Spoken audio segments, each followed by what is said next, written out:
I can hear the demons call when they do what they do. And now I feel like taking off, find a place with a view. The pain is never gonna stop if it's controlling you. I know that time can heal it all, I just gotta get through. I just gotta get through, I just gotta get through.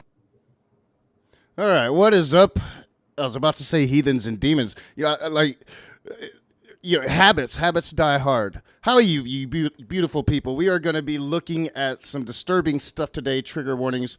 I don't have my chat up, so if you are joining us live, I really appreciate it for catching it on the playback. I appreciate that as well. Small channel, trying to rebuild it, and it's getting there. We're coming along. I have Mark Reed here with me. I do have one spot open, like if somebody would like to jump in during this and kind of help us comment on this, I would allow one more person in.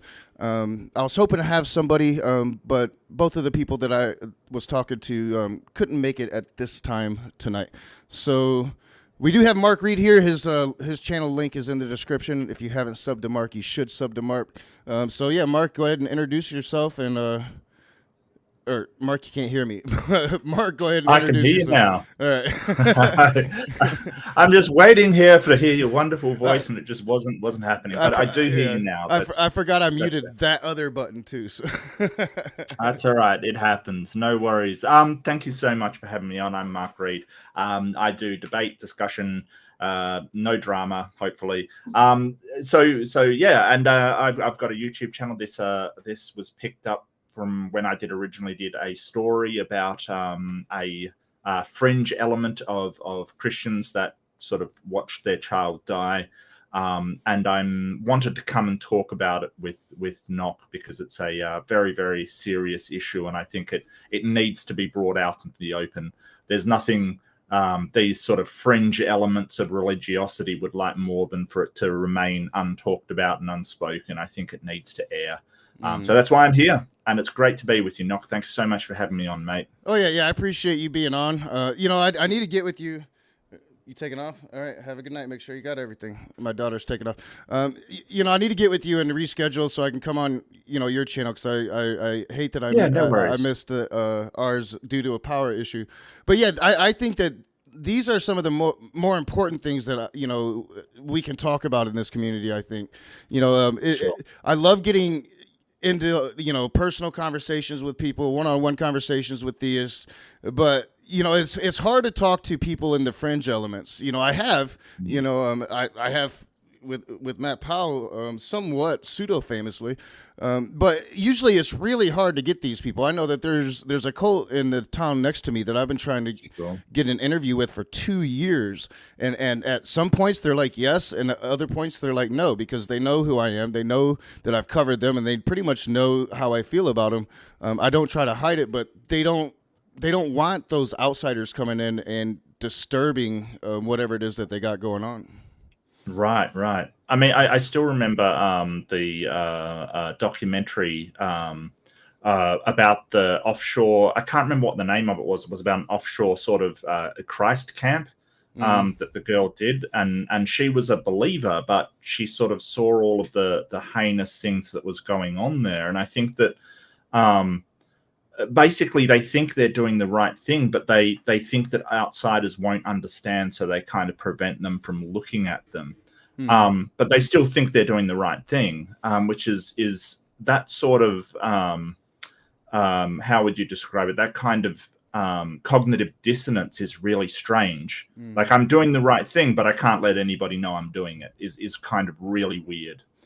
Yeah, it's like they come to the conclusion it's what God wants, but they also understand a lot of times what they're doing is going to get them in a lot of trouble. Right. So, yeah, it is this really weird thing. And then, a lot of these groups, they try to keep it hidden, under wraps what they're doing.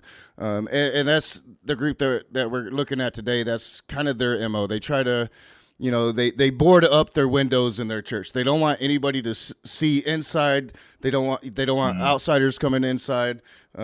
It's become quite a fuss. And, the strange thing is, like I said in the last stream about this is, every once in a while you'll have a small church like this hit the national media and you'll find out about it.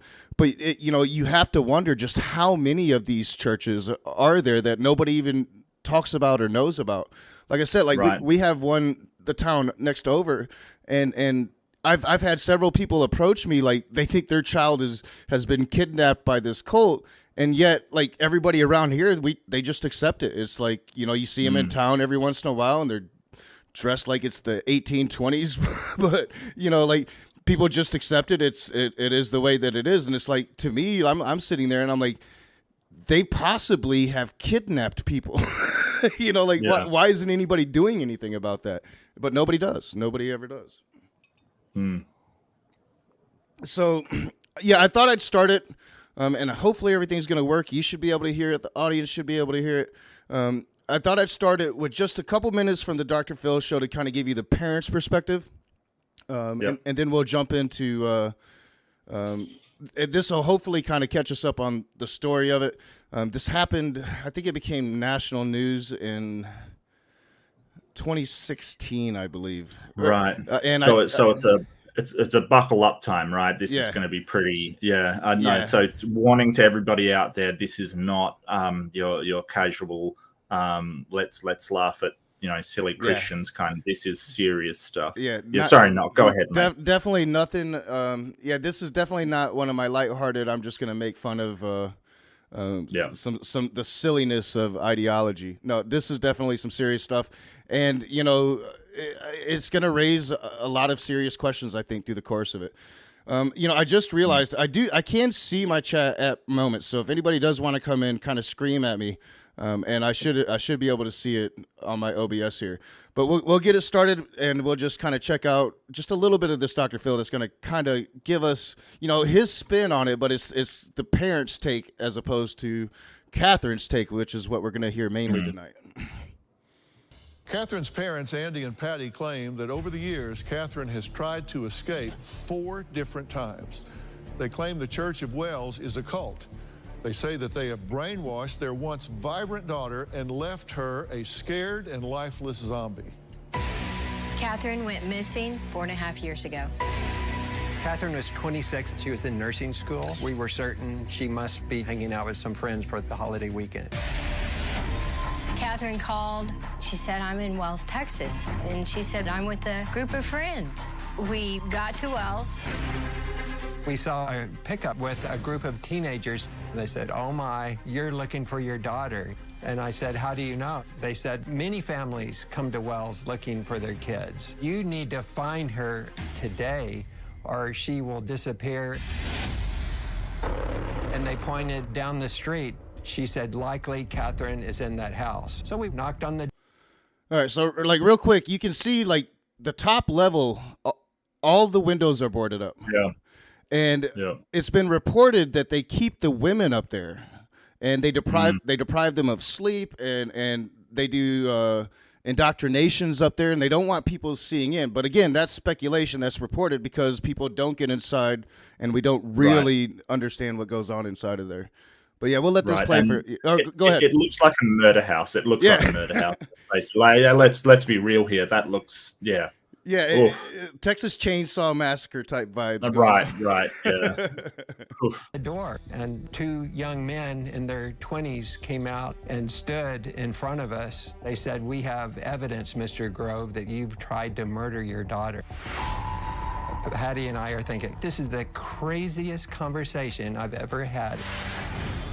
It was over 7 hours before they agreed to allow us to go see Catherine. She said, they have convinced me that I'm not saved. I started wondering, could Catherine be brainwashed? I started Googling Wells, and it directed me to 2 different cult forums. I started going, oh dear, what is this? Who are these people? We spoke to several of the other members. When we would bring up their family members, their eyes would begin shaking and vibrating like a zombie stare. We went back to the same house, and Catherine opened the door. She immediately went into the same stare and vibrating eyes that I had witnessed, and she stared straight through me. And then she ran. Turned, I said, Andy, something's terribly wrong. Next time we had any contact with Catherine, she called. She actually sounded drugged, and she was yelling, "This is not Catherine." You want to talk to Catherine? She's dead. What do you mean Catherine's dead? You're standing right I've been there. crucified with Christ. She said, "I'm in heaven," and then she says, "Mom, I'm Jesus."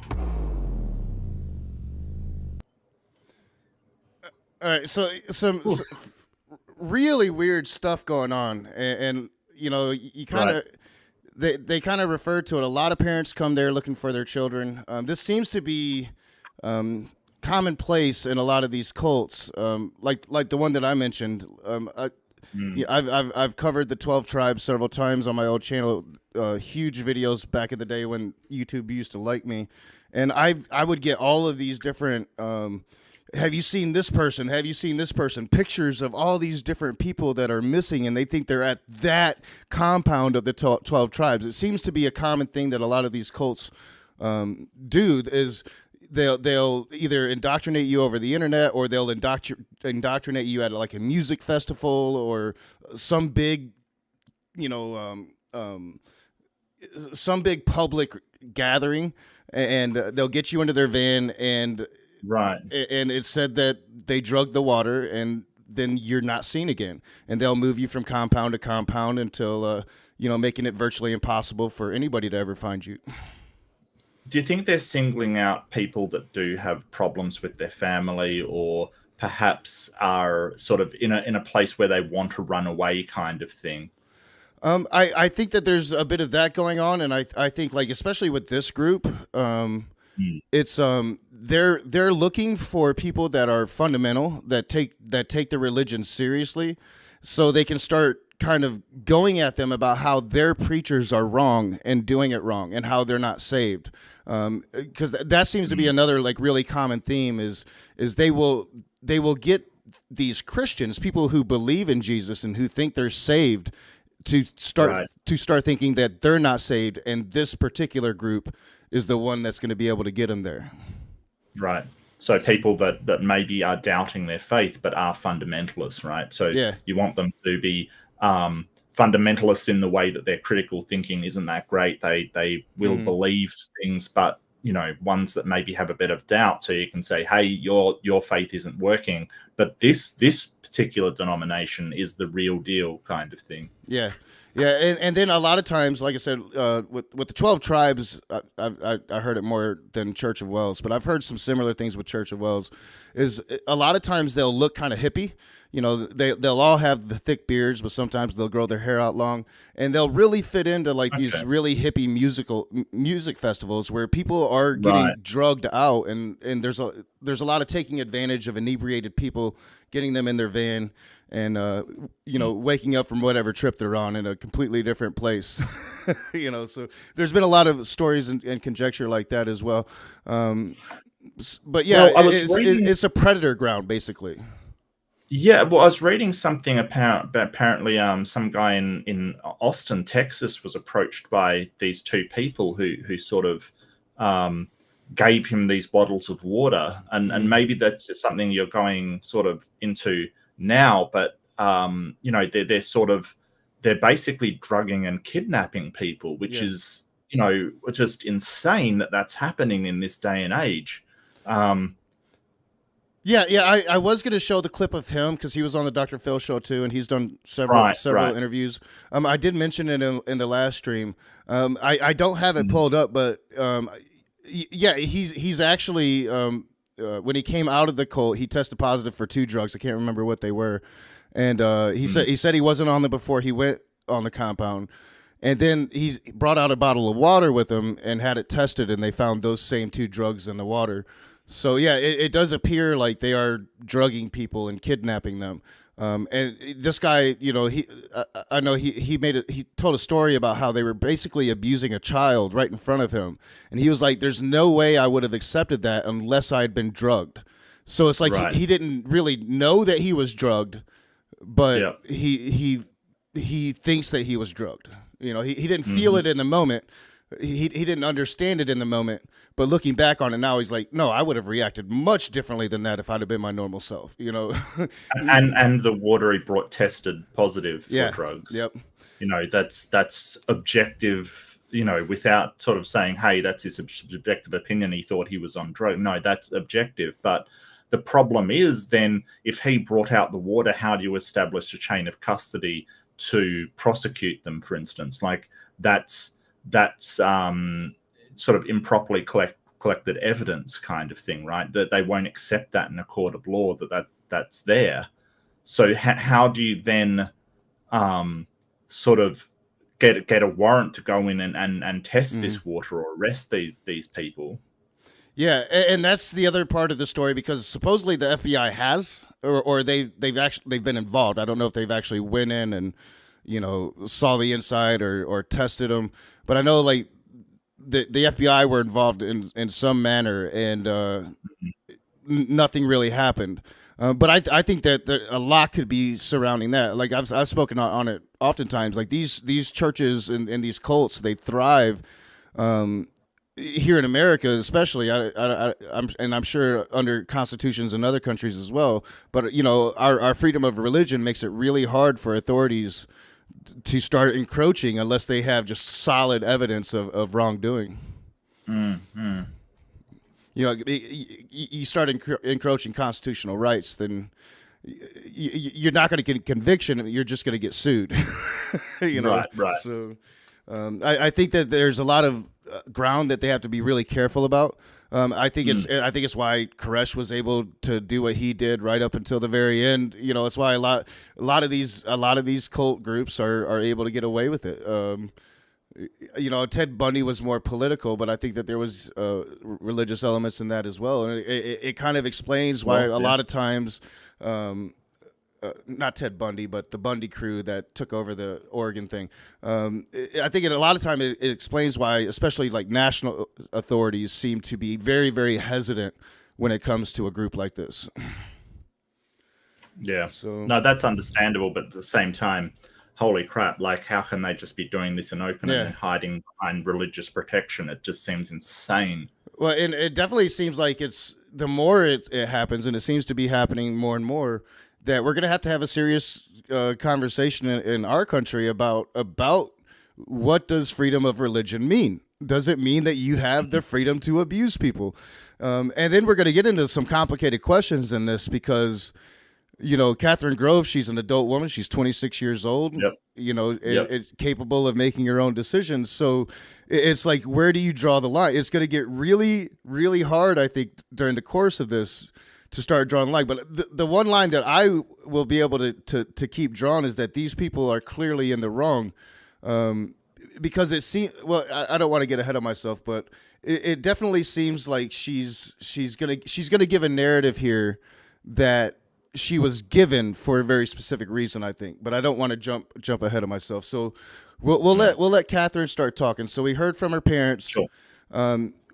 She had ran away. It became really national news. Everybody was talking about it. It ended up on Dr. Phil in 2018.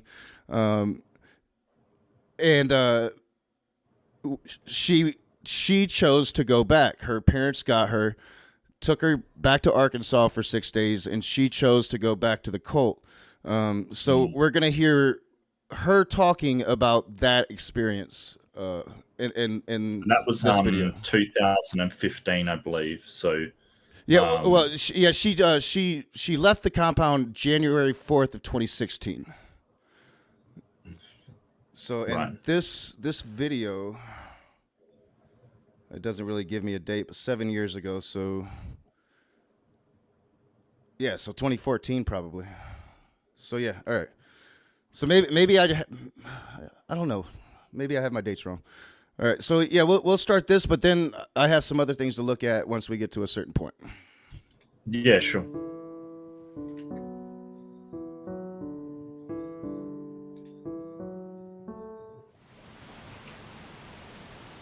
The situation between my parents and I has caused a lot of pressure to be upon me that I have not dealt well with, and I should deal with it well. And that's why I'm here speaking now, because I desire to be telling the truth. All right, so she talks very, very slow, and her parents say that she was never like that before. Right. And it seems like she's being very deliberate and careful to say the right things to me, but it also seems like it could fit with what her parents say is that a lot of times when they do actually get to speak to her, she sounds like she's drugged. It could be a combination of pharmaceutical and psychological sort of brainwashing methods. Yeah, and it does seem like she is affected by some sort of process there. I don't know. I mean, it's hard to tell without knowing what she was like previously, but I would certainly be suspicious that this young lady is not in the right frame of mind for whatever reason. Yeah, and it could be a number of things. It doesn't have to be drug. Right. Like it would be really hard for me to imagine that they keep their water drugged. To me, it seems like if they're doing that, that would be some form of their way of getting people in. But once they have people in, and it doesn't seem like they're going to keep drugging people for the rest of their lives. But who knows? It could be They don't sleep need deprivation. to. It could be a number of things. So yeah. I mean, they don't need to. Once you start that sort of indoctrination process, it quickly becomes, sort of it's been demonstrated that the human mind can be subjected to these kind of techniques, and it will accept what is going on and believe that that's the new normal because everybody around them is telling them it's normal. That's reinforcing that belief that this is absolutely normal, and that if they have a problem, then they're wrong. Yep. They are the ones that are wrong, and the techniques that they use, like you said, sleep deprivation and sort of almost a Pavlovian punishment and reward system kind of thing. Alongside some of the pharmaceuticals these cults use, can have a profound impact on what people see as right and wrong. Yep. To me, it seems like she's almost reading off cards, like they're holding up cards to her, but yeah, well, it's hard to say. You've got your headphones on, and I've got mine on, and if you're in the audience, I'm not sure how it's coming off to you, but I'm sure you can hear what I'm hearing, and it seems like they're outside in a tent. The background's black, but it doesn't sound like they're inside because I clearly hear traffic, and you also hear the person at the camera. They're moving around. I'm fairly certain it was the guy that was at the beginning of the video that I showed in my last stream. He's one of the elders of the church. But yeah, I think that she's being coaxed. And as we get into this, you're going to start to hear a certain narrative coming out about this incident when she went back home with her parents. That's a clear, I think, it's not clear because you can't see it, but it seems like she, like you said, it's almost like she's reading off of something. And there's a point to what she's reading, and it's their point. It's not really hers. That's how I take it. But it'll be interesting to hear how you take it as we get through it. But sure. I think you'll pick up on the narrative they're getting at fairly quickly. Of what happened between my parents and I from the time I left to the time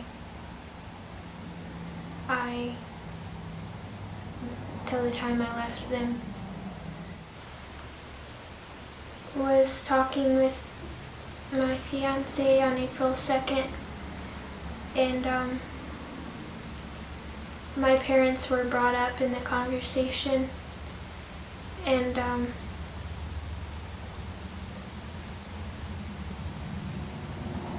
it turned into an argument, and I wasn't doing well I wasn't speaking what I should speak, I wasn't.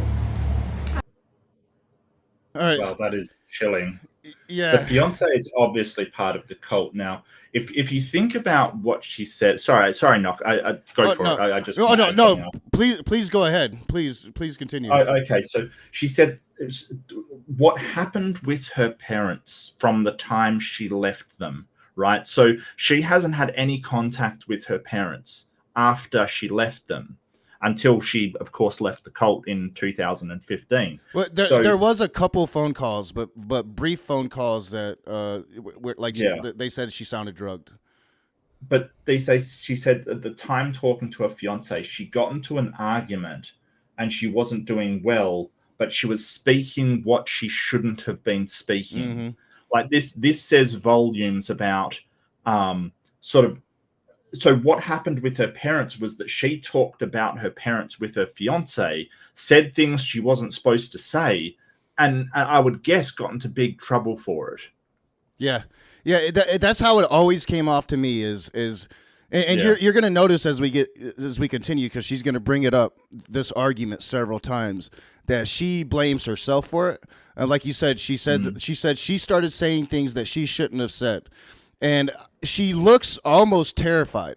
And I think that there's a reason. Now, this is a elder of the Church of Wells.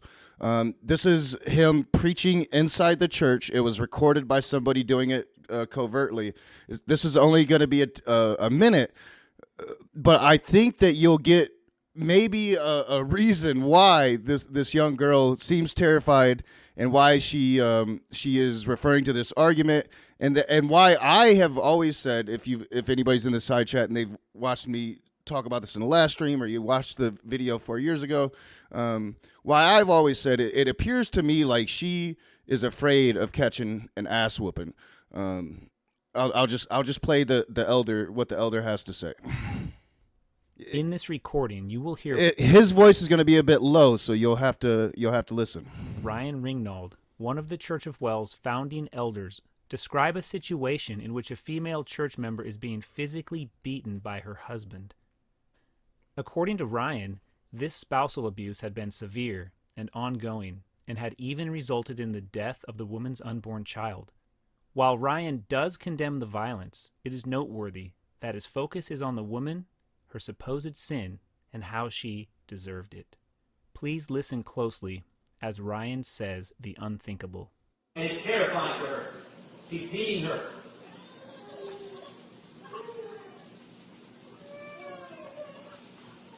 And she is being cheated on by him. He is doing all manner of wickedness of adultery against her. And it's what she deserves. She deserves it. And he that knows the Lord's will and doesn't do it shall be beaten with many stripes, says in Luke 12:47.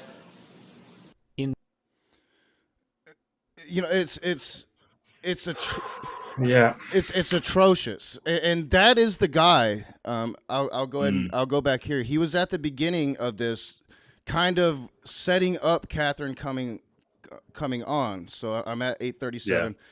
That's this guy right here, Ryan Ringnauld. I believe it's her husband. If he's not her husband, oh no, that's Sean Morris. Ryan Ringnauld, I believe, is her husband, the guy that was just speaking. So it's not that guy. But I believe Ryan Ringnauld is her husband. If her husband isn't Ryan Ringnauld, the person that was just speaking, it's his little brother Ronnie. But I think when I read Ronnie Ringnauld, that was a typo for Ryan. But Okay. I could be wrong about that. But I think that's clearly shows the ideology that this church follows when it comes to their wives. Mm-hmm. So let me get back to her. Yeah, and you know, I mean, he's describing that basically, you know, the worst type of victim blaming. Mm-hmm. She deserved to be beaten, kind of thing, like, which is just appalling, And using verse in scripture to justify it. Yeah, which is, you know, I mean, I can't deny that that's what it says, but, you know, I mean, this is the problem with religion. It gets you to accept these horrifying things as true. Yeah, if you can't see the difference between the cultures, if you can't see that some of the things in the Bible happen because cultures were the way cultures were 2,000 to 4,000 years ago, then you're going to have a huge problem, I think, with where religion's able to take you here in the modern world, because that culture is not going to be acceptable. But then again, even though it's not acceptable and it's taboo, and this church, you know, they're isolated even within this very small town. The rest of the town folk, they know what they're about. It seems like they're getting away with it, probably because of the Constitution, but they are able to at least get away with it to a large extent. And mainly because probably the wives are really too terrified to really press charges against them. As we are seeing with Catherine, this is after she was able to get away. She was away for 6 days and she went back. You know, like a lot of times, abused people do, whatever their sex or gender is.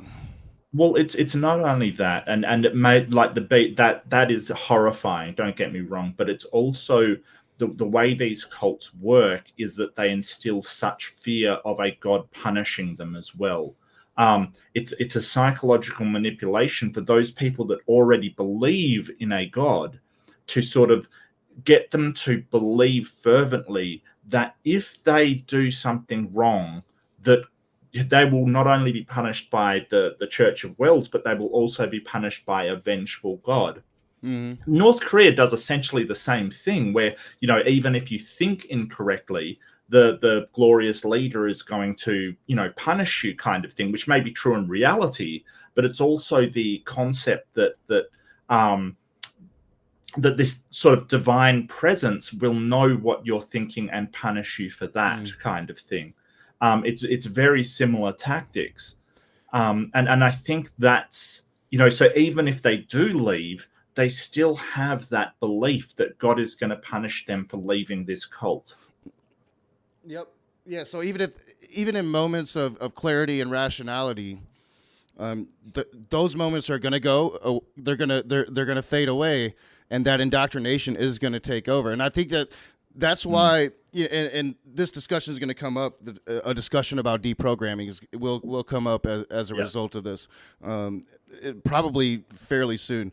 But it's going to be vitally important for people to be aware of how to handle these people once you have them, and there's going to be a lot of moral ramifications once we get there, because we're going to be talking about taking away people's freedoms, and should we be doing that? It's going to be an interesting conversation, I think, as we get to this, because that's essentially the narrative that they're giving, is that her parents kidnapped her, took her against her will, even though the police officer says no, that's not true. She wanted to go. I'm gonna show some things that's gonna kind of tell you that what they're putting out here with Catherine here is not true at all, but it's a narrative, and they have a reason for putting her in front of the camera like this, when usually they probably never would have done something like this before. They're never going to put one of their women in front of a camera to kind of show this slow, really withdrawn person. They're not going to want people to see that unless there's a reason. So yeah, we'll continue a little bit. I'm going to try not to. We're going to be pausing probably a lot more at first, as opposed to one later on, because here at the beginning, I think we get a lot of really important information. So I was getting upset, and my fiance was doing really well and very mild and temperate.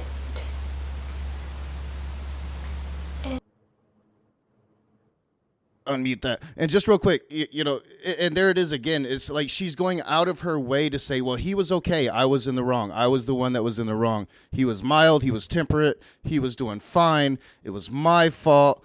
And she's not going to come out and say that he put his hands on her. But something happened that day to make her leave. Well, she said she was upset, like that she was upset by something that was happening. And just because he was mild, maybe he was mild and temperate, but she was obviously upset at something, an argument about talking to her fiance about her parents. So the question is, why was she upset? You know, did she have cause to be upset? And if she's talking about her parents with her fiance and getting upset, it says to me that she probably, and I mean, of course I don't know this for sure, she was probably missing her parents. And her fiance was saying, no, you can't speak to your parents again.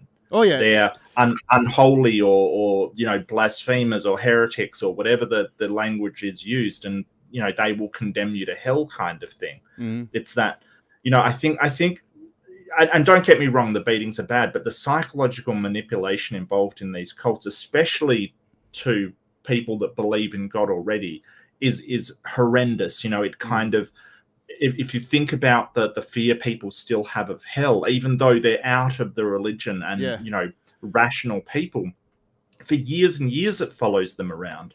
This is like a million times worse, because everybody around them is reinforcing that belief that if they, you know, go and talk to people in the outside world, they're condemned to hell. They're going to suffer forever. Yep. You know, so a bit of sacrifice to say, hey, just don't talk to your parents for this life and you'll be fine in the next one it's so horrible. Like, don't get me wrong, beatings are horrible, but these are beatings of the mind, you know, which is just the physical beatings, you know, that's, you know, usually, I mean, they oftentimes when spouses abuse their other, then, you know, it can get out of hand, but usually it's temporary. You know, it's a temporary pain where the mental abuse, that's what's going to stick with you, and that's what's going to give you the PTSD.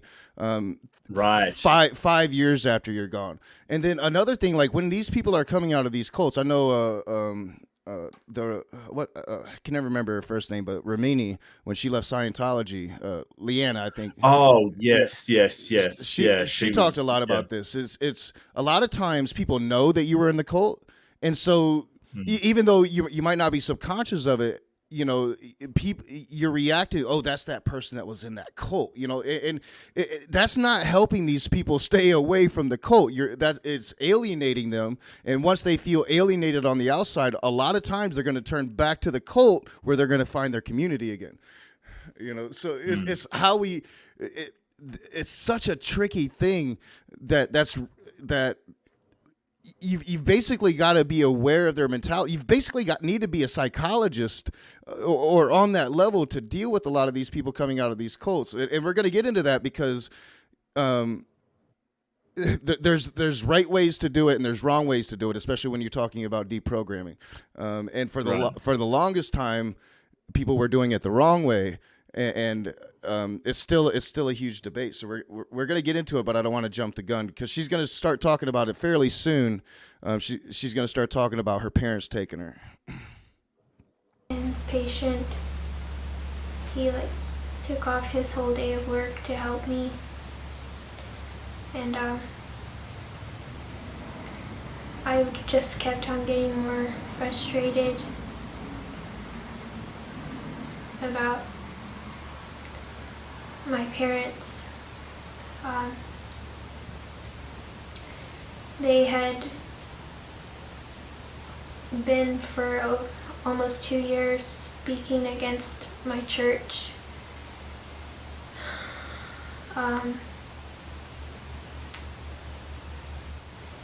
They had come. There was a cut there at the church with many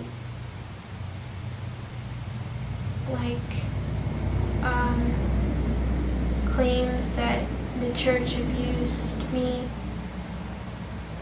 in various ways that I know are false. I knew the whole time were false. I chose to not speak to them for that long a time period because my parents are very contentious towards the church and towards me as well. All right, so she would reach out to her parents. What she's saying right now, according to her parents, now it's a he said she said they said type of thing here, but according to her parents, she was reaching out to them whenever she could, and 4 times she tried to leave the camp, and she was the one telling them about a lot of the things that was happening in these moments of coherency that she was having when she would get to a phone and call them. Right. So what she's laying down here, and I pointed out there was a cut there, is they're making her say some bullshit. That's how I don't want to say that definitively. That's how I'm picking it up anyway. You know. Right. It's creepy, man. It's really creepy because their parents moved to Wells and they stayed there. I believe it was 4 years. Until she finally came back home with him. I could be wrong about the time length, but it was a long time. It's all been really highly documented because there are people in Wells, Texas, that they devote their entire lives to documenting what this church is doing. They've had run-ins with them. You know, this church has basically tried to take over this town. So it's weird stuff going on down in Wells. So, but right there was that cut, and to me, it really seemed like she was starting to go off script. So they had to get her back on script because there's a narrative here. So I'll continue because I do believe we're about to get to it. And I'm not good at all about talking to them or contending with them about my beliefs. And they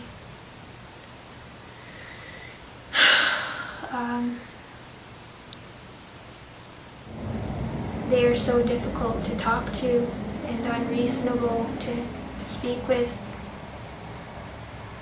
and contentious. Every time I did talk to my mom like 2 times in the past 2 years because I thought that I should call, and then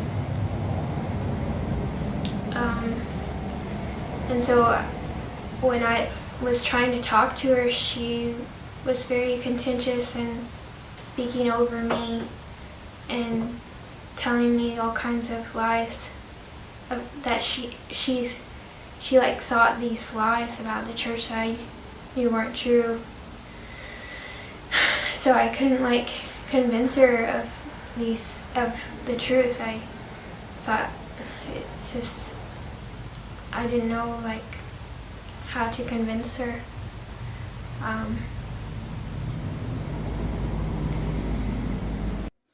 All right, so I'm not sure if it's intentional, and I'm not sure if it's as loud to people that listening on speakers as opposed to headphones.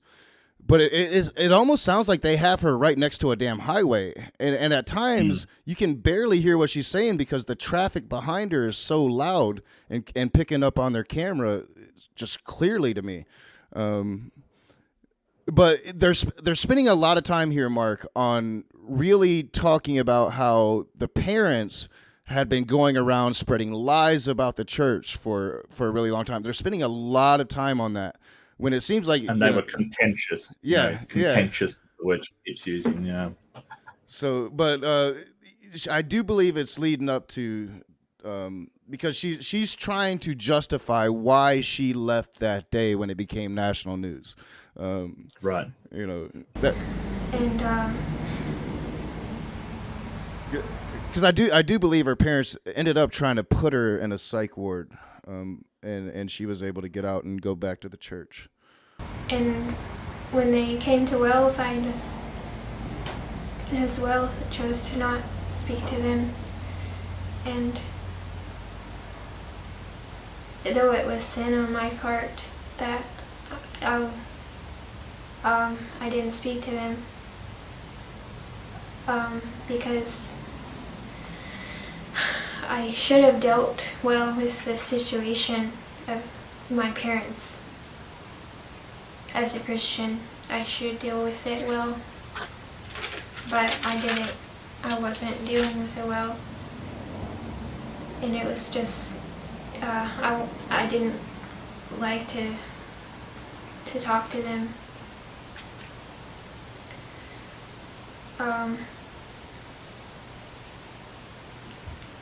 And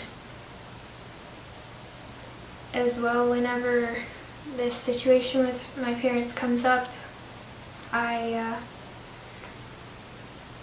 either like take this situation and I acknowledge it and I say, well, okay, I have this and I'm going to level with it, or I do something rash, like get in an argument with with my fiance. So I was walking on. All right, so there was another cut after that. She referred once again to how she was being rash, and it would lead to an argument with her fiance, and then it cut. It's like they stopped whatever line of thought she was having at that moment. And it's weird because she sort of says, I should have dealt with it well. I should as a Christian. Yeah. Like these should statements of what is the proper behavior expected of me. So it almost sounds like she's saying I should have told them to go away and I didn't, kind of thing, you know, or I should have dealt with them in a way that is Christian. So I'm not sure if she's referring to, you know, thou shalt honor thy mother and father, which I don't think so, but I think she's sort of saying, hey, I'm expected to deal with them, you know, sort of get them pacified and out of here. Yeah. And she didn't do that, you know. Yeah, and they're blaming her for her parents standing against the church. Right. Well, they're kind of blaming her for not deceiving her parents and protecting the church, I think is more accurate. Yeah. So when she says she acknowledges the situation, she's saying, hey, I acknowledge that they're trying to get to me and you know, talk to me. But then she gets into arguments with her fiance. So we've got a really crazy situation here where she's not fulfilling the expectations of her religion, which seems to be dealing with her parents in some way, which is frightening, that somebody would be given the expectation to you know, sort of deal with your parents on the church's behalf, because we don't want them to. Yeah. And I'd say, like, any time in life, like if you're dealing with people that want to cut you off from your family, from you know, the people that you were raised with, like, I don't even, it's like, you know, I don't even care if they have bad politics or not. Like it's just like, you know, don't tell me what to do with my family. Like you know, if you accept me, you accept mine, and I'll deal with them in the way that I would deal with my family. But don't. Right. I think anytime somebody's there's a problem if they're shutting you off from your protection unit, from people that are going to care and want to protect you. Well, I think that cults prey on people that do have issues with their family, or like you say, the protection units. And don't get me wrong, her family might not be perfect. You know, they might be overbearing, overprotective. They could have some expectations of her that she doesn't like and doesn't want. And this is the exact type of person, as well as a tendency to believe in God, yet feel that they have not they're still sinners or have not met the expectation of God, that these cults really prey on, because then they can sort of say, hey, it's because you're still hanging around these awful people, and they prey on those, you know, because all teenagers and young people, they sort of go, well, my parents are absolute crap, kind of thing. And in a way, they're not kind of wrong. Good enough parents are good parents. But they prey on that to say, hey, you've got to get them out of your life, or else they're going to corrupt you into the fires of hell, or whatever punishments that you know, we sort of see here. Wow, this is heartbreaking, man. This is terrible. Yeah. When I first came across this video, it tore me apart. I would be haunted by her face here. You know, I've seen a lot of pictures of her more secular, you know, makeup on, Pretty girl. And then, but this picture here and the drab clothing, they're basically made to be covered from, as you see, neckline to toe line or to ankles, hair pulled back, not really. This person here doesn't care about appearance. This person here only cares about being saved, and the only way she can be saved is through this one little church in Wells, Texas. Right. So 95 people that go here, I believe.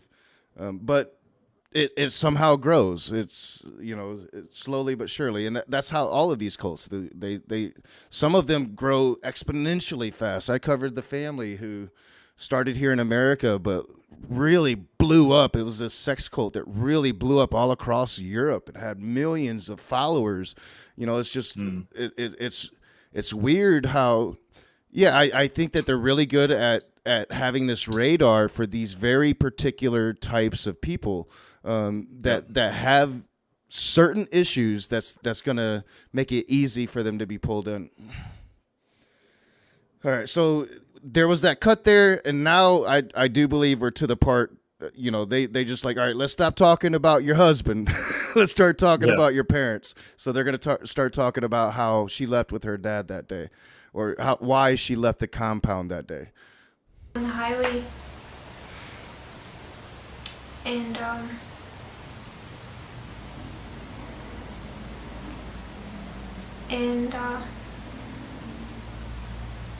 so I called the police, and they thought that I was like leaving the church for good, and I was not leaving like that. I was just real quick, dang it, Pat, now that I'm seeing you, I totally forgot to text you and so we could have a conversation last night. That's totally my fault. I'm so bad at getting a hold of people when I'm supposed to, and I would have loved for that to have happened. So but I didn't mean to interrupt it so quick there, but if you have anything to add to what she just said, Mark, but I saw Pat there and I'm like, oh crap, I was gonna text him and we were gonna have a phone call. Yeah. Well, it's interesting that she's sort of saying that they thought she was leaving the church for good. I think she thought she was leaving the church for good as well. You don't call the police on the church and sort of leave if you're not you're not interested in leaving. I looked for it. I couldn't quite find it, but there is testimony of the police officers. I do have some things that we're going to be looking at because she is not telling the truth right now. Right. By all everything by all the facts of the case, right now she's lying. And I'm going to show some things, but there is testimony of the police officers that were actually there when she leaves with her dad, and I don't have it. I couldn't find it. I was trying to find it. To where they say that she said twice that she wanted to go with her dad, right? And I wish I could have found it, but I just didn't have time to track it down. I do have some things that we're gonna see. We're gonna see her on that day, and we're gonna hear from her on that day. Outside of so I'm not sure if it raises the level of lying. She might have been convinced that is the truth, which means that she's not actually technically lying. She just has a distorted view of what actually happened. Well, and it's quite possible if her story is accurate, which is possible. I do want to grant that her story, she might not be being coerced. She might be telling the truth. And that's going to be part of the conversation if she is. But if her story is true, it is very possible that the police were involved with the kidnapping, because that would be part of the deconversion. I can't remember the name for it right now. I've said it several times already. Shit. I got to pull up my document, but in order to pull up my document, I'd have to. I can't. Let me pull this down. I'll find it. Maybe like deconstruction. Yeah, deconstruction. Yeah, Thank you. Okay. Yep. It's the process of basically taking a cult member. Here, I got it documented on it so people can just see my document. My documents. Deprogramming. All right. So, the term was coined in the 1970s when a rash of new age cults swept across the country. It's often guised as an intervention. Deprogramming was the practice of convincing cult members to renounce their group's ideology using whatever methods deemed necessary. Now, in the modern day, we use better tactics, and usually it's voluntary to an extent. Usually, like the way people go about deprogramming now, most times, is they'll get their parents to get a conservatorship on the person, right? So it's supposed to be something used for I got it down here. It's supposed to be something used for people like that are old and senile and can't manage their own affairs anymore. But parents can use it and get a conservatorship, like famously what happened to Britney Spears, and then that way this person can come in, kidnap that person against their will, and hold them against their will to do certain techniques to bring them out of the cult ideology. Back in the day, there were people that would just straight kidnap people, and so it's still a debate. Like, should you be able to do this? So, if that's what is happening, if her story is accurate, and her parents kidnapped her to deprogram her, then the police could have very well been involved in that process, and not be telling the truth when they say that she wanted to go with her parents. So, which is going to be their story. Their story is that her parents tried to kidnap her and held her against her will and try to turn her against the cult. And then eventually put her in a psych ward against her will, to where she was deemed mentally healthy and was able to return to the church. That's the story they're going to put down here. And it becomes a really hard conversation because, like I said, she's 26 years old. She is of supposed sound mind, able to make her own decisions, and she wants to be there. You know, it's what do you do? You know? Yeah, good question. And she's still there, as far as I know. She's there with her husband, and she hasn't left since she went back. Well, the only thing you can really do is sort of gather evidence that that the cult is doing wrongdoing, and then shut that shit down. Like, if they can send somebody to actually get, an undercover cop to get these bottles of water that have got drugs in them, just shut the entire thing down, just stamp it out. Yeah, it seems like that was pretty much have to be it. You would have to catch them in the act, follow them to a music festival, have a sting, and catch them in the act of doing some criminality. Because to me, it seems like usually, I don't think if anything, I can't remember if anything sexual was involved with Koresh, but usually authorities don't really come down on these cult groups unless polygamy is involved, or children are being sexually abused. It's very rare when it's something outside of that they'll come down on these groups. And even then, like a lot of times with the Mormons and their polygamy and the sets that's not part of the main church anymore, a lot of times those kids will often end right back up with their parents on those compounds, and nothing really gets done. They just make a show of rounding up all the kids and bringing them in, but they all end up right back where they started. Like nothing ever really happens. So I don't know. It seems like it's almost like their hands are tied. It's a constitutional issue. Freedom of religion. What does that mean? What does that entail? Because it's very vague. Yes. Yes. So I mean, I remember that thing that John Oliver did on the tax exemptions of the church, and the IRS, the vaguest document they have is the one concerning what is a religion, right? It's so vague it could be almost anything. Yeah. And intentionally so, because you cannot infringe upon religion. Just about anything could be a religion. So these churches, they don't have to be endorsed by anybody. They have got no oversight.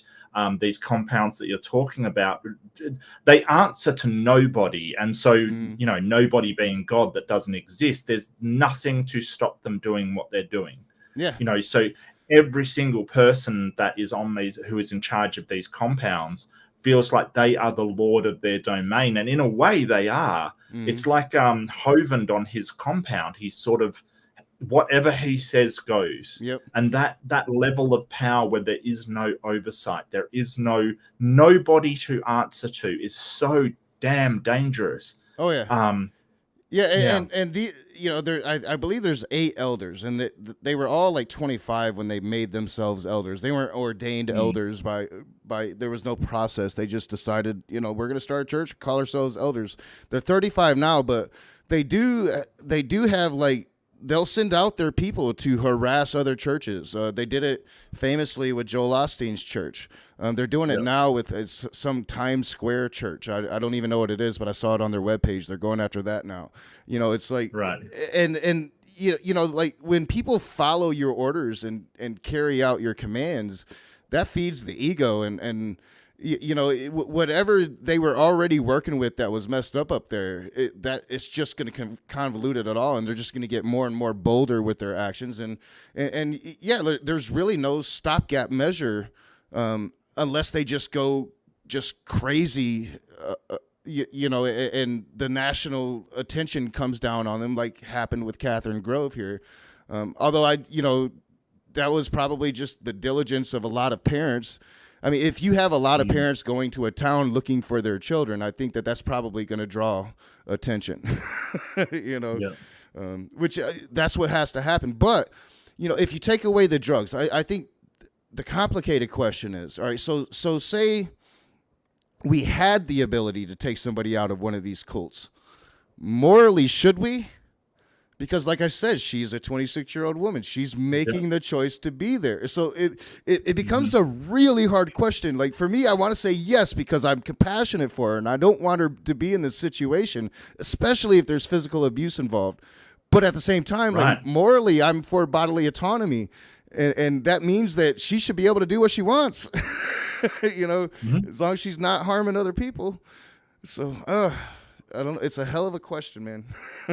Yeah, no, I hear you. It's difficult, and there's some cults that you go, oh well, that's a cult. That's obviously a cult kind of thing. Yeah. And there's some that sort of ride that line, or just over that line, but keep everything sort of in the shadows. Yeah. And they're the really dangerous ones. The batshit crazy ones we can identify. That's we can identify it. The cult I mentioned earlier, they call themselves the Family, which a lot of these cults call themselves the Family. There's several of. Oh yeah, but the Family, the Saved, the Saints, But this particular one, their head guy, he literally called himself Moses David. His name was David, but he declared himself Moses. He would have the children of the cult, and there were at one point hundreds of thousands of members all across Europe. The children of the cult dance a certain dance naked and have them send those tapes to him in his compound where he was isolated. That's clear. That's clear. Society, you're going to get that can't be allowed to happen within our society. But here we, with something like this, it is, all right, if there's drugs involved, like they're being accused of, if sleep deprivation, if these tactics are being utilized, but if this is just a deeply fundamental church, that's a different story altogether. Right. So, exactly. But where that line is the problem, it's just, we haven't made that line yet. I don't think. No, I don't think so either. And I think maybe, people smarter than me need to start thinking about that line. Well, I mean, like you say, it's incredibly difficult, and if you put that line down, that there are churches that are around that would have to be closed up instantly, because they like Scientology would probably cross that line if you put it down. Oh yeah, it sort of encourages people not to talk to their family and does all these things. And if you want to take on Scientology, you better have a big wallet. Yeah, and it is a slippery slope. So if you do start granting these powers to be able to take away bodily autonomy from individuals because of belief systems that we deem extreme, well, then that becomes a very subjective thing on who's in power, right? So if evangelical Christians come into power, they could utilize that and say, well, atheism is a cult, and we need to deprogram them back to Jesus. You know, so it can become a very slippery slope once you start giving power to people. Yeah, you're 100% right, and sort of so. You'd have to have the clearest language possible, because any vagueness could be used to, destroy your political opponents or, destroy whoever you want, really. So, yeah, you're absolutely right. Man, that's a difficult question, especially with her in particular, who says outright, and she's been found sane, and, there's no actual evidence of her being drugged or manipulated in any way. There's a lot of suspicious circumstances and circumstantial evidence, but no direct evidence of that. No. How do you go about saying, hey, that person isn't actually saying what they want to say and doesn't want to be there and is being held against their will if she says that she isn't? Yeah, I know the argument that the lawyers make in court when it comes to being allowed to take somebody and decompress them or whatever is they'll deprogram. Deprogram. They'll tell the judge that basically these people didn't have a choice. You start utilizing certain methods like sleep deprivation or extreme hardcore preaching, or you use activities so you keep the person busy so they don't really have a time to sit and think and reject the ideology. Then they don't have a choice for the ideology. But then that could be said of anybody. If you're born in a religion and you were grown up with it, then did you have a choice of that? No, you grew up with it. You were told that your entire life. So I mean, like I said, it becomes very the story that you covered initially that inspired me to really look back at the Church of Wells again. It was cut and dry. They were denying a child insulin, and I kind of described it when I was talking about it because my child's diabetic.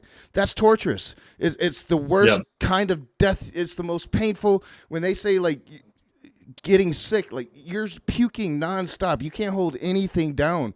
You just nonstop puking every 5-10 minutes. It's atrocious. And to withhold, I mean, clearly, like you cannot allow that to happen. But with somebody like this, it's clearly like I think it's fairly clear to me that she's being coaxed. She's being told what to say. Whether or not she's drugged, she's clearly not in her right frame of mind to be in front of a camera trying to explain these things. But at the same time, that's just my gut assumption. And I've gotten a certain amount of information, but it's pretty much one-sided. It's what everybody else says, as opposed to what the Church of Wells is going to say. So of course, yeah. And it's in the Church of Wells' best interest that they're seen as not doing any of this stuff. Yeah, so, and if they see their mission as a holy mission, they will do almost anything to protect it. Anything is allowable if your mission is holy. The ends do justify the means in these cases. So, man, what a rough problem and rough thing. I think that I think that at an essence that we've got to teach children, especially our children, that the critical thinking abilities to recognize this for what it is, so to be able to go, hey, these people might not necessarily, even though they say they've got my best interests at heart, they may not have your best interests at heart. That sometimes that people that offer you these amazing things like salvation and eternal life and things like that doesn't necessarily make it true. And I think that sort of when people are raised in very fundamentalist households, they lose the ability to make that critical thinking choice to say, hey, these people might not be offering what they're saying they're offering. Their critical thinking just is not good enough. But I don't know what you can do about these things. Really have no idea. You know, these are the clear examples. You know, like these are the examples of religion trying to stay in a certain time period and not really kind of progress and move along with society. You had Puritan cultures that were like that. You like I said, the 12 tribes are like that. There's some Amish sects around here. We see a lot of Amish around here as well. They try to stay in a certain time period. You know, it's you know, I want people to be able to believe what they want to be able to believe in, but I also want people to have human dignity and human civil rights, right? And you know, when I see like women, and even though it's her choice to dress the way she's dressing, but is it really because they're telling her she's going to go to hell if she doesn't? Like, to me, it's the same issue I have with making Islamic women dress themselves from head to toe. You know, they might not have to cover their face, but a lot of these cults, like and maybe even this one, I don't think this one, but a lot of these cults, if they do go out in public, they do have to cover their face. You know, it's like, it's to me, it's just I want them to have their human dignity and their choice. And I don't know how you give them both, you know. Well, I think my stance would be sort of against any kind of enslavement, including that enslavement of the mind kind of thing. So that mental manipulation. I think that mentally manipulating somebody or psychological manipulation is still abuse. Yeah, me too. So if you're even doing it in a marriage, you know, it's still abuse. That sort of gaslighting and that putting fear into somebody, you know, creating that dread of things. It's still abuse of somebody. And I don't think our laws properly reflect that. I think that that's sort of something that is missed. We sort of provide contingencies, but we don't, we kind of rely on the person not to be manipulated, which, because it's so difficult to prove and it's so difficult to show. Yeah, and a lot of times we'll judge them for it. Like, oh, how did you fall for that? Or, you know, it's like, yeah, I hear what you're saying. It's this flaw within society, but at the same time, it's society's in a place right now where, you know, we're dealing with a lot of things for the first time, and people are, you know, diversity and we're recognizing civil rights in all peoples and trying to progress, and the world's becoming smaller. We're talking to more and more people. I talk to people. I'm talking to somebody in Australia right now. You know, like we're bound to have these cultural issues. They're going to keep arising, and they're going to be really, really complex because here we have a case where there could be some criminality. There might not be some criminality. I think on the face of it, you say, yes, there's something not right here. Something's not right about this. But then again, it's like, but should we do anything about it?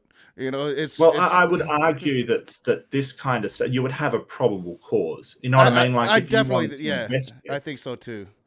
But whether that probable cause by law extends to like what's happening in a religion, because I think that religions, they have a immunity to investigation that they should not have. They should be treated like any other organization out there, like, you know, your bikie organization, you know, people that have a motorcycle club or a, you know, a Boy Scout club, any organization, they should be treated exactly the same, because we know the same stuff goes on, but they have this traditional powers to sort of go, well, that's under the purview of a god or a deity, and you don't get to enter that.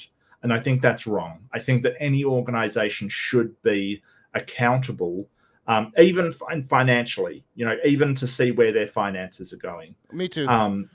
They should be accountable to society, just like any other organization out there. Well, and I definitely think that here in America, we've got to do something about, you know, the tax exempt status of churches. I think we need to take it away.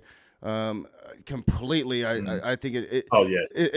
it's an abomination for one, but there needs to be complete transparency, especially when there's such adamant sexual abuse that involve that happens in all of them. I mean, it's across the board, and these particular religious institutions, because of the very very particular power that it offers leadership, becomes breeding grounds for predators, and in those situations you must have complete transparency. And with these church institutions, there's hardly ever any transparency. So and that's a huge problem, especially a church like this, which is kind of in the backwoods, and tucked away, boarding up their damn windows. Yeah. Like, wow, man.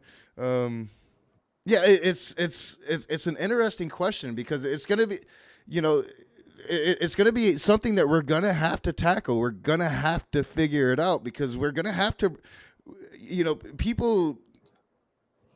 we're going to have to figure out whether or not people should be protected from predators, or whether they shouldn't be, if they should have to protect themselves.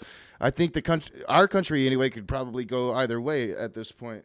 Well, the problem and where all these predators live is how to identify them. Yeah. How do you actually identify somebody that is preying on another person, because it is so covert, and especially sort of child predators and stuff in these environments, they will mesh into normal actions where nowadays we kind of go, well, you can't leave a child with one single church person by themselves, kind of thing. And it's because there's a reason for that, because you just cannot tell who is these people and who is not. My kid goes to church every Sunday, and I don't go with her. Of course, she goes with her mom.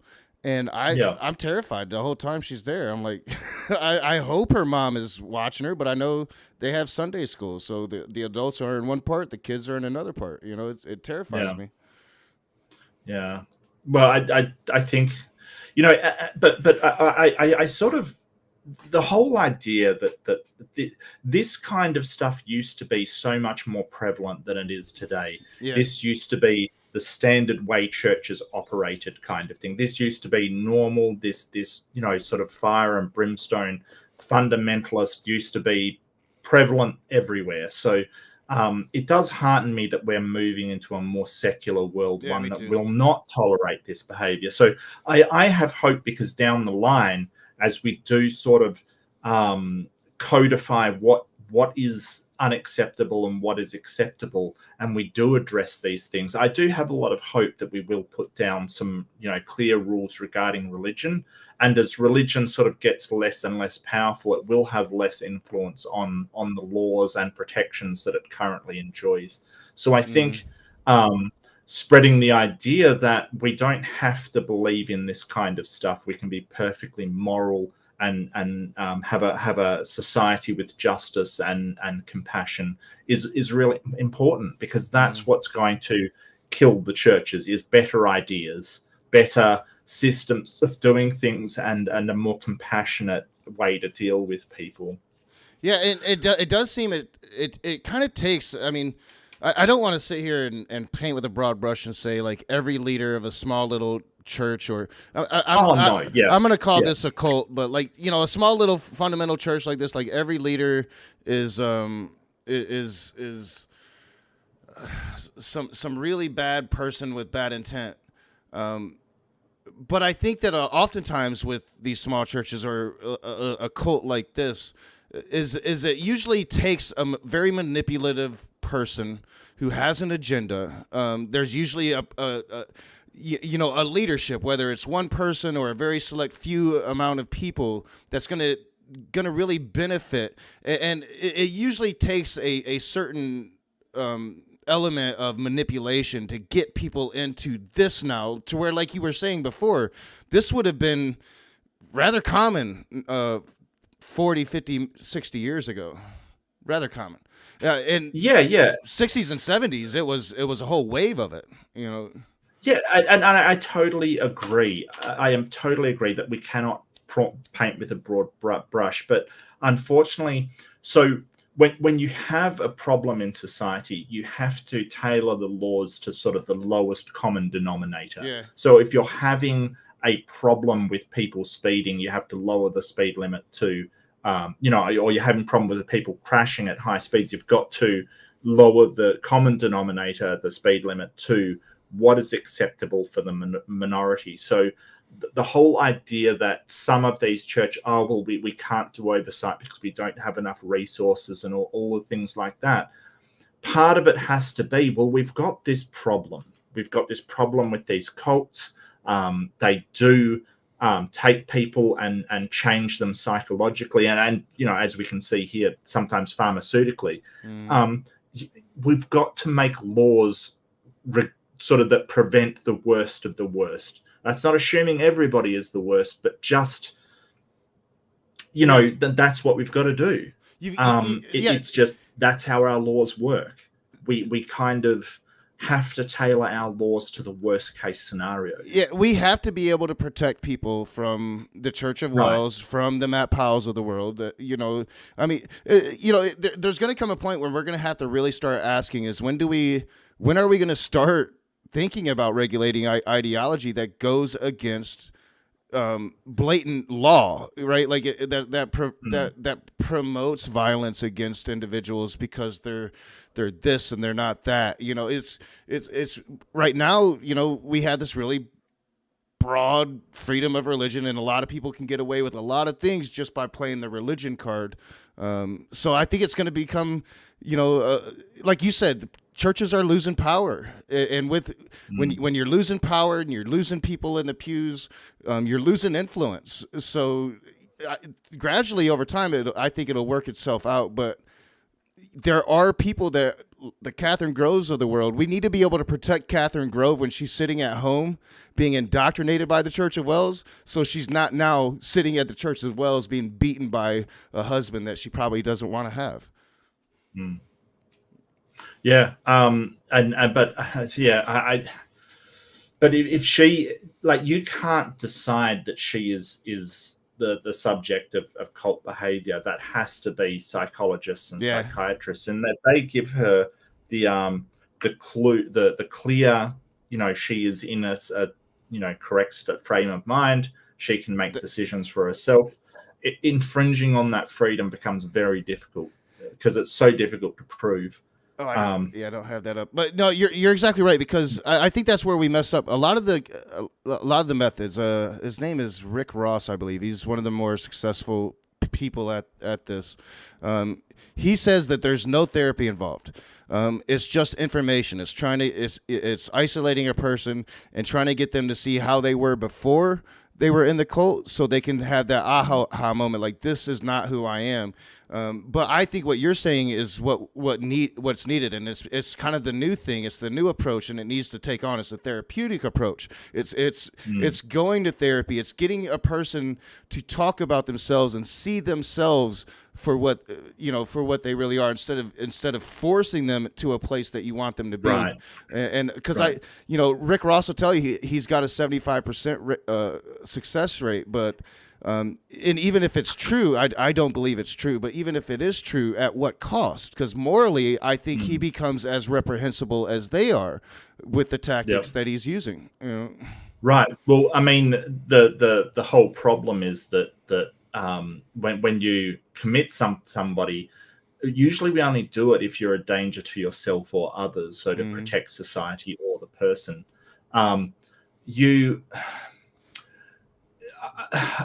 But then again, like it's such a hard question, because some of these people absolutely will not leave the cult that they're in, and we've seen evidence of that. So, man, it's a hard question.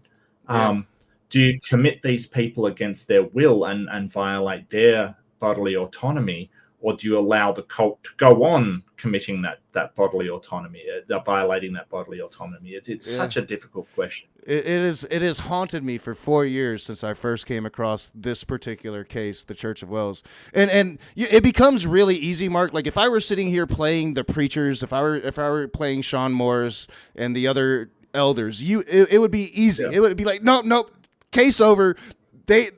Something needs to be done. The FBI needs to come down on this group, but. Right. But with Catherine here, it's a different story because she's clearly making a choice. Well, I think it was a mistake to institutionalize her.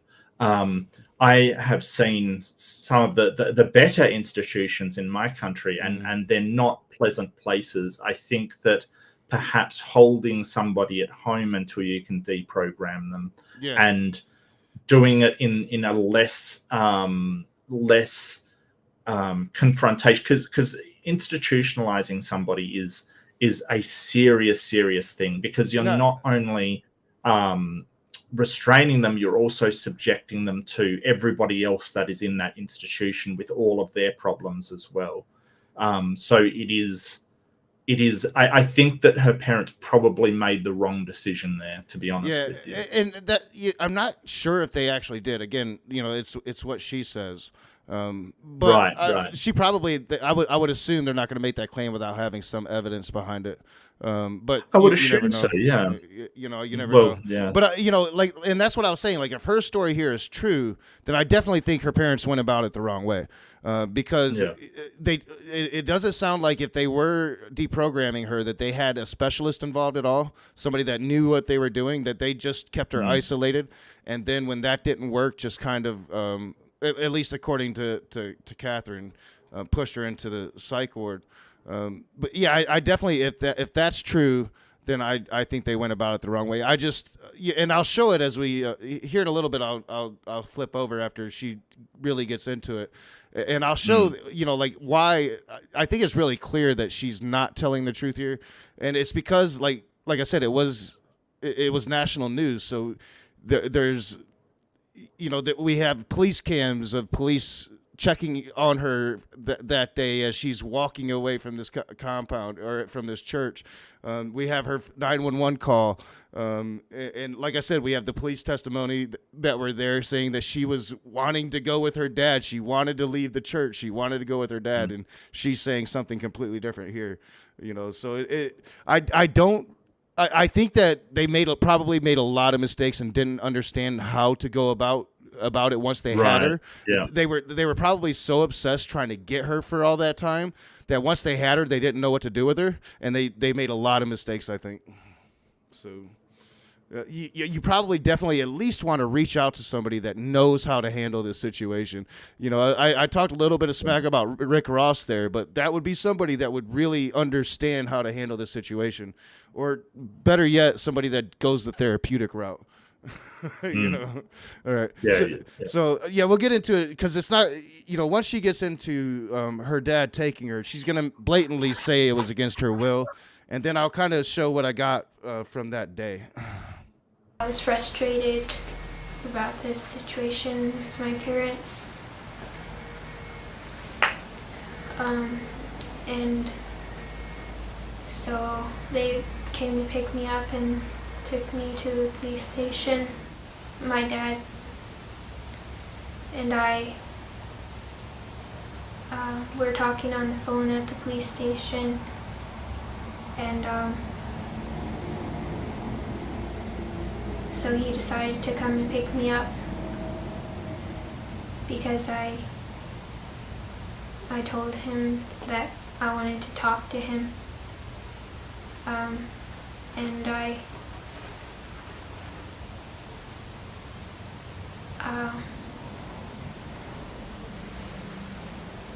just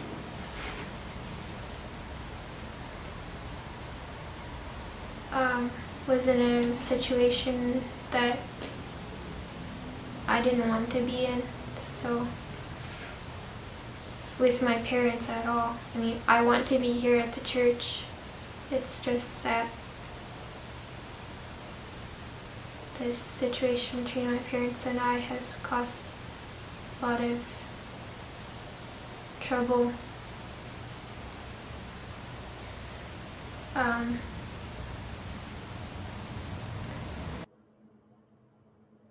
So a lot of trouble.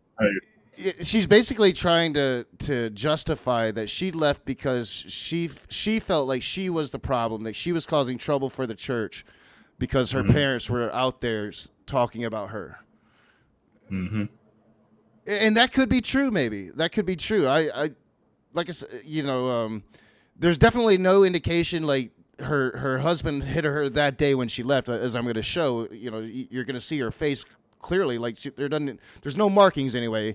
Unless he's one of those pieces of shit husbands that don't hit the face. Which a lot of them are like that. It's she's putting out a narrative and she's trying to take all of the blame on herself, while at the same time saying that what her parents did was wrong. It's really weird. And all indication says that day was like a moment of clarity for her, and she was trying to get away. It's just like I said, I think her parents went about it the wrong way and completely probably pushed her back to the church without realizing it.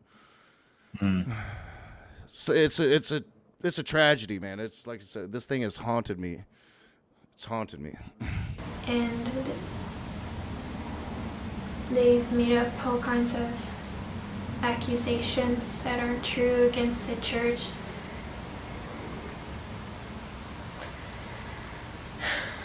So, and I was talking to the police officer at this police station, and I said,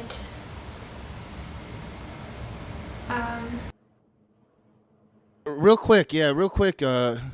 Good point, Sandy. She is blinking a lot more now. Sandy said, "Did anyone but me notice the blink rate change?" I didn't notice her blinking like that before, and she is clearly blinking a lot.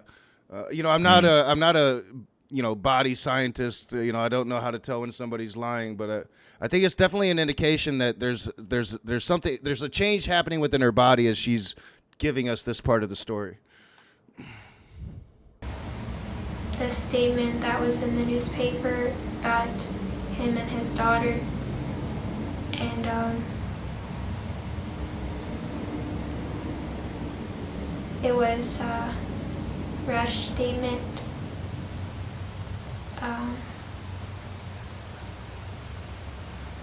That I shouldn't have made, that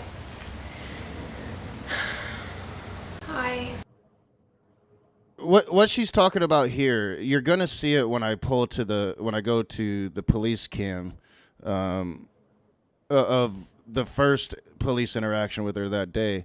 Is I'm assuming it's a Church of Wells thing. They want nothing to do with police officers at all, and you're gonna see that. You're gonna see that when the police officer approaches her.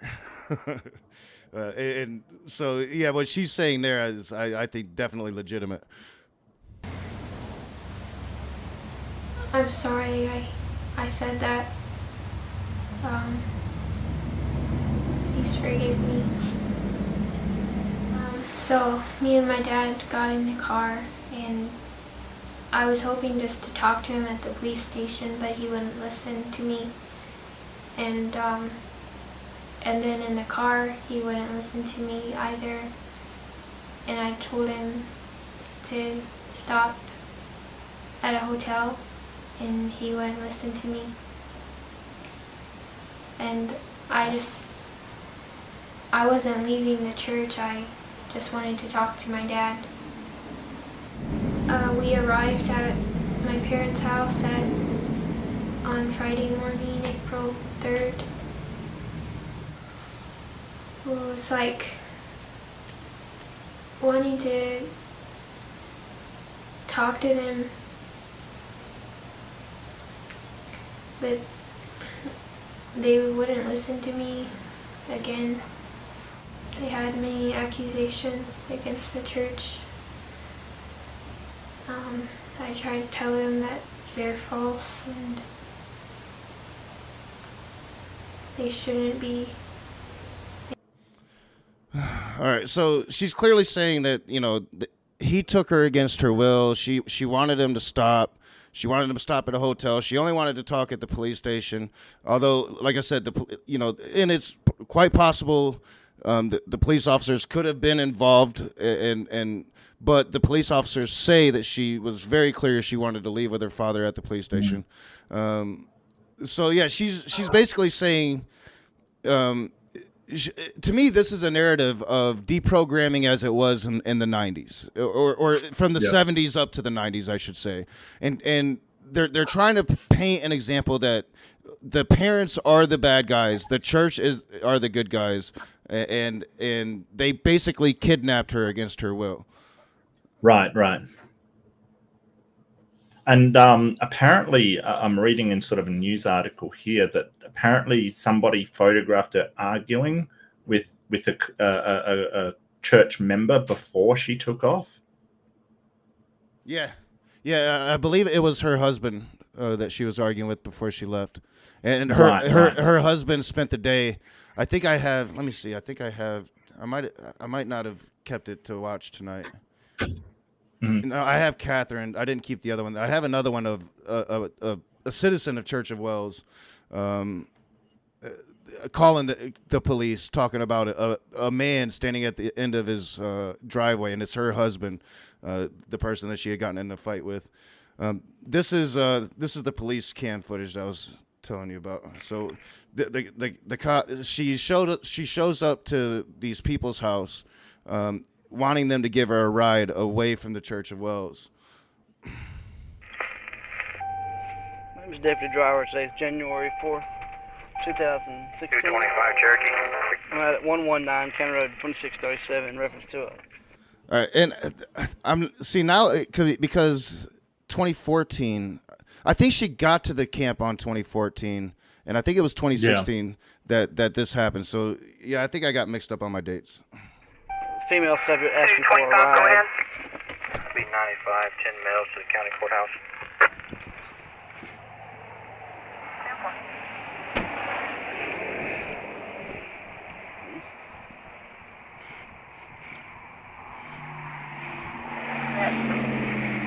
Hello. Show me en route to the courthouse, 95 times 4 females, beginning mileage 60971. Hi. So what's going on? She just came up here to ask her Needing a help. ride? Right. But we can't give her a ride because we don't know her. Right. And she honestly doesn't know where she wants to go. So that's why we decided to call you. Okay. All right, now, right off, that struck me as odd. In the South, where I come from in the South, in North Carolina, and Texas, I know is probably completely different, but there is that Southern hospitality.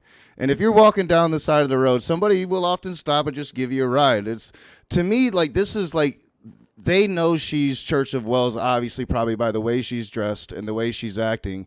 And they don't want to put themselves into a situation with the Church of Wells by giving her a ride anywhere. That's kind of how I'm taking it, because it struck me as odd as, well, we don't know her, we don't want to give her a ride somewhere. Like, to me, it's like the natural thing would be like, yeah, I'll help you out. If you're a decent human being, I'll help you out. I'll give you a ride if I can give you a ride. So to me, it's like a Church of Wells thing. Like, you are clearly in that church that everybody talks about. Right. So right. I don't know. Where are you trying to? Do you know where you're trying to get to, or a general area? I'm just trying to help them to get a ride somewhere, and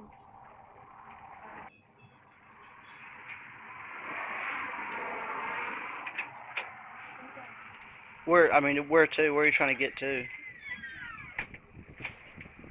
Because I can take you anywhere inside Cherokee County. I mean, I can't take you outside the county just because I can't leave, but we can try to get you somewhere.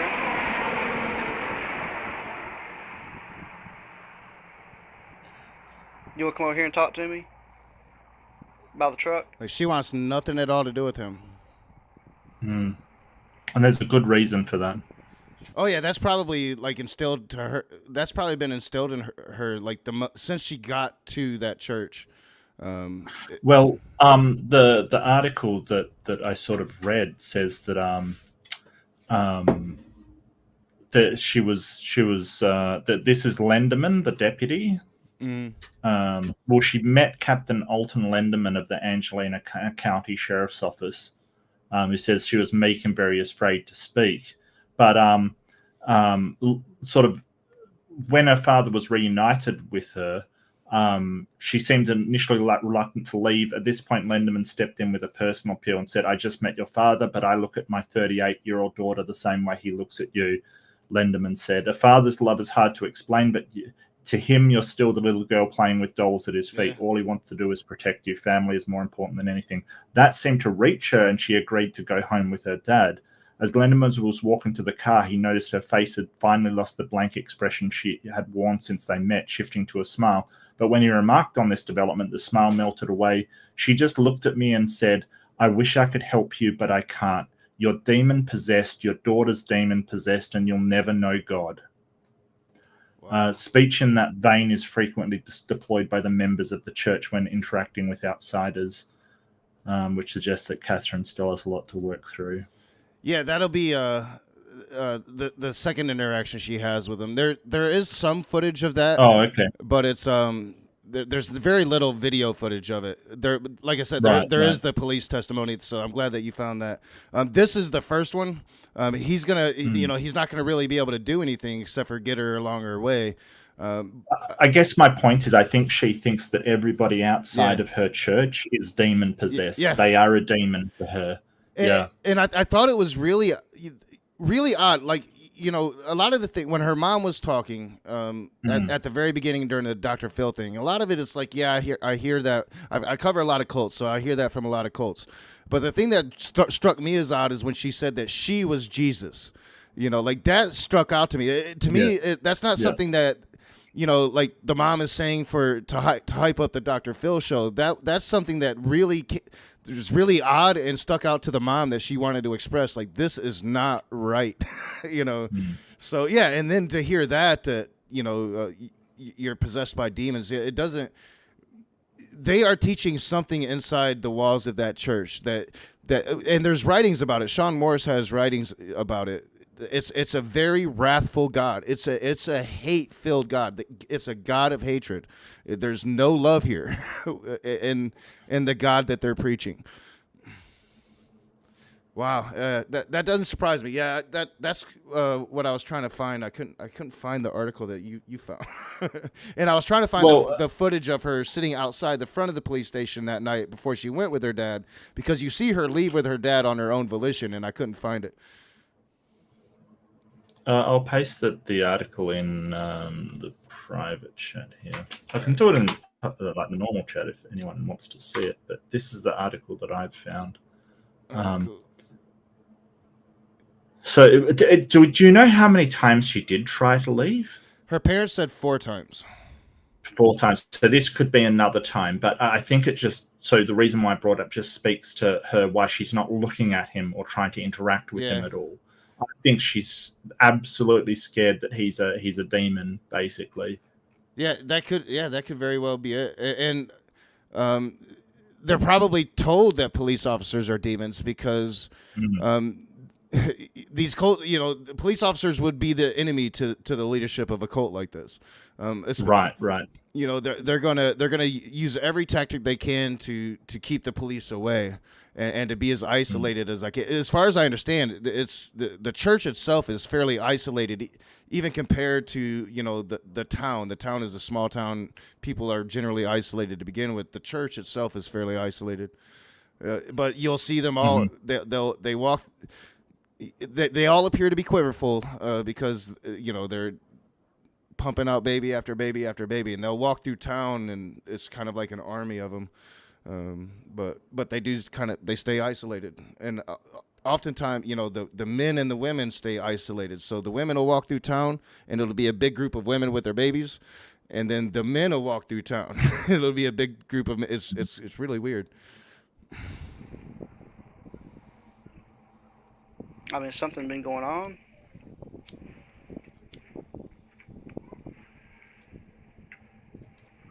Do you have a driver's license or an ID on you? Nothing. Are you from Texas? Where are you from?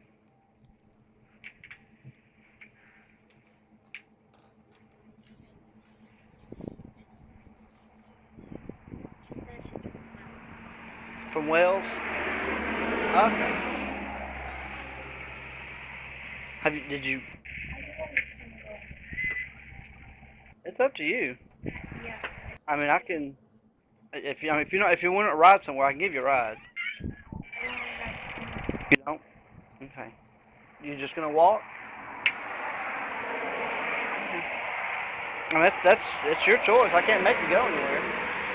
I'm not here. I mean, you're not in any trouble. I mean, they didn't call because you're in trouble or nothing. They're not comfortable giving somebody a ride that they don't know, and we can do that if you need to go somewhere. Okay.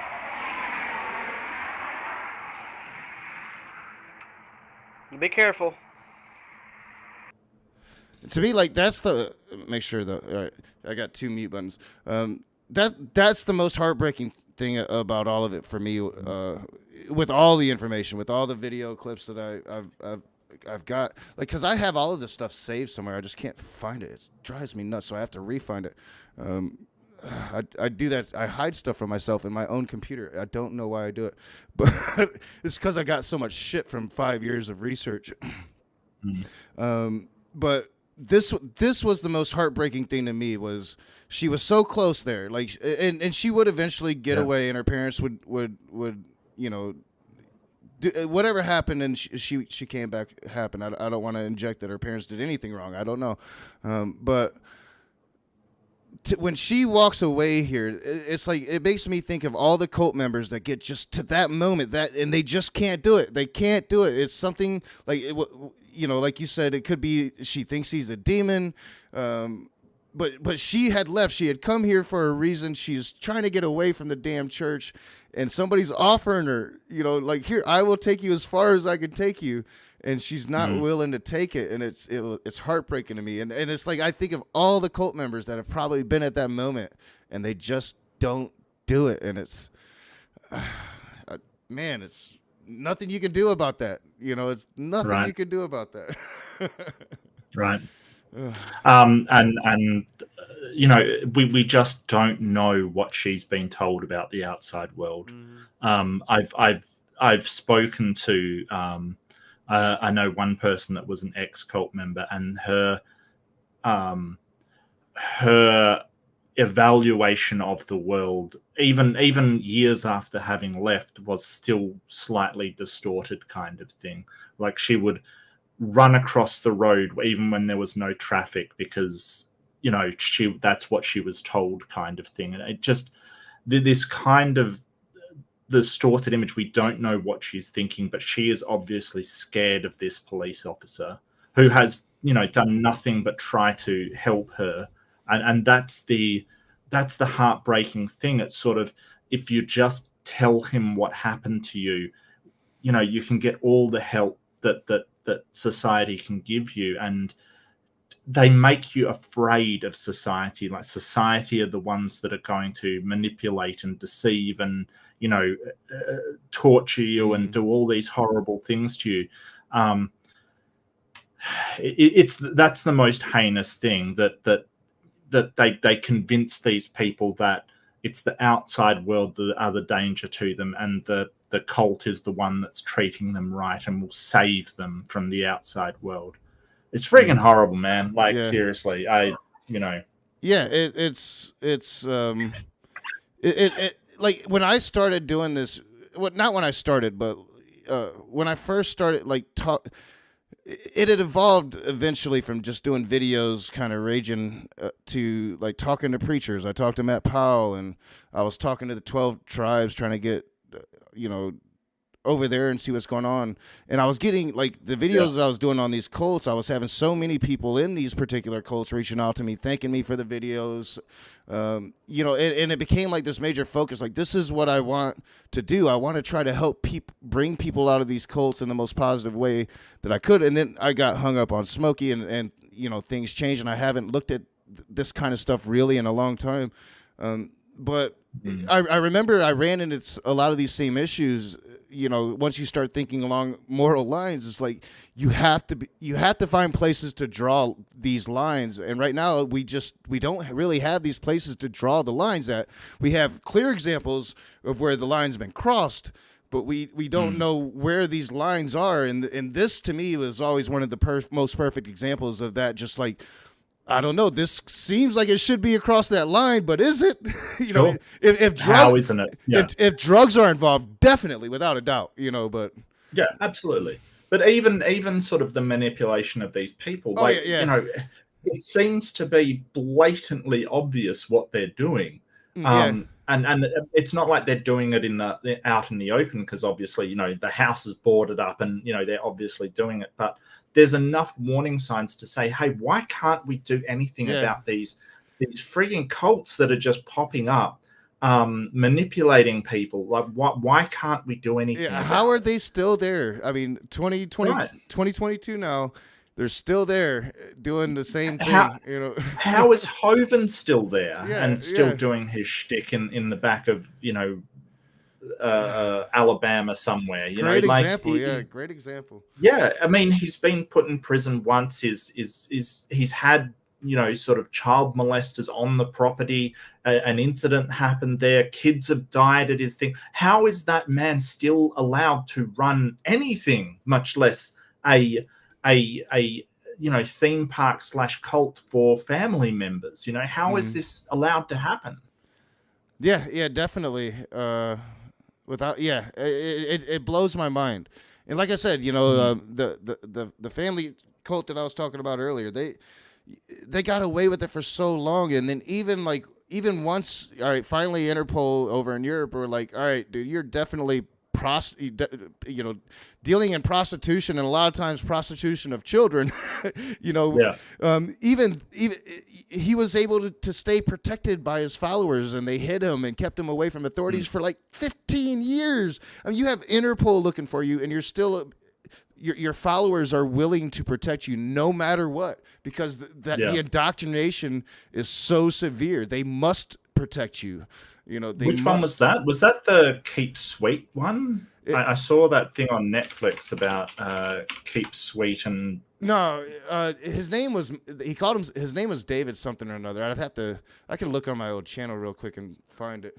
Well, there's a Netflix documentary called "Keep Sweet, Pray and Obey" about an offshoot of Mormonism, basically, and Warren F. Jess, who he ran this cult with child brides and all this stuff happening, and they caught him and locked him up, but his ministry just kept going, and they still think he's innocent, and they still think he's a great, you know, it's just arresting individual leaders just doesn't seem to be enough. They just seem to pop up with another leader. Yeah. I don't think so. Like this guy here it is. They call themselves the Children of God or the Family. So this guy called himself Moses David. Here, inappropriate for some users. Let me see. I'm trying to just. I can't remember how I did these. Like this dude right here, he would have his the children in his cult, and eventually it became this huge thing. It started in California, and he drove across the country, and he would literally like open up his VW wagon to kids in the community, and they would just hop on the bus and leave home and run away and join this cult. And eventually they went overseas, and he would have the children of the cult get naked, and oftentimes they would be forced to have sex with their parents from a very young age. It was called the Love of Jesus. It was a sex cult, and basically, like, children were making pornography and sending it to this old man at whatever compound he was hiding in, because eventually Interpol was trying to fucking send him away forever. And they never caught him. He died. They never actually caught him. He was protected until he died. Well, apparently Rose McGowan and sort of Jacqueline Phoenix were a part of this and left. They were raised in this Family International. Yeah. Wow, that's insane. Yeah, I covered that. Like that was probably 2 months of research, and it was like the worst 2 months of my life. It's way worse than Church of Wells. I mean, but it's a clear, it's a very clear example of just how far manipulators are willing to use religion as a weapon. Because that's what he did. He was a very good manipulator, always had been, and eventually started using it on people. In fact, I think he worked for the government. Like, he was trained how to manipulate people, and he started using it on people, and got. I think at one point he was over 1 million followers. So just huge. And he thought he was a prophet. He thought he was the reincarnation of Moses. Fucking insane. Yeah, so in 1976 it began a method of evangelicism called flirty fishing that used sex to show God's love and mercy and to win converts. Ugh.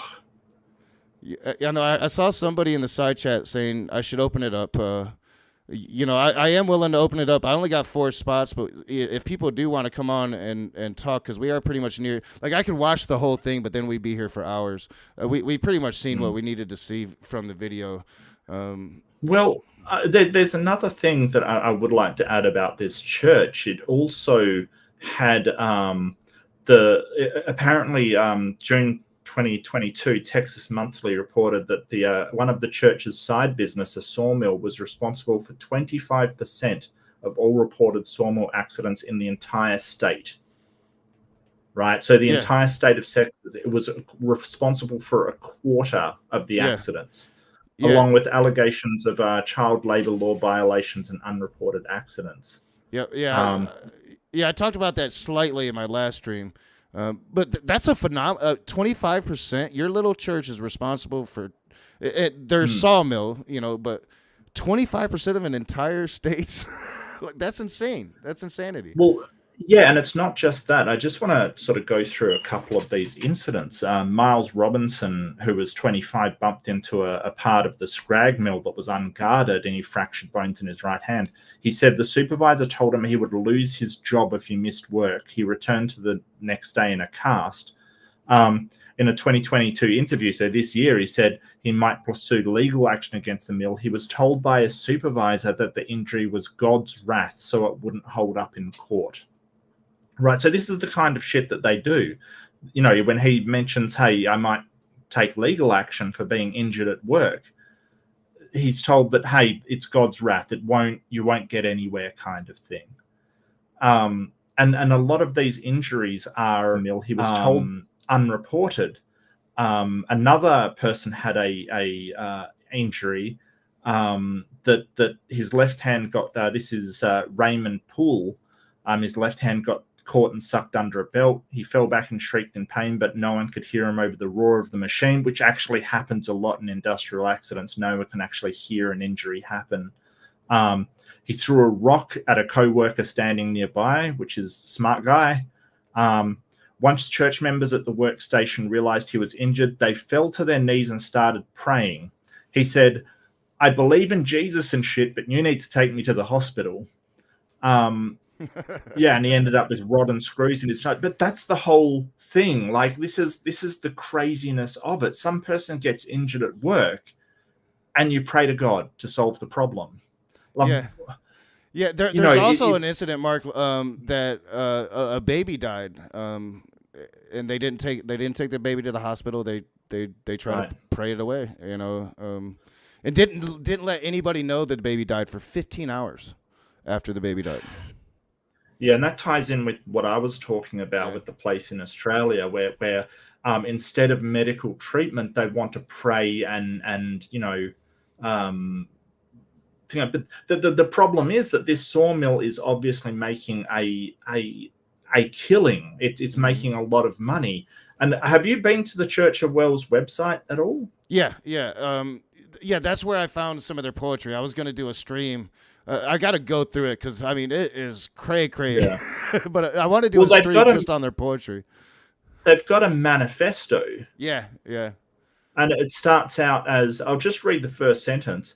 In this hour of general apostasy, where the brethren of our Lord on every hand are committing themselves in unholy unions with infidels, when the table of the Lord is turned into the table of devils, and the temple of God to a house of idols, when pastors, churches, and professors define and approve of salvation and church behavior different from the book of Acts and the epistles of the New Testament, where there is more leaven in the church than there is sincerity and truth, when the faithful are scattered upon the desolate hills of hopelessness as sheep without a shepherd, when the wicked lift their unholy hands in our assemblies and praise a holy God, and no one thinks twice and no one considers their way. In this hour, I say, it is meet for those whom God has risen up as salt and light to salt the corruptions of their generation and to turn the lights on in that great bedroom of adulteries, i.e. the professing church. If perhaps God would be pleased indeed to stem the tide, seal the breach, and resurrect his standards of righteousness, which has long lain without church to bear it. Oh yeah, and on here somewhere. Whew. So that's basically saying that all other churches are idolaters and heathens. Basically, they are not. They are evil. They're devils and demons.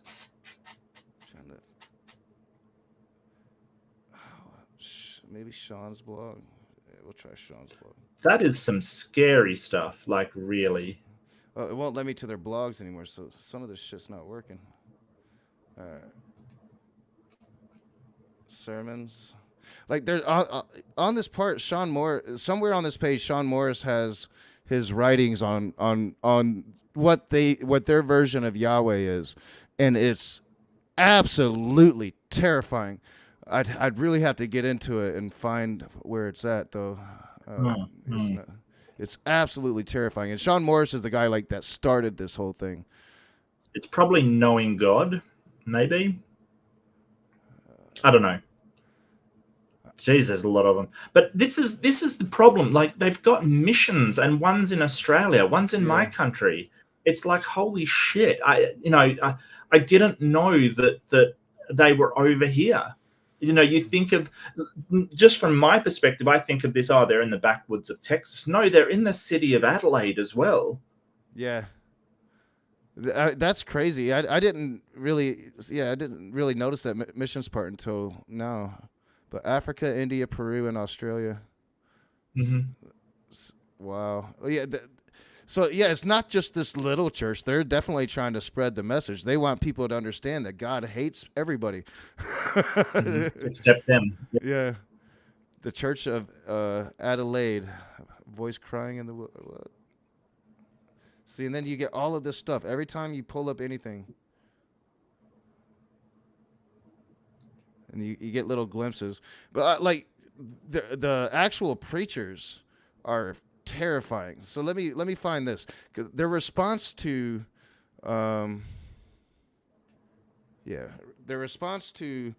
Dr. Phil, this one guy in particular, is just something else. And all I really need to do is type in the Church of Wells, because my algorithm should go right to it. Somewhere in here. The Church of Wells responds. I don't think I've ever Smartest seen guy in the this. world, but I'm... Oh, let's do something real quick while I get through the ad. I don't know. I was checking out that picture of them all assembled, trying to find what's her name, Catherine Grove, in there somewhere. I don't know. You can't really see clearly, but yeah, I don't think I could ever really. They pretty much they make all the women dress the same. They wear their hair pulled back into a ponytail. Is she still there? Do we know where she is now? Do we know? As far as I can determine, she is still there. Okay.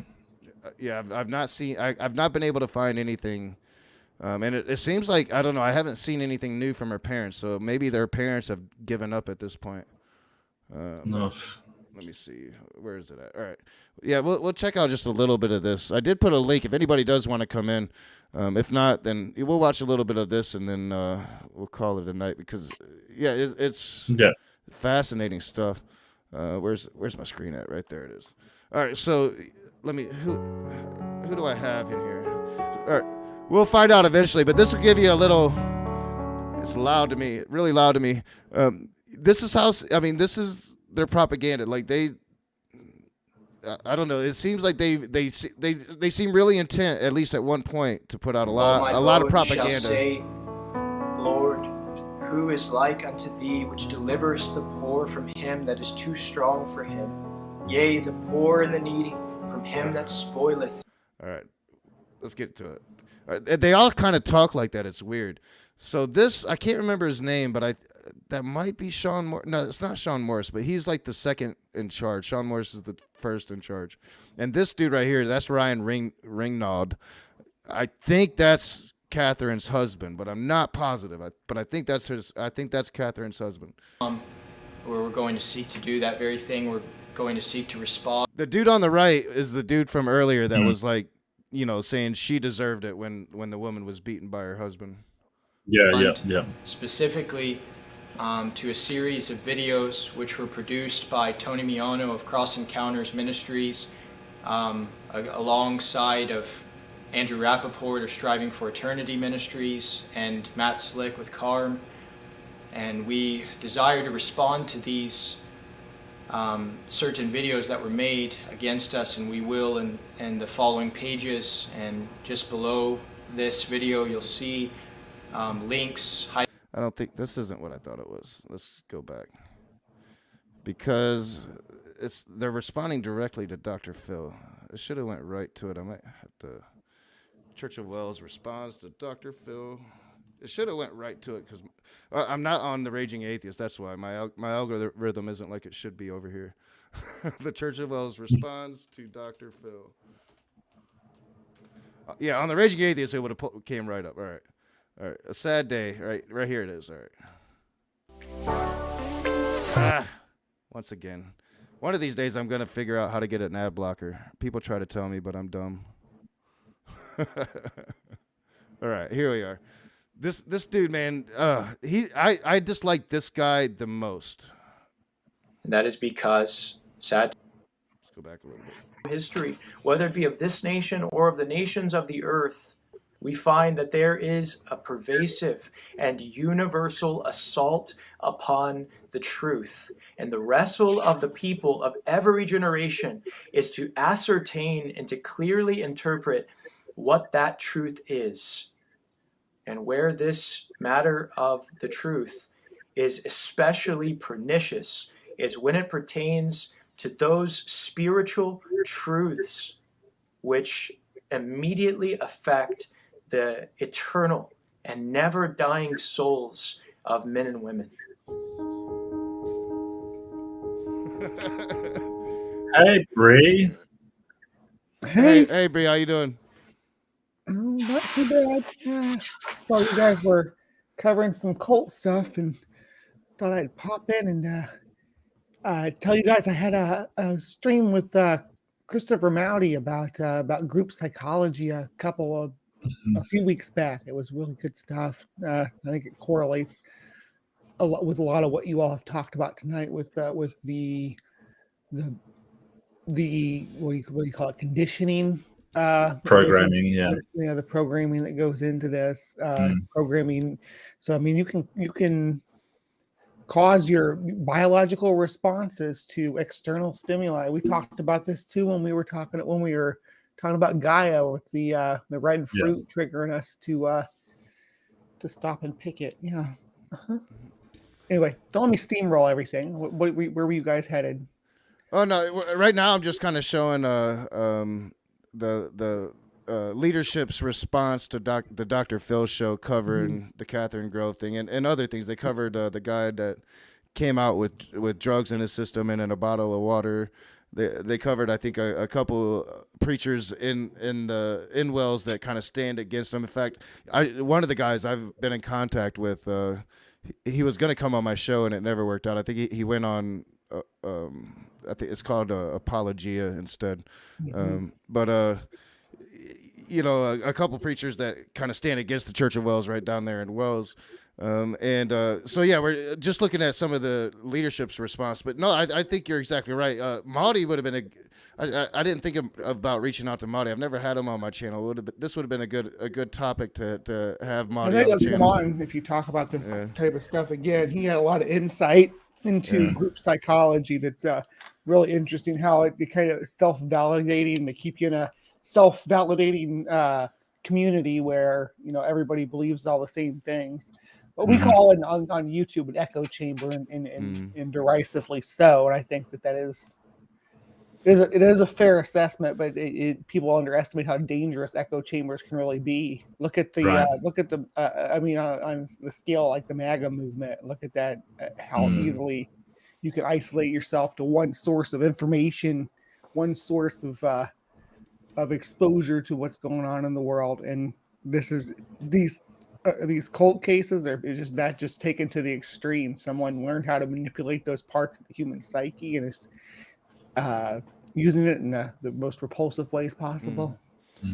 Yeah. And often they have a deep desire to be the one in charge, right? Like that's to me like all of these people were very, very young when they made themselves elders. The other cult that I was talking about, Moses David, he was like in his 50s, and like I said, he had a career working with the government. He had also been a teacher at one point, and then just one day he was like, you know what? I'm going to use all the skills that I learned from the government, and I'm going to create a cult, and he did. And man, he had one of the most successful sex cults in the history of the world. It's crazy. If you know how to manipulate people, they say rich people are psychopaths, and you can almost, I don't want to demonize all rich people, even though I am a socialist and fuck them, but you can kind of see it. Like you've got to do a lot of brutal things to get to the top, and being able to manipulate is probably one of them. And if you have that ability, you're gonna be able to get a long way with it. Honestly, and this might get me canceled too. It takes a lot of narcissism to be rich. I'm just going to say that you have to care about yourself more than your fellow humans that are suffering. I think to allow yourself to have a hoard of wealth that you're never going to spend within your lifetime. Yeah. Well, that level of rich, I just being generally wealthy, like well off. That no matter what life throws at you, you can handle it. Yeah, that's where we should all strive to be there. But beyond that, it should be clarified. But there's wealthy and the rich though, like rich. That's what I'm talking about. The Elon Musk. There's wealth hoarding dragons. Billionaires should not exist. They should not exist. I'm with you there. But I am a socialist, so that shouldn't surprise anybody. We can have our pipe dreams. But so as we're watching this, I want you guys to kind of just notice the speech pattern, right? Like I noticed it. I noticed it slightly when I watched Nicholas Whitmire. Like he'll have sometimes this kind of same really slow delivery, and I think it's really weird. It creeps me out. Nicholas Whitmire, who's that? He hangs around with CJ Cox. I think I know the guy you're talking about. Yeah, Crazy Eyes. I call him Crazy Eyes. Yeah. That's he calls him Prophet of Messiah. I think he used to call himself. He hung out, something like that. Yeah. I know who you're talking about. Hung out with a Smokey Saint, and he's a trip. But like he'll have that same kind of cadence, right? And it's like this like slow little cadence. I think it's meant to kind of like lull you. I don't know. It's like hypnotic almost. And it's also, I think, meant to like portray like, hey, I am this super innocent, nice person. And it just comes off so fake to me. But I know I'm biased, so it'll be interesting to hear what you guys think. Right. Oh, this is sad in music. America, because across this country, a television show is soon to be broadcast with some odd millions of viewers called The Dr. Phil Show.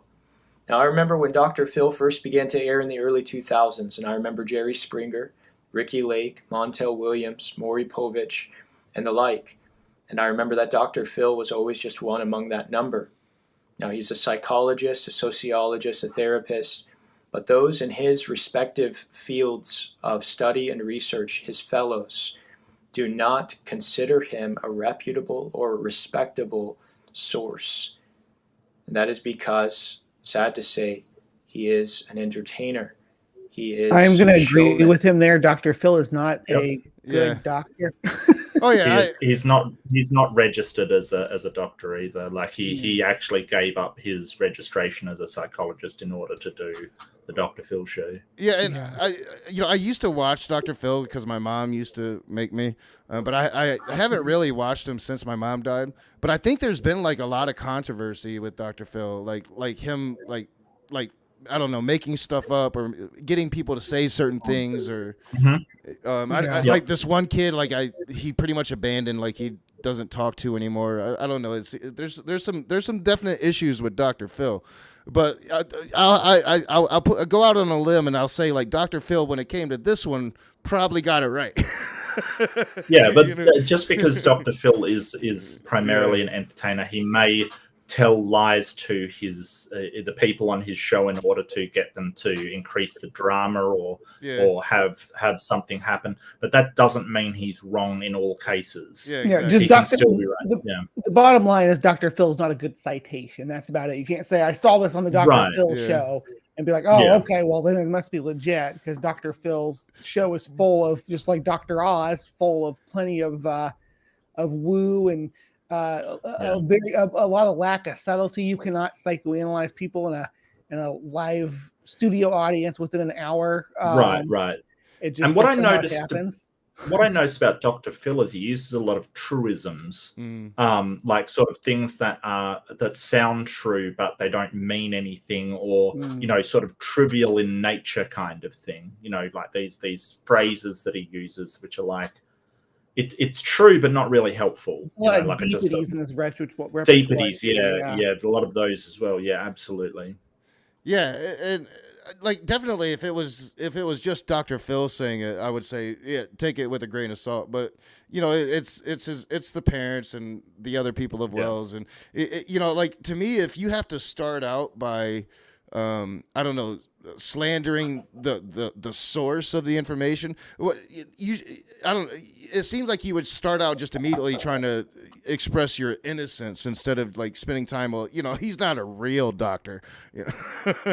I don't know. It just seems throw it in there at some point, definitely, but don't start with that, right? I don't know.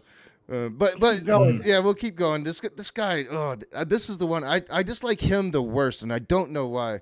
Because the other one, the Sean Morris dude, is a real big douchebag. He has his lot at the Paramount Studios, Studio 29, Hollywood, California, and it is fearful to behold his behavior and his ways and how he just destroys men and women's lives without the slightest care. His work and his words reek of insincerity and maliciousness, a man who is cold and heartless. And I pray mercy upon this man and upon those that he has affected and influenced by his ill words and works. It is simply not right. He does not care for the people that he is dealing with. He cares about fame and money and entertainment. Ironic, really. Yeah, well, and it's the same things that maybe just different words or different versions of it, but he's basically, they say the same things about Catherine Grove's parents.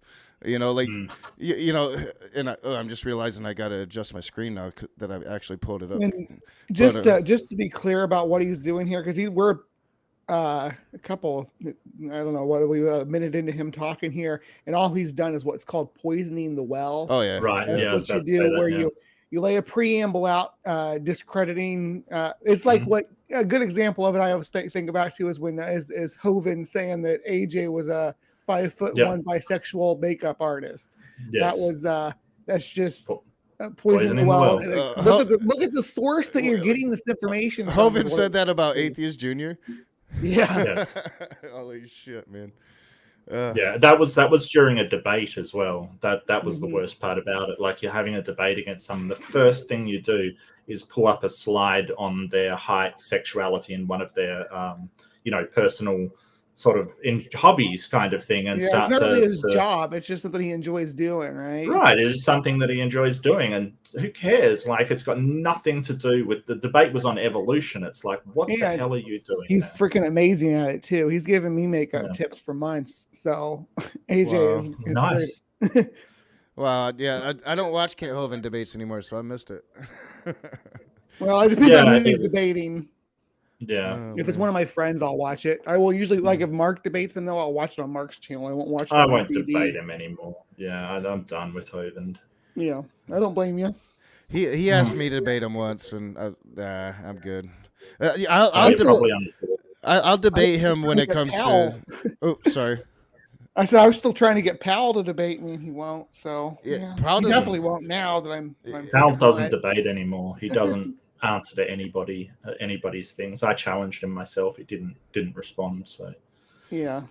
Yeah, he definitely doesn't want to talk to people that know. Like, he tries to find, me when I first started. Like, he wants to find people that don't know about the topics he wants to talk about, mainly evolution. Mhm.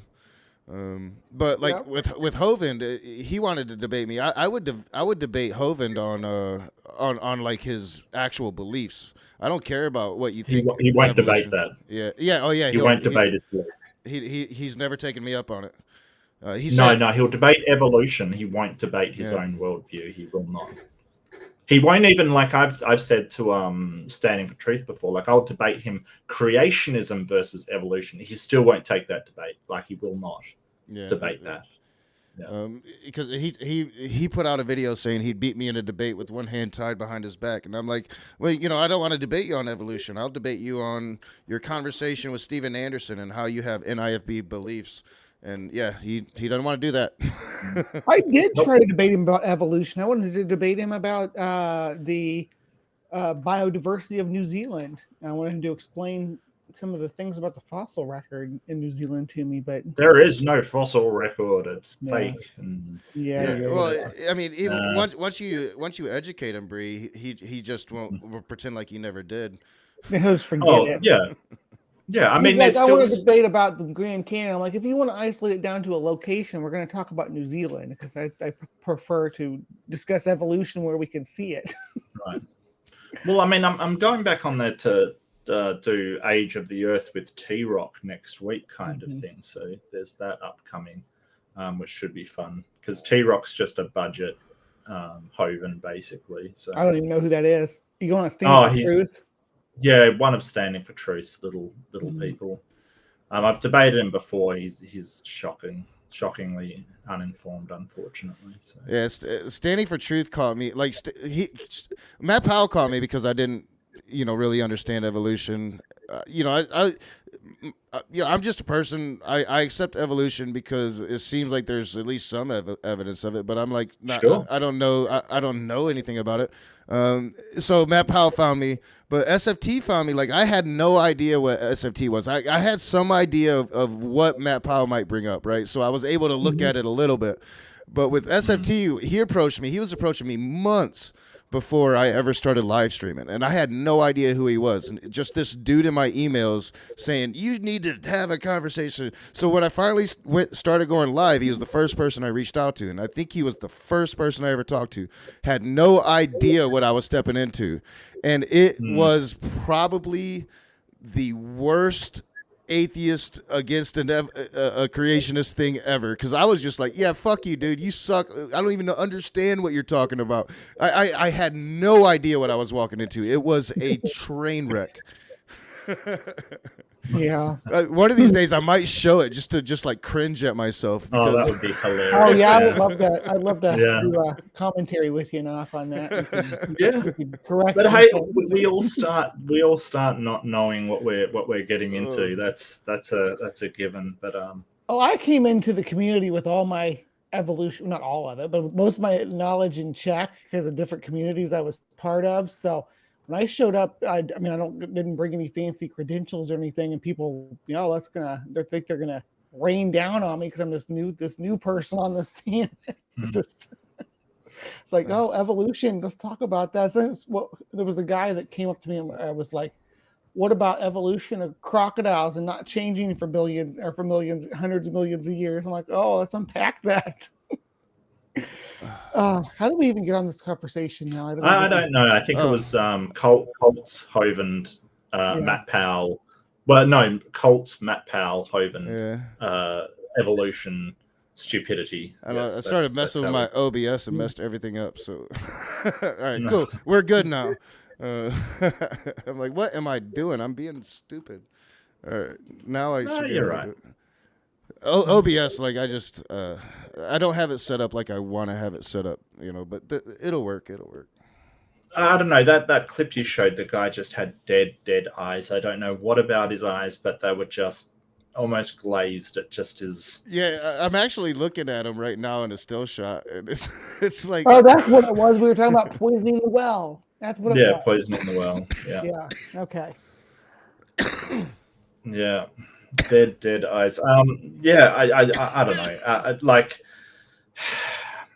just because Dr. Phil is a douchebag, I forgot you guys could hear me cough. Doesn't mean what he's saying is incorrect. That has got nothing to do with it. He could be the worst person in the world and still be correct about this one thing. That is possible. And yeah, you have to couch it with, hey, he is an entertainer. He does want the most controversial stories and stuff. He does want the drama because that is what he's doing. But more than just him, and you're right, not more than just him are out there saying this. At a certain point, you say, well, it can't be Dr. Phil, the authorities, their parents, random people with no stake in it, all being, making this stuff up. Oh yeah, they've got propaganda videos out against cherry picking the parents going to different local news stations and stuff, and they would cherry pick things that they said differently or stuff like that. Let me see if I can find it. They got a whole page dedicated to Catherine Grove. All right, it should be down here. All right, right there it is. Well, I think it's sort of hypocritical when he's talking about, Dr. Phil's just out to make money. And that church is running a death sawmill that is making a killing right now. Yeah. Cutting corners, right? That's from what I'm understanding. They're cutting child labor, not reporting accidents, just unacceptable level of safety. Yeah. Yeah, it's a deflection because the issue is these parents are saying their daughter wants to leave, but she's too afraid to leave, and that's the claim. And of course, if they are trying to get her, if they are trying to get her away from it against her will, they would say that. But I don't know. I just tend to believe the parents when they say that Catherine's reached out to them and has told them and indicated to them that she wishes to leave, but she can't because she's afraid. As a parent, I can put myself there. Like if my kid, she goes to church, but if she were to disappear to a church like this, I would, and especially if you get there and they're not letting you speak to her. Yeah, it would be definitely something's going on here, and I would damn sure plant myself there and make sure she had every opportunity to approach me and get the hell out of there. So I could totally see parents doing that, What would you do if she said on a videotape that she does like Catherine Grove is doing, that she doesn't want to speak to her parents and that she wants to stay there? What do you do from that point onwards? I think I would have to dedicate my entire life to just trying to somehow change her mind, however long it took. To me, because I am me. I don't like my daughter going to the church she goes to. You know, I could, if it was something like this, it would be like, You are a good parent for letting her get that exposure, Knock. Don't ever let anybody tell you that you're not. 'cause what you get, I struggle with it, Bree. I struggle. I know. I have kids myself. Yeah, no one says you have to like it, but you know, I think that it's something that if she wants to do, people, right? Huh? She needs to be exposed to the culture of her mother's people. Sorry, Mark, I didn't mean to cut you off. I apologize. No, that's fine. I totally agree that you know the whole idea is that there's nothing that deconverts somebody like the Bible and like seeing Christians in their natural habitat. I mean, if you see the Christians online, I was thinking about this before. They're some of the most awful, hateful people that I've ever seen in my life. Yeah. If somebody is like Christianity and is love, I would just show them that, you know, people like John Maddox and, you know, Praise I Am and all of these people that they are like the most horrible people to others. So brutal and so not compassionate or they're not generous. They're just awful to people. Yeah, there's definitely an element of Christian apologetics, the smaller element. Maybe even some of the bigger channels are the same way. I just don't pay attention to them. But you know, like the Cameron Bertuzzis of the world, you know, they try to be respectful and have respectful conversations. But then there is that other element, you know, the Praise I Ams and. Yeah, it seems to me like Christianity would recognize that they are being represented in a very bad way by a certain element of YouTube Christianity, and that they would want to do something about that. I have not had a bad negative interaction personally with Praise. I'm just going to say that right now. I'm not saying that the other people haven't, or there's not reasons to. He can be okay when you talk to his face, like he's fine. It's just some of the stuff that he does, like he makes videos of people in weird, you know, sort of puts their faces on stuff. He did that to me. He had this video clip of something playing, and he put my face on it. So it was like, was it funny or was it like cringe or was it? I found it funny because it was just him trying to be mean and sort of nasty, so I found it actually hilarious. But it was just weird. It was just, you know, somebody trying to be a horrible person kind of thing. I don't understand. They've made so many. Praise has made so many memes about me. Like he'll have me as a woman. Like he just messes with it. And when I'll go into his room and he'll flash the shit while I'm talking. You know, it's like you know, I've known Praise for 5 years, and usually if we're talking, we're nice to each other. But the moment we're not talking, it's fuck the raging atheist. Yeah. So you guys must have said terrible Christian 3 times in a row. So here I am. Yeah, fine. I don't know. You're not a real Christian, Richard. That's why I'm a terrible Christian. Just ask any of them. Yeah. Damn heretic. You're my favorite terrible Christian, though, Richard. You know, you're my favorite science promoter, actually. I've been. I know you look at the Book of Enoch, which is Sumerian, Richard, but I've been really looking at, you know, ancient Sumerian mythology and Anunnaki shit, and I could see, like, I'm pretty sure I could see that being right up your alley. It's fascinating shit, man. It's fascinating. That's what I got to talk to Pat about, because he's gonna kind of help me with that research.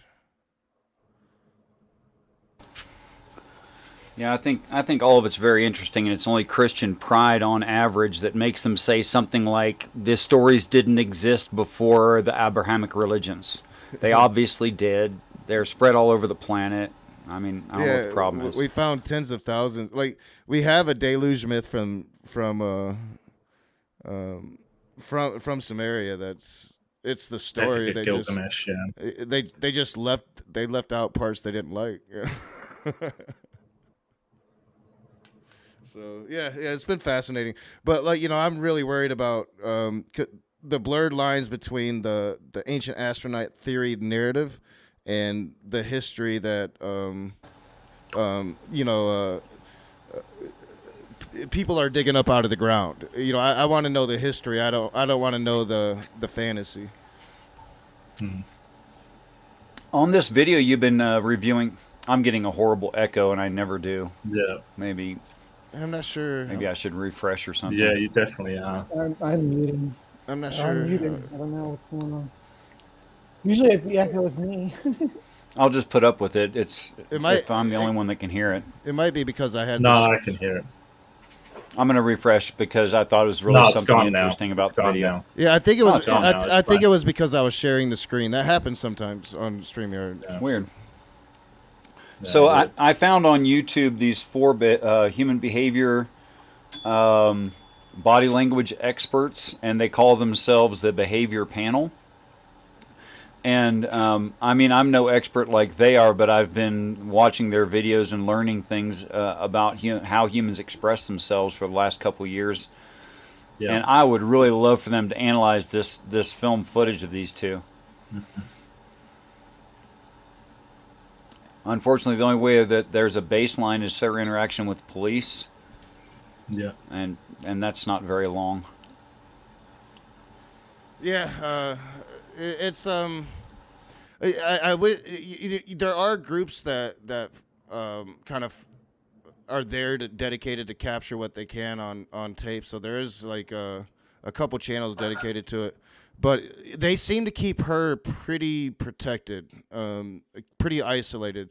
There has been a couple times where reporters actually caught her out in public, but she's not out in public very often. Yeah, I imagine after all this, they try to keep her hidden. Yeah.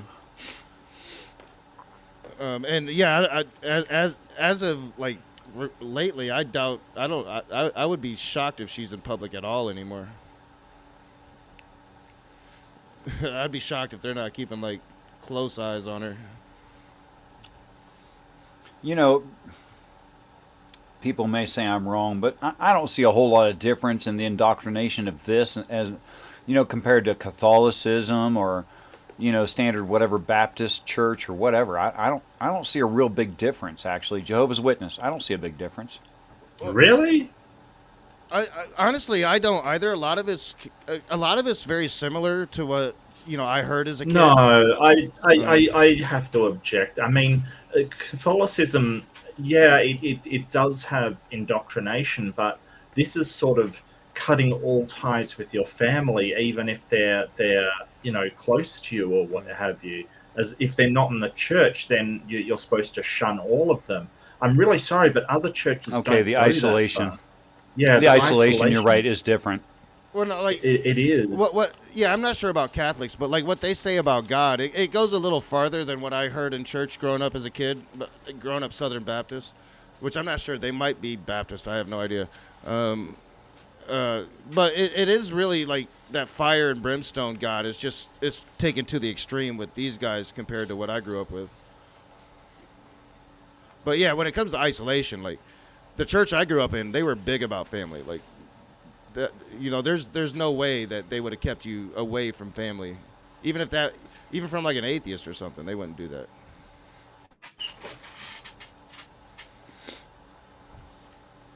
Of course, still the overall, you know, effort is to get the whole family into the church. Well, no, I from the indications of this particular church, it seems like their efforts is to get young women in the church. Right. You And know, married, yeah. Yeah, in young the women in church. the church and married and reproducing. it's- I haven't heard sermons like people. It's hard for people to get into the church, but just based on like how many children they're producing, I have to assume that they fall into the Quiver Line movement and that they're raising an army for Christ or an army for the Church of Wells. A lot of these groups think that they can reproduce their way to a bigger movement. Oh, well, they're probably right, too. I mean, if you indoctrinate someone from infancy. Yeah. Looking at the photo they have on their website, it is the amount of children there is insane. Yeah, I still got that up too. Let's see. Yeah, I find myself looking at that picture, just staring at it. You know, it's like when when you listen to the thing earlier about him saying that the woman deserved it, like you can hear so many children in the background. It's like it's what always disturbed me when I covered Steven Anderson was it's one thing to be preaching that shit to a bunch of adults, but you got babies and you got kids there listening to it. It's disturbing as hell. And yeah, you're right. There is a ton of kids.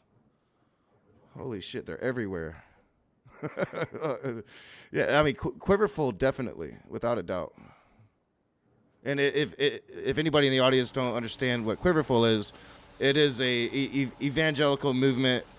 There's a verse in the Bible that talks about keeping your quiver full, talking about reproducing and having lots of kids, be fruitful and multiply. They think it's biblical to have as many children as possible, and a lot of them think that God provided natural child,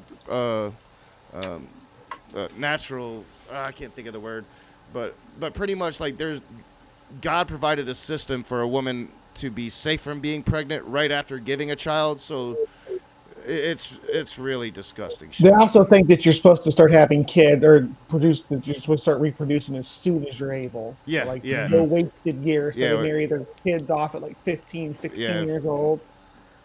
And a lot of times there's a lot of interbreeding involved. You know, The Duggards are a good example of it. Yeah. Yeah. Yeah, the Duggars are probably the most famous example. And then, I covered the Willis clan. They were musicians who were quiverful, and their dad was raping the daughters. Ugh. I grew up with a Catholic family up the road that they had a huge van, and there was like 13 kids. It was wild. It was my most watched video ever. The Evangelical Rapist, I called it, and it was wow. They got really big on. I think it was the country music channel, like something like that. Like it was like a reality show, like whatever. I can't remember. I don't watch the shit. But they got really big and popular, and they're a very talented musical country band. And yeah, the dad was raping the daughters, and he had a bunch of them. He had a bunch of them. With the Duggars, I guess it's in poor taste. That's tragic. With the Duggars, it was one of the siblings. It happens a lot in the Quiverful movement. The eldest brother, wasn't it? Josh Duggar was the eldest Yeah. of their 21 kids or whatever. Yeah. Maybe he wasn't the oldest. He was one of the oldest, perhaps. They usually homeschool their children, and they use Bill Gothard's homeschooling techniques. And Bill Gothard's like the father of Quiverful. So, Bill Gothard died standing accused of sexual assault and molestation and all of that shit. That part of the text is talking about people entering into the promised land, which I think very few Christians take as being the land of Israel, a small place on the Gaza Strip. I don't think they even think of it that way, but then preachers will twist it to mean you should do it here now. Well, yeah, I think it's definitely important to have children. And if you want to have 5-6 kids, that's one thing. You want to have 25, 30, if you want to, if it's a nonstop reproduction cycle for your wife, and your wife is so indoctrinated that she's cool with it because the religion is telling her this is what she must do, like that's not healthy for the woman. It's not healthy. It can't be healthy to have that many children. Well, but it is her body, though. I mean, she has the right to do it. It's the same question that we were talking about earlier. It's like, it becomes a really hard question. Is like, what are you going to do about it?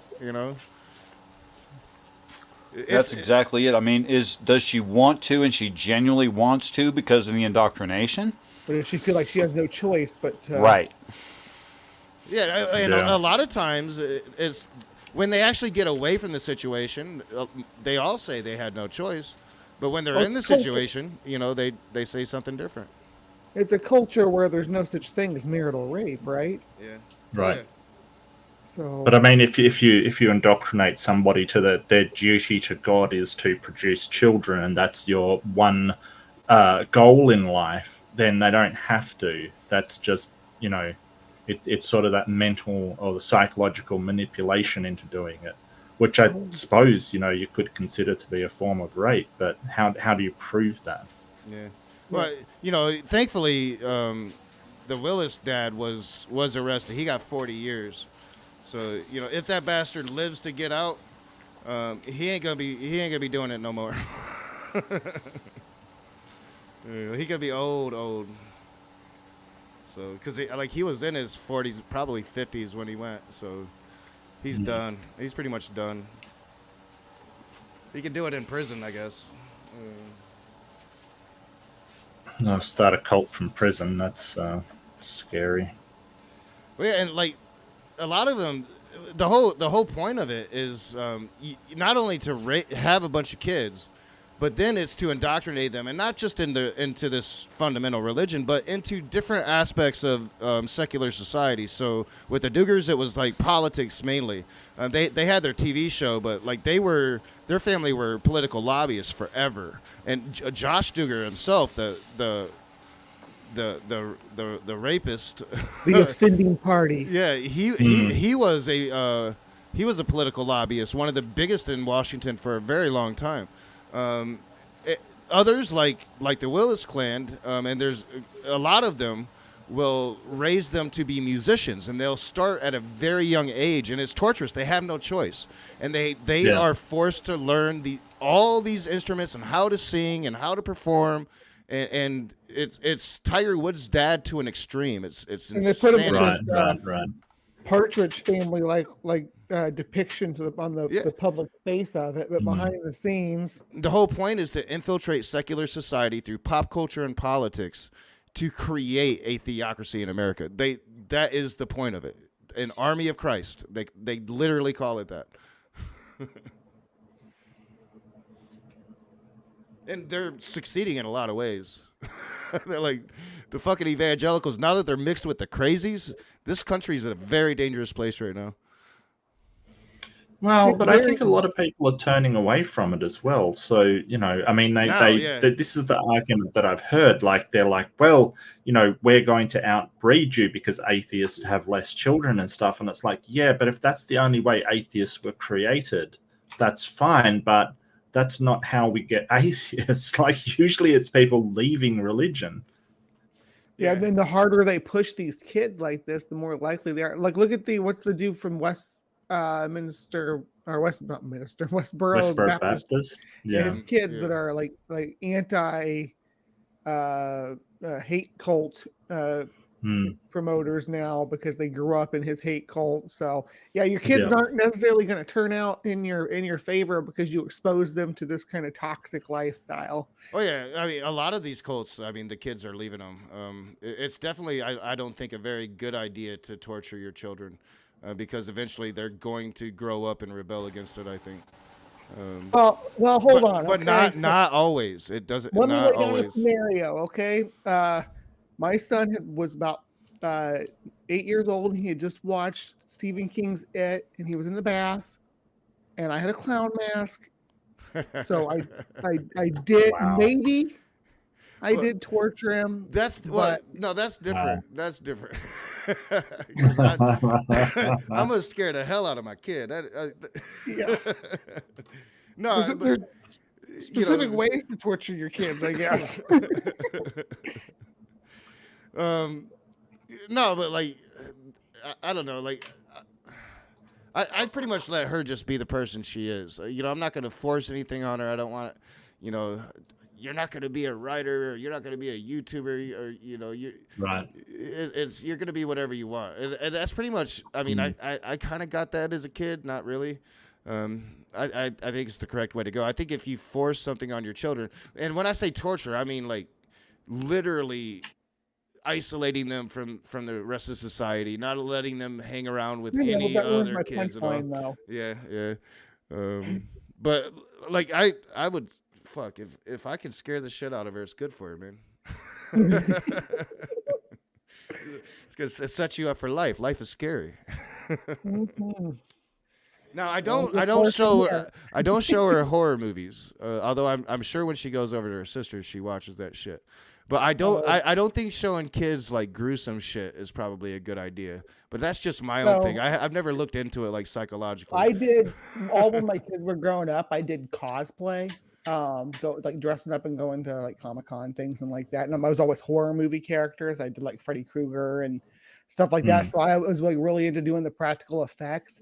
So my kids grew up like enjoying the practical effects side of things and wanting to participate in that, like doing blood packs and things like that, where you can stab them and it makes you bleed, look like you're bleeding. So they were really into it. So we did watch horror movies and say, hey, look, stop Tom Savini was king in my house. Yeah, but that's when they understand what it is. Yeah, that's you know. And I admit my bias because my dad fucked me up, man. I was 6 years old. He showed me the first. He made us sit down. Me and my brother was younger than me, like a year and a half younger than me. Made us sit down and watch the first Nightmare on Elm Street, and that shit was crazy. I had nightmares for weeks about the bed scene, and I couldn't sleep. Now my brother loved it, but I have been scarred for life. I can only watch certain types of horror flicks, and there's very few of them. Like I will not watch them. You know what's the best effect in that movie is the blood pouring out. They actually spun the room around. It's amazing. Oh man, that movie messed me up, dude. I still remember. I remember the 2 weeks I couldn't sleep. It was horrible. Yeah. They use that same technology with the spinning room to pull the girl up on the ceiling and stuff. That's how they did all of that. But it was like innovative at the time. That was freaky, huh? Oh, like dude. Like how are they walking up on the wall? Another scene, like when they were going up the stairs and the stairs caught their feet and they couldn't move. That shit horrified me, man. Turned they're like stuck in the gooey stairs. The only scary movie I've watched since then that I've actually liked was the first Saw. Outside of that, the first Saw to me was art. Outside that of that, was a good film. I don't like them. It's like 7, I think. It's what it reminds me of. 7 was great. I love 7, but I don't think that's a horror film though. It could really. I mean, on the same level that Saw is, right? The first Saw, at least. Kind of. You know the guy. You can watch those back to back, and they have. I don't know. I like Japanese horror, just because it's got a different style. It's kind of, if you see The Ring and the Japanese version and The Grudge, they are so scary. Like just the whole idea of being trapped by a curse or something and you just can't get out. It's just horrifying. Yeah. No escape. It's going to get you. The Ring was another one I liked. That was pretty good. Japanese version was better, but yeah, that wasn't bad. That was pretty good. I think that was Naomi Watts in that. The Grudge wasn't very good. The Western version wasn't a very good adaptation. I don't think I ever watched it. I like Sarah Michelle Gellar though. I do like Sarah Michelle Gellar, but that just wasn't that great a film. I finally brought myself after years to watch The Purge. And because I was horrified at the movie. Everybody told me it wasn't that bad, and I was like, nah, I ain't watching it. And I finally watched it, and I'm like, yeah, that wasn't that bad. It's not that bad at all. As a leftist, you should. yeah, right. But no, that's how scarred I have been. Like, I don't like the idea of it. I'm not watching it. Well, the new ones like Midsommar and what is it? The other one that director did. Hereditary. Hereditary is scary as fuck. Like so scary. Yeah, nope. I will never watch it. I've heard stories about it. People try to get me to watch that movie. I'm like, nope, I'm not doing it. No, fair enough. Anyway, beautiful people. It's like been about 3 hours, Knock. I'm probably gonna take off, mate. Someone else wants to come in. I definitely appreciate you coming on, Mark, and thanks for going through that with me. I'm probably not done with it, but I'm going to continue because I want to start. I want to figure out where the lines should be when it comes to some of these questions. So I really appreciate you coming on and pondering this thing. Yeah, no worries at all. I got some stuff to do, so I didn't realize it would be this long. Neither did I. Neither. No, I think so as well. Yeah, no worries. But Bree, always a delight. Richard, so good to see you, man. And thanks to the audience for tuning in. I do apologize. I just have to go. But love you all. Mark. Take care. You too. Oh yeah, have a good one. Can't complain. He gave you his whole morning.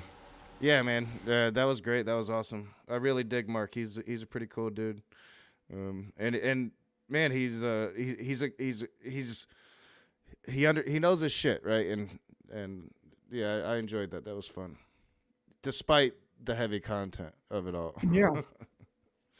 Because they are some hard questions, man. You know, it's like, yeah, you can clearly say here's a wrong thing, but you know, the FBI has looked at them. Nothing has ever been proven. You know, there's a lot of speculation. Clearly, their God is a fucked up God, but It doesn't get any much heavier than this, right? yeah, it's the complicated part of it all. If it does get heavier than this, don't look. I mean, yeah, the only way it really does is with the blatant child abuse, you know, that some of these cults do, like blanket therapy, things like that. That can get really probably a bit heavier than what we've looked at today. Because, I mean, it's scary. Like, she was literally at home one day, and then she wasn't. And she ended up states away. Like, that could happen to anybody. Yeah. And what do you do when that happens to your kid? Especially if your kid's an adult. I mean, yeah. I what mean, do you do? I can't even think. I can't even fathom that in my mind. And here's the thing, because I already see it, and my dad has told me the same thing. Like, your kids never really become adults to you. They always stay your little kids. It's always your job to protect them, no matter what. You know, so even when they're 26 and they should be able to make the right decisions for themselves, when they don't, you're going to have that parental reaction. I think I would have reacted the same way. I would have been down in Wells, and I'm sure they're still down there because they're not. I wouldn't leave until she did. Just wanted to see her and make sure she's safe. Yeah. And it sounds like what they found out was that she wasn't safe, and they wanted to get her out of there. Yeah, yeah. If it was some normal Baptist church, yeah, that's one thing. But this, nah, no way. Yeah, there's more going on here than just normal praise and worship, right? Yeah. Like, their poetry is off the hook cray-cray. Let's see if my computer will actually pull it up, because I have been streaming for a while, so it might not, like, pull it. So, the other night I was watching Oz, and he was doing this thing where he was looking at Christian covers of pop songs, and I was like, I wonder if there's one for Let It Go, because that was popular when my kids were little. The one from Frozen. I found a Westboro Baptist Church version of it that was like horrific. All right, so here's one. It's by a Lindsay Morris. So I'm assuming some relation to Sean Morris. It's called Afflictions. It says, "To suffer with affliction sore, yet still my heart is, send me more. My flesh wants health and prosperity, but God knows still what's best for me.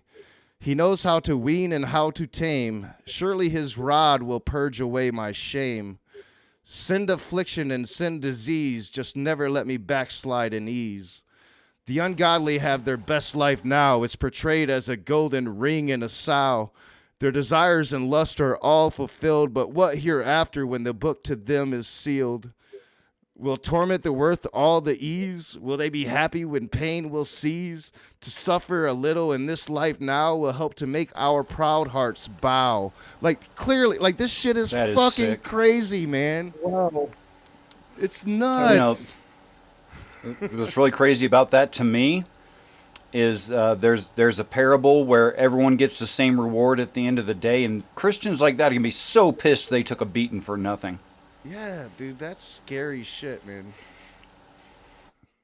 That's, wow. I don't even know where I got our stream. No, I don't have our stream on anymore. Like, I've had this set up that I haven't been able to actually see the stream pretty much the whole time. So we'll throw that over here. Oh, I can see. What did I just do? I did something. You only have one monitor, Nick? No, I got two. I just got so much shit running. Yeah. What's up, Taylor? What's cracking, man? Oh, not much. How you doing? All right, yourself? Oh, pretty good. Oh, we just lost Bree. Bree, come back. Yeah, pretty good. Just chilling, man. Trying to stay up tonight. I got some coffee, bro, and I need to go fill up my coffee. So how's raging agnosticism? Yeah, it's going pretty good. You know, Like, you know, I don't know, because sometimes I find myself just like wondering. You know, there doesn't seem to be much of a shift. Like, I'll consider something, and then, you know, I'll get close to it, and I'm like, yeah, I'm pretty agnostic on it, but I'm still pretty fucking atheist on shit too. So, I don't know, man. I don't know. It's a work in progress, I guess. You know, Knock, what I'm trying to point out is that there's very little tie between the practitioner and the practice. And yeah, there's crazy people doing crazy stuff all over the planet based in, I don't care, name a topic. Yeah, true. And people are going to be like that. There's going to be extremists, no matter what the value system might be. So, it's no judgment, and I know probably to my ears, 12 years ago, I would have went, no, it's the same thing. But there's no way to justify correlating the people looking at it through some church doctrine and what they think it's about and actually doing that against the actual text itself. And I don't care what religion that it is you're talking about. They all have, it seems to me, I mean, I've found none so far that don't. They all have misconceptions about their own religion. Like I know people that think the God of the Old Testament is schizophrenic. Yeah, that would make sense. I don't know. I like the Sumerian thing. Like if it's true, like, and people way back then were actually like recording what they were seeing and not just mythicizing shit. I don't know. It makes a lot more sense to me that the gods would be biological from a different planet. You know, like, if that's like the root, I don't know. Like, I don't know. I could get behind that. I would need evidence. You know, we only know about Pluto, but if we find like a brown dwarf beyond Pluto, you know, in the next 50 years or so, holy shit, right. Sumeria had it right. You know, and they've been right. They've said, I don't know. Sumeria said there was 10 planets in the solar system, and you know, right at this point we're at 9, right, if you count Pluto. You know. Yeah. Well, I don't know what your view is on Goldilocks planets, but I mean, yeah, there's a real possibility of some kind of evolutionary process resulting in some kind of a critter very much like some of the things we see here on those Goldilocks planets. I mean, that's a real possibility. I think it's a mathematical probability. Well, I don't want to go that far because of my position, and people go, blah, blah, blah. But yeah, in fact, much more than that. Well, I mean, but that is if we live in a universe where abiogenesis happens normally. So if, you know, like, if there are plenty of Goldilocks planets, but the question is, does abiogenesis occur on them like it did here, or is it rare? You know, the Fermi paradox suggests that abiogenesis could be rare. Well, let me give you some numbers to chew on in rarity of the likelihood of abiogenesis. If we see from here, and only very close, only within our own galaxy, 70 plus Goldilocks planets, which has been extrapolated out to all known galaxies to be 6.3 billion Earth-like planets. Billion with a B. What do you think about the likelihood now? Oh, yeah, well, I think it'd be a lot more than that, probably. You see? Yeah. So it depends on what scale you're looking at. Monkey for Banana, that's where I really want to, you know, like, talk to some scholars. I need to talk to Pat. It's totally my fault I didn't talk to him yesterday. I need to figure out that, you know, what of this research is fact and what is fiction, right? Yeah, I don't think they had a concept of planets. It was like a different concept. But Nibiru was definitely a thing, and their whole creation story talks about destructions of great masses in space. I don't know. That's why I want to talk to people that actually know about it. So, because there's just so with the whole ancient astronaut theory, there's just so much disinformation mixed in with what they're digging up out of the ground. So yeah, Yeah, that's my big thing on it all. But you know, like the Anunnaki myths of the Sumerians. I don't know. You might be talking more about the Mesopotamians later on and the Akkadians, but what I've been reading of the Anunnaki, it all pretty much happened in space. You know, it's funny, Knock.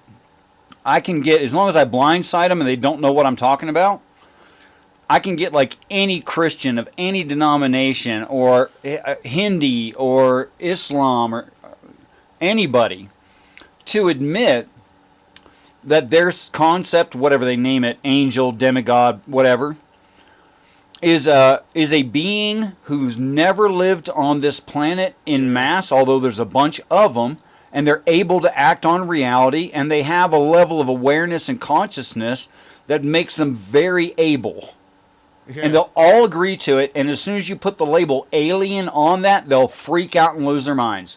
Yeah, I got Matt Powell to admit that by definition, God would be an alien because, you know, absolutely, he's not born on Earth. No kidding. You know, yeah, I had fun with Matt Powell on that one. That was our very first conversation. Yeah.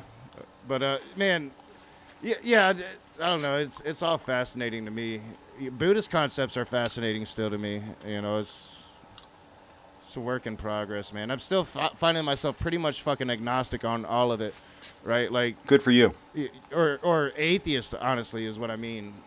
Like, you know, I want to be agnostic, but at the same time, it's like my brain tells me like none of it's true. You shouldn't accept anything until you are fully persuaded by the evidence that you have, be that physical evidence or argumentation. Even inductive reasoning should be accepted for some things, you know? But we should always say, no, I reject this, but I'm honestly going to test it. Yeah. Yeah, I mean, there's definitely things about Buddhism that I think is really cool that I could apply to myself. But Buddhism's easy. There's no deity involved. You know, it gets really hard and complicated for me with deity. Well, it depends on what you mean by deity and whether or not there's deity in Buddhism. And actually, I think I could make a pretty good argument there is. Well, there's a lot of religious Buddhists that have deity. But like, the Buddhist himself wasn't God. He was a teacher. Right, a teacher. Which, other than Christian claims, the Bible only claims Christ is a teacher. Yeah, but Christ was also God, though. No. Find that for me in the text. Well, I agree with you. I think. Okay, it's a Christian assertion. It's not in the Bible. I think the only time Jesus actually says it, he's coerced by the Romans, if I'm correct. No. He never says it. Not at all. The only time he says I'm the Son of God and I'm not, instead of the Son of Man, is when he's coerced by the Romans. I should put it that way. No, the response there was, so you say. Yeah, I'd have to look not at yes, I am. I'd have to look. It's not the same thing. I know, like, he always In fact, I think he was being sarcastic. Yeah, he always responded Son of Man until after he was beaten. You know.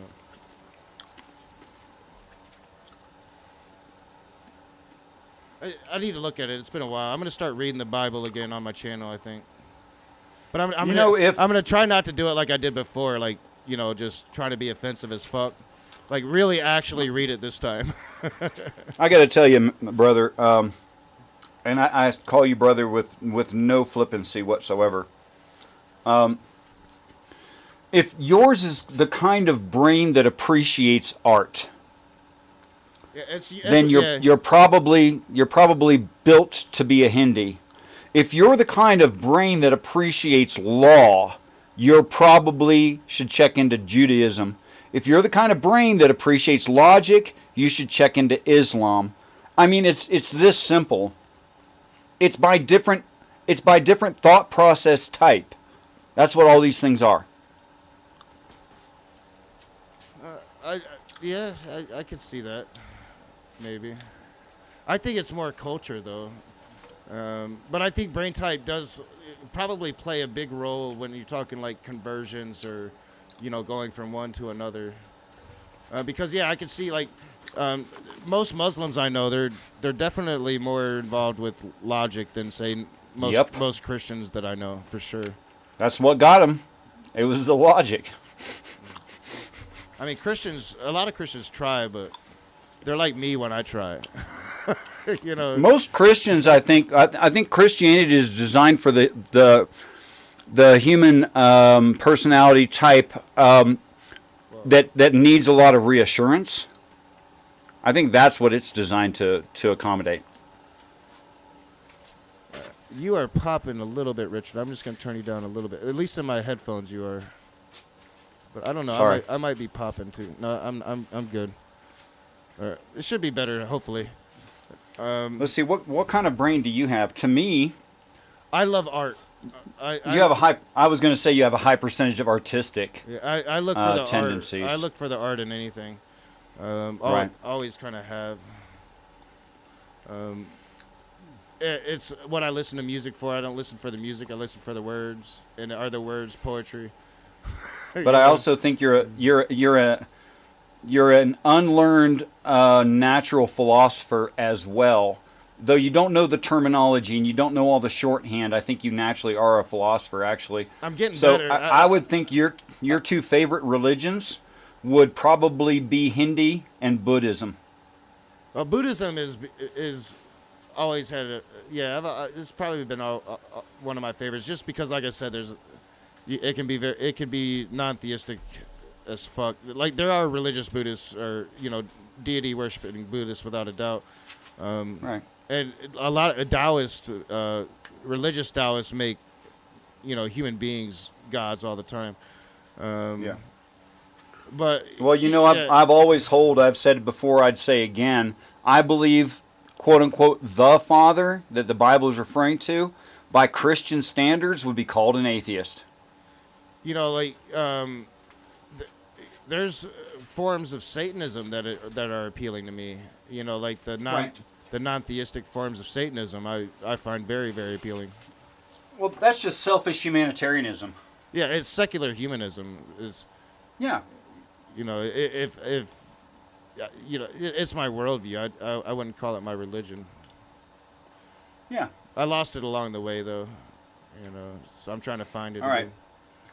Well, brother, thanks for letting me on your show. You got great people on your show. Have peace, bro. Yeah. Have a good night, Richard. I'm probably gonna wrap this thing up soon. How you doing, Taylor? If you're still there.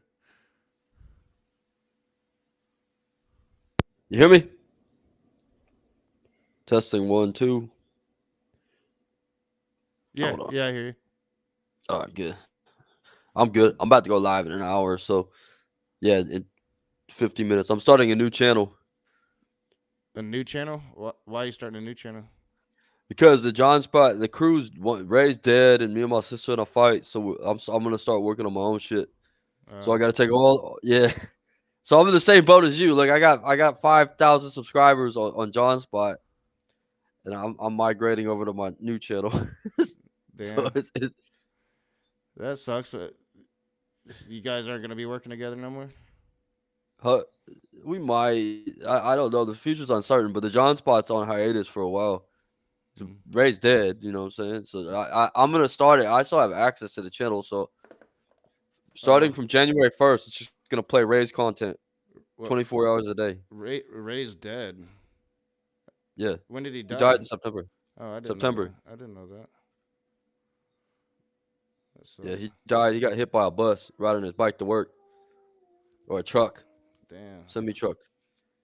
It's messed up. Yeah, I didn't know that. There used to be 3 of them. I was wondering why he was never on it anymore.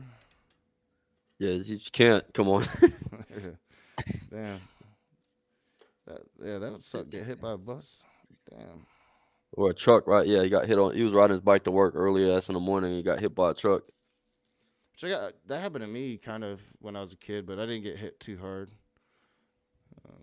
Luckily they saw me. Kind of swerved.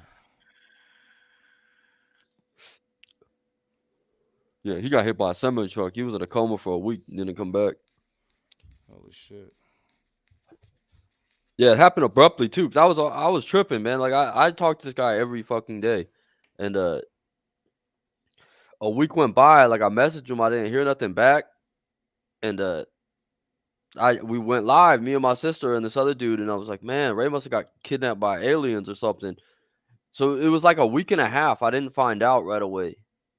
And then I went over to his page. I shared like a link to his page, and somebody commented on it. So I'm over on his page and I see pictures, like his sister sent pictures, and I was like, what the fuck is going on? Like, it was like a really bad way to find out. Like I look and I see like his sister saying like, I'm gonna miss you, and I was like, what the fuck is going on? So I messaged, she told me.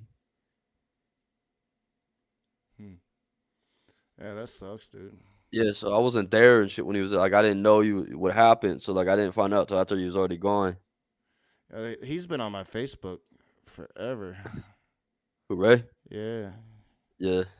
I know he'd always have posts, and I'd be like, especially back in the day when I'd be like, arguing with right wingers on Facebook. It was like, man, I really want to respond to him, but I didn't really know who he was at the time. It was like way before I met you. He was on my Facebook forever. He was a staunch Republican. Yeah, oh yeah, he was a right winger for sure. Staunch Republican. We had a guy. He had this guy on the. Remember the Gabby Petito thing? Yeah, I think so. Yeah. She was killed by her boyfriend. Yeah, but there's this guy down there in Florida, and he's like this staunch fucking Trump Republican, and he went to the house and harassed the Petitos, or not the laundries. He like harassed the laundries every day on their front lawn. But he came on our channel before that happened. Damn. Yeah, he's like a Trump super fan, and he's also like the world's most litigious man. But Ray used to be friends with that guy. He sued more people in the world than world. He's got the Guinness Book of World Records for lawsuits. Holy shit, that's crazy. I've never sued anybody. That's fucking nuts. So you're doing the same days and shit. Where's your new channel at? My new channel is Toxic Crusader. I don't think I. That's why I do my toxic rants. So I'm going back to my individual stuff.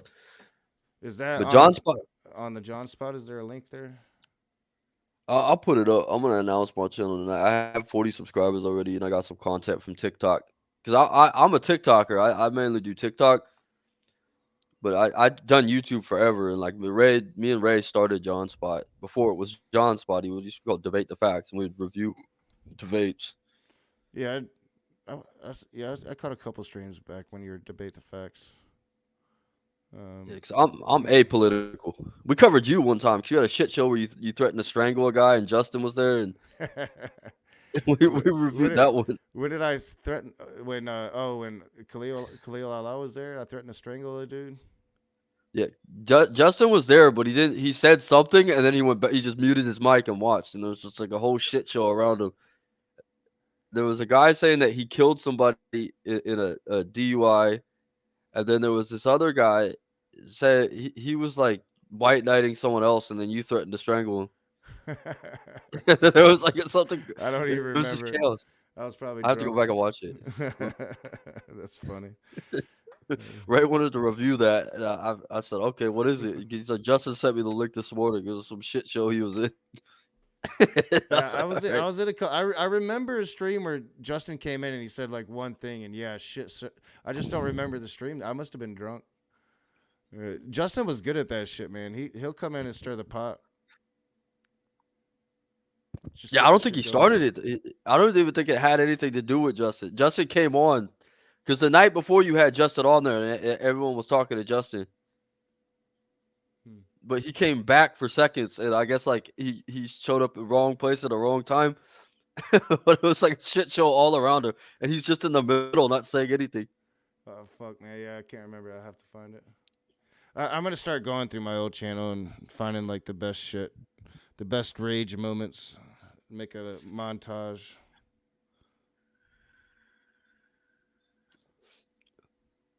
Yeah, that would definitely take the cake because that was like firebrand. Everyone was yelling at each other. Dude, I've had so many of those. It's very rare when I get angry enough to actually threaten somebody. So yeah, I'd like to find that one and get the context for that. I mean, there has been some drunken streams, man. Like Smokey Saint got me cray there for a while. Oh shit, that's fucked up. Yeah, me and Ray used to do reviews, and like I'm apolitical, so it's not like he does the politics. I do social. I'm an anarchist. I don't think that we need a government. They don't do anything, but they need us. We don't need them. Yeah, I used to fancy myself an anarchist way back in the day. I know that I was hanging out with a bunch of what do they call themselves? Fuck. They're like basically communist anarchists. There for a while. I don't know. Anarchy to me is I don't know. I think that government can be good, and especially I think with the problems that the world is facing, and with the need to probably extract resources from the solar system around us as opposed to continuing to damage our planet. I think that government is probably going to be a necessity. We just got to be able to watchdog it and make sure they're doing what they should be doing. Like government, that's where it gets conflated to, like the police and the fire are not government. They're people. They do their jobs. They have a job to do. That's like. Well, I mean, they're part of state and city governments. They're the enforcement. They enforce laws. Well, the fire department just gets money from the government, but the police department enforce laws created by the government. I know there's a lot of Taoists that are anarchists. They think that you just let things be the way they're supposed to be, and that human beings don't need direction. They only need direction because they get directed. So where we think that there'd be chaos without government, the Taoist thinks that there would be calm, that human beings would be back to their natural element. I can't get there. I just think that with the problems that the world faces, that government's needed. Now, I think the abuse of government is always going to be an issue. So it's a tough conversation because governments will be abused. They're going to attract, just kind of like any institution of power, they're going to attract predators. You read the book Animal Farm in high school? Oh yeah, was that Orwell? No, but that's like it, because like there was a debate that Matt Dillahunty had with David Wood, and I think that's the only debate Matt Dillahunty's ever won because he made that argument. Back in the day, Matt used to take people's souls back in the day. I don't know about that, but the one with David Wood, he actually made a good point, and that was based on that. That was a good debate. I remember that debate. That was a good one. But he said that we could come up with some rules to like how to play chess, and we could play it together. And that's you can damn somebody did that, right? They came up with the rules for chess, and they played it, and people are still playing the chess with the same rules to this day. Yeah. So that's kind of what happens in Animal Farm, the book Animal Farm, where the animals take over the farm, and they agree on 10 rules. Yeah, it's been a while since I read it, but yeah, I remember Napoleon, and yeah, it was basically I don't know, Orwell's he was anti-communist, so Animal Farm is basically just it's a good read, don't get me wrong, but it's pretty much anti-communist propaganda. Its intention is to be that. Well, it's historically accurate against Russia because that's what it was. They took over, they knocked down their government, and they all came up as a collective, came up with 10 rules they were going to follow. I would say it's an accurate depiction of a piece of Soviet Russia history for sure. Probably it's the Stalin era. Yeah, it happened before too, which is right. That's why they say Orwellian landscapes. But those 10 rules that all the animals came up with, slowly but surely the pigs took them down. And that's what government is. Because everyone agreed to live by those 10 rules. And they put in place a government entrusted to keep those rules, and they took them one by one. And that's the same thing that happens here in the United States. We all came up with the Bill of Rights, right? And now they're slowly but surely hacking it away through government and legislation. See, and that was Matt Dillahunty's argument for morality, for atheism, is that we can come up with rules that we live by in common, just like the game of chess. We can come up with some rules and play chess together, and right, that happens. You can demonstrate that. So morality can exist like that. But with government, no, because the government will, right? Why would you need a government? We all came up with this is the way we want to live. Right? We got 10 rules. Why would we need more? That's what the Taoists would, or most Taoists would say. You know, if we allowed human beings to govern themselves, then ultimately they would probably find more peace. But I don't know, man. It's a crazy world we live in nowadays. A lot of people are mentally damaged. Do you believe that we need to give up more freedom in order to be more secure? I think that's always been the argument, right? I mean, that's why people were so willing to give up privacy rights after 9/11, is because they felt like, you know, that they were in danger somehow. Like, say we were completely enslaved, and everything was like the master's problem. Right, like if I was a slave, right, I wouldn't have to worry about making ends meet because my master would have to feed me. Yeah, I guess. You probably, I mean, it depends on the master, because you might have to worry about, you know, punishments and stuff like that, I guess. I don't know. For me, I look at the world on you know, levels like, you know, climate change. You know, world governments or world representations of nationalities that need to come together and work together to solve really big problems. I do think that, you know, government's big, but at the same time, when you have the crony capitalist system that we actually live in without government, I don't know. It seems like the oligarch could have just free reign to do absolutely anything. But then, I mean, under the capitalist system that we have, they pretty much have free reign to do anything as it is. So, I don't know. I mean, I don't know. Fuck. It seems like a complicated question. I don't think I could bring myself to no government ever. I think ultimately regulation is needed. I think we just need to be able to regulate the regulators.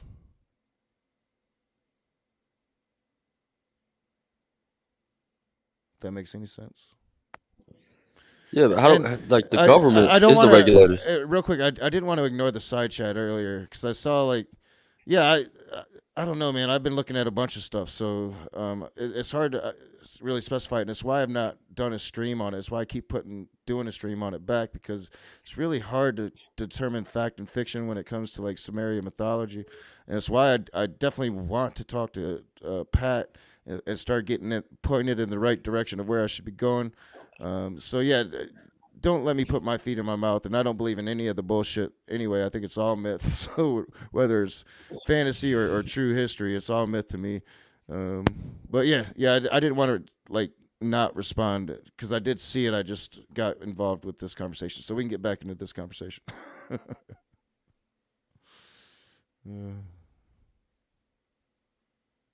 What about government?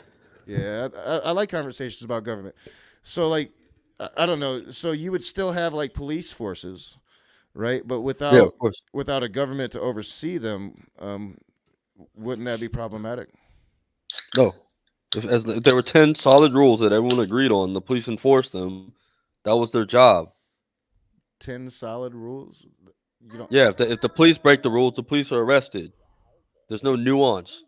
A government will come along and say, okay, it's okay for the police to use lethal force in this situation. Well, I definitely think And if then- police break the rules, they should be arrested too, without a doubt. But that can happen in an anarchy, like where there's 10 straight rules. Whereas, like in a government, the police, right, the rules are ambiguous because they change all the time. So, like, what happened with Rodney King, you remember that? Oh yeah. There wasn't any statutes to prosecute the police because the laws were too ambiguous. If there's 10 straight rules in stone, right, like the 10 Commandments, or like in Animal Farm where they had the 10 or the Constitution, there's the Bill of Rights. That's the highest law in the land, and all the cops are there to defend it. With your government, they have nuances and shit. There's a bunch of legislations passed that shirk the Constitution, and then while the police chokes a guy to death, right? It goes to court, and the court can't handle it because the lawyers are arguing, going, "There's nuances. There's this case. There's that case. There's this case. There's that case."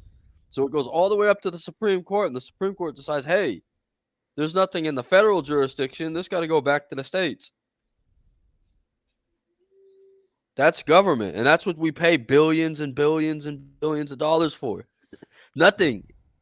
Well, you see what I mean? I definitely think our government needs a lot of work. I don't know. I think the notion of being set in stone on any ancient document isn't a good idea, and I think the farther removed we get from our Constitution, the greater the need to rewrite it. I think our government doesn't work for most people. I'm with you there. But I don't think that the solution is no government. I think the solution is let's come up with a better form of government, one that's more transparent and one that's for everybody as opposed to a select few. Real quick, I have got to step away for a second because I've needed to refill my coffee cup and my soda glass for like an hour. And I have the driest mouth in the history of dry mouths right now. So, like, my voice is literally, like, I think you could probably hear the dryness in my voice. So, I'm going to go and refill my glass real quick. I'll be right back. Go ahead. I'll entertain the audience. So, everybody, I'm got a new channel. Y'all want to check it out. It's called The Toxic Crusades. We got a moving away from the John Spot, but not quite. I'll still be managing it. It'll still be 24 hours a day. Right, starting January 1st, I'm going to have it running 24 hours a day, and I might come back on and do something every now and again. Hold on. I'll post a link up in the side chat.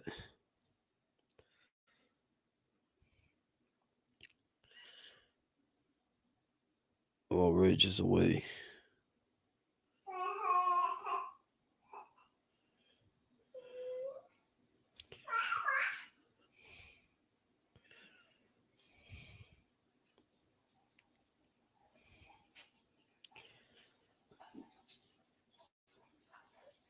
Here we go.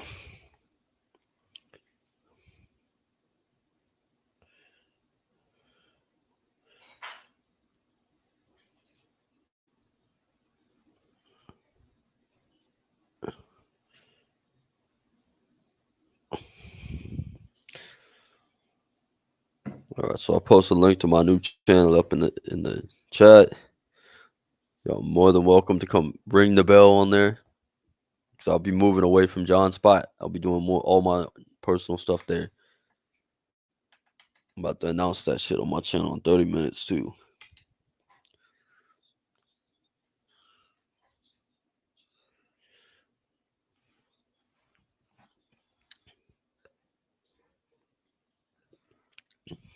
And then in other news, like Brittany Griner has been traded for a narco terrorist, an arms dealer, to appease the wokists, even though we have other prisoners in Russia. And I don't know if that sets an example of the wokest elite or if that sets an example of political pressure on the Biden administration now that they've tanked in the midterms. But it just goes hand in hand with this is why you don't need a government. Because I bet you in the 1980s, Biden wouldn't have given a flying fuck about Brittany Griner.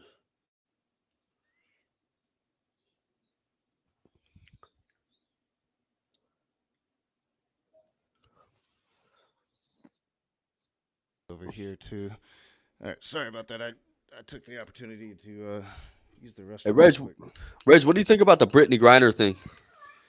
Yeah, I heard you talking about it because I had my speakers on while I was away. I'm going to cancel myself here because I'm glad she's home. I think that it was unfair that she was sentenced to 10 years. I don't think she should have received any time for the so-called crime. I think Russia was playing games, but I think it was a stiff price to pay to release the motherfucker we released. He was an evil, evil dude. And And I think that that's one aspect that nobody's really talking about is this dude was evil, and he's now free to continue that. And so, I mean, I think it's a complicated issue because I'm really glad she's home. I think she deserves to be home. She did break their laws. I understand, weed is legal here, but if I were to go to a state where it's not, I could go to jail. But, again, Russia was playing games. They gave her way too much time. It should have been really a slap on the wrist, a fine or something at most. I'm glad she's home, but the dude that she was traded for is a very evil person and is going to now be allowed to do that again. No, but do you know there's a U.S. Marine in Russia? He's been incarcerated for like 6 years. Yeah, and there's the Whelan. You heard about that? There's the Whelan dude as well, and I know his family's like glad she's home. I'm glad she's home. I don't want anybody to take it like I'm not. But I just, I don't know the whole details about the man. I know he was a huge arms dealer, and he was responsible for a lot of bad things happening. He a cold-blooded killer, and a lot of weapons are going to get moved now because he's free. Yeah, but like the thing is, like the politics involved. Like there's a U.S. Marine that was like I saw it. They posted it on Facebook the other day. There's a U.S. Marine. He has a similar case that Brittany Griner does. He got off a plane in Russia, and they arrested him for like nothing. And he's been incarcerated for 6 years. He's doing 25 to life in Russia. He's got 25-year sentence, and they haven't done anything to bring him home. Yeah, I mean, I definitely think. Well, you can't say that because you don't know what they're doing behind the scenes. And Russia's Russia. 6 years later, Russia's Russia. I mean, Russia. Even in their time period of quote unquote democracy, it was a mess over there. And Putin brought the Iron Curtain back with a vengeance. So Putin is playing his games. I'm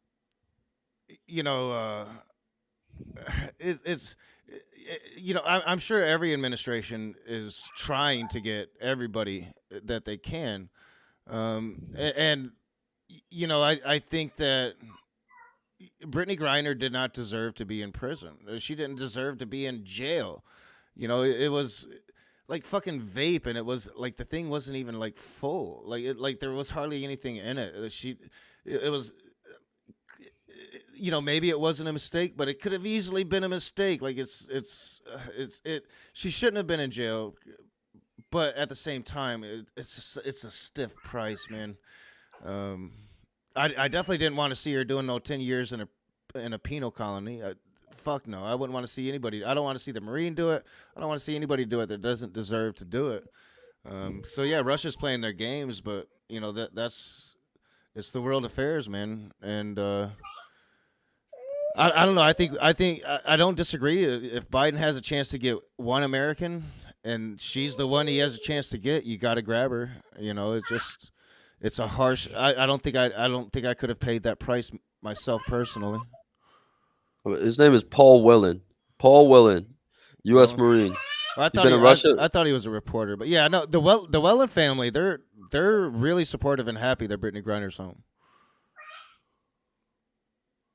They of course they want their brother home too, but they understand, they understand the politics involved. They've been trying for a very long time to get him home. Yeah, nobody's gonna say that they're not happy that Brittany Griner is coming home, but it just goes to show like the Biden administration, like that's what the government does. There's a guy that's been in Russian prison, and they weren't trying to get him out because he's not anybody. But Brittany Griner. Right, we all know who she is. No, I just don't think you can say that though. I mean, I'm sure every administration has been trying to get him out. They've been trying to get him out for 30 years. It's just Russia is Russia and Putin is Putin. It's not easy. These are not easy things. But I'm sure the Trump administration was trying to get prisoners freed everywhere, not just from Russia. I don't think you can sit there and say like they're Griner became a national story because of who she is. Joe Biden's not responsible for that. Yeah, but you see what Russia, like it's not, Russia sees what we print in the newspapers. Russia sees, this person is a celebrity in America. We can probably get a good ass deal on her. I mean, Russia's been trying to get that dude free for a long time, but at Paul the Whelan's same time, nobody, not willing really to give anybody up. Yeah, well, definitely. I think that there's games. They definitely. Russia understands that we're going to be right here talking right now about Whelan and about Brittany Griner. Like these are all. I mean, Russia's good at what they do, man. You know, I mean, they have been doing it for a very long time. Putin himself, he was what KGB. You know, I mean, he was, or maybe it was even Secret Service, I believe. I can't remember. But Putin brought all that shit back. He knows what he's doing. They've got one of the most sophisticated cyber warfare programs in the world. I think that's going to be the one term for Biden. I don't think Biden is going to run again. Well, yeah, most people don't. But like if he does, I think that's cements the one term. It depends. It'll probably be Trump. If it's Trump running against Biden, Trump's going to lose. Against Biden? Yeah. Trump's going to lose against anybody. Trump's I done. don't think Trump will lose against Biden. If Republicans are smart, they're going to run DeSantis, and DeSantis is probably going to get the nomination because most Republicans are starting to actually turn against Trump. Trump's old news. He's damaged property. Trump's probably going to go to prison. I don't think so. Now that the government's changed. Herschel Walker lost, but it's still a tied Senate and a majority Republican Congress. The government has nothing to do at all with him going to prison. Yeah, they're going to impeach Biden. No, they can't. Yeah, they can. They got majority in the House. They could do the same thing that Democrats did to Trump. They can't kick Biden. Yeah. They can't kick Biden out of office. No, yeah, of course not. They never. I don't think there's only been like one impeachment like that. It was like in like 1850. I mean, but unlike Trump though, I mean, Trump actually deserved to be impeached. What has Biden done that deserves to be impeached? They're probably releasing the federal the oil reserve. They're gonna impeach him for that. I would say, you know, if you're gonna impeach him for anything, it would have probably been the debacle that the withdrawal from Afghanistan. But I mean, it would be hard to impeach him over that since it was primarily Trump's plan. It's not that because like he there's that they've been trying to get out of Afghanistan. He withdrew out of Afghanistan, but that's a foreign policy. That's not a impeachable offense. Yeah, using foreign policy. Yeah, but I mean, sure, it can be. It depends. Well, leaving the people behind and shit, yeah, but that's not like they were there of their own, right? If it was like troops, then yeah, but like it's not. It's people that went to Afghanistan on their own. It was foreign policy that got Trump impeached one of the times he was impeached, the first time. No, that's the with his dealings with the Ukraine. That's not foreign policy decision. That's a diplomacy. It's not the same thing. Like when Biden left the troops behind and shit, like left a bunch of troops abandoned, that would probably be impeachable. But he didn't leave troops abandoned. He left people that traveled to Afghanistan on their own accord. Well, and they just withdrew the military and they got stuck. That's not his problem. They went to Afghanistan on their own. Well, no, I mean there were allies that we left behind. I think that was a big thing, and then there were allies that were exposed, and we didn't do anything about it. Biden, but I mean, we should have gotten. I mean, we should have gotten every American out of there without a doubt. We should have gotten all of our allies out of there without a doubt. I think it was his great failure. But I mean, he hasn't really done anything that's impeachable. I don't think that he's cognitively able to really carry out the job. That's for just me looking on the outside looking in. I think he's very old and I don't think he's going to run again. Yeah, I agree with you on that, but I think they will impeach him based on that. There's if he does run again, the dumbest thing the Republicans could do would be to run Trump. Because people, there's such an anti-Trump sentiment in the country. Like it's apparent at this point.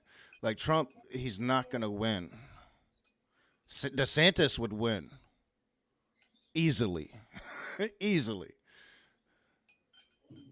I don't think DeSantis has 69 million followers like Trump does.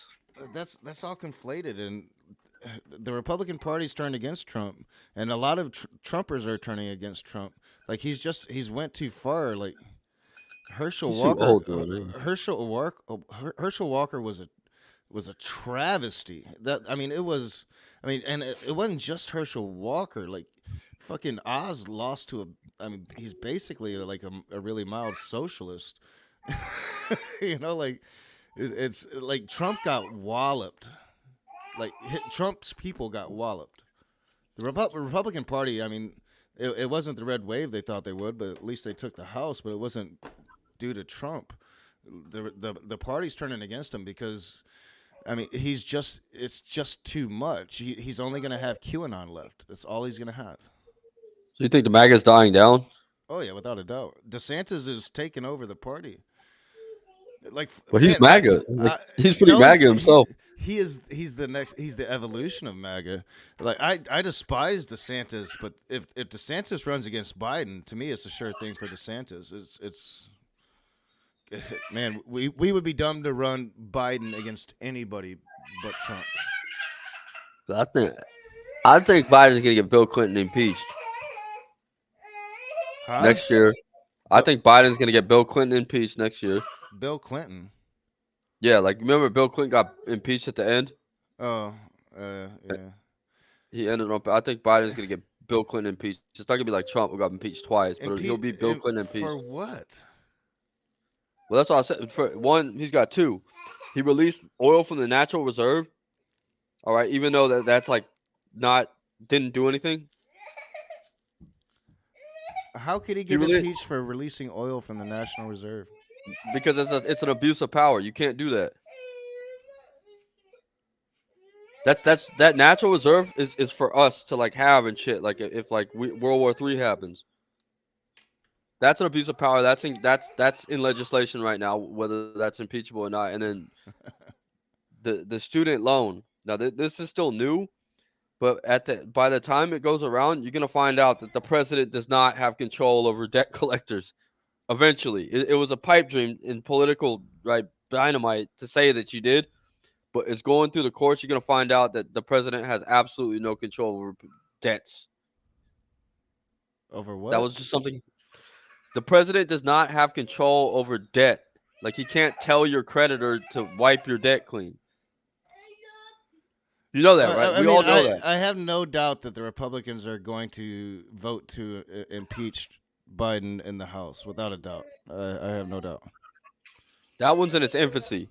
The debt relief or whatever, the student loans and shit. But Biden has absolutely no control. So he pushed legislation, and that's finally going to get back to an abuse of power. So it's going through the courts, and if he loses in courts, then he loses in courts. That's not impeachable. Yeah, if it's an abuse of power. Presidents, that shit happens all the time. It happens to every president.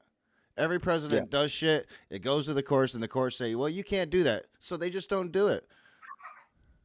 Yeah, but if it causes damages to people, like the Federal Reserve did, it's an abuse of power. I don't know. I think I don't know. This seems like really reaching. This seems like like people were claiming Democrats were playing petty politics when in actuality, Trump had broken his oath in his dealings with Ukraine.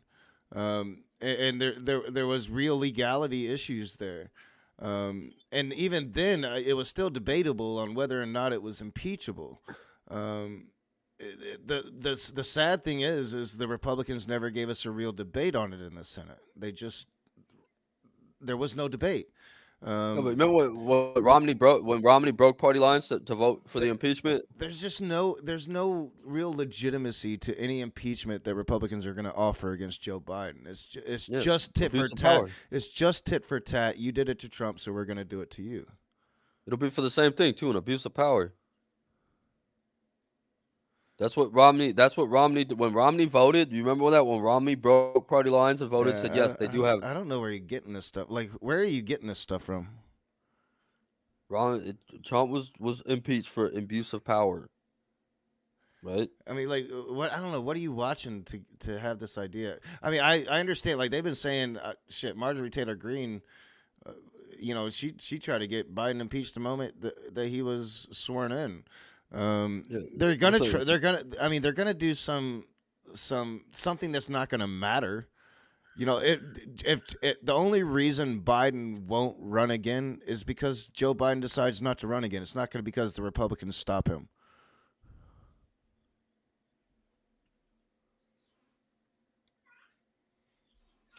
All right, but an abuse of power is when the president does something he can't do, shouldn't do, right? And it causes the damage to somebody. Bill Clinton was impeached for Monica Lewinsky. Like, he had the intern in his office giving him a blowjob, right? So Bill Clinton's That's abuse of impeachment, power. it wasn't legit. It's not a legit impeachment. It was a political hatchet job. Bill Clinton was wrong for his treatment of Monica Lewinsky. He should not have been impeached for it.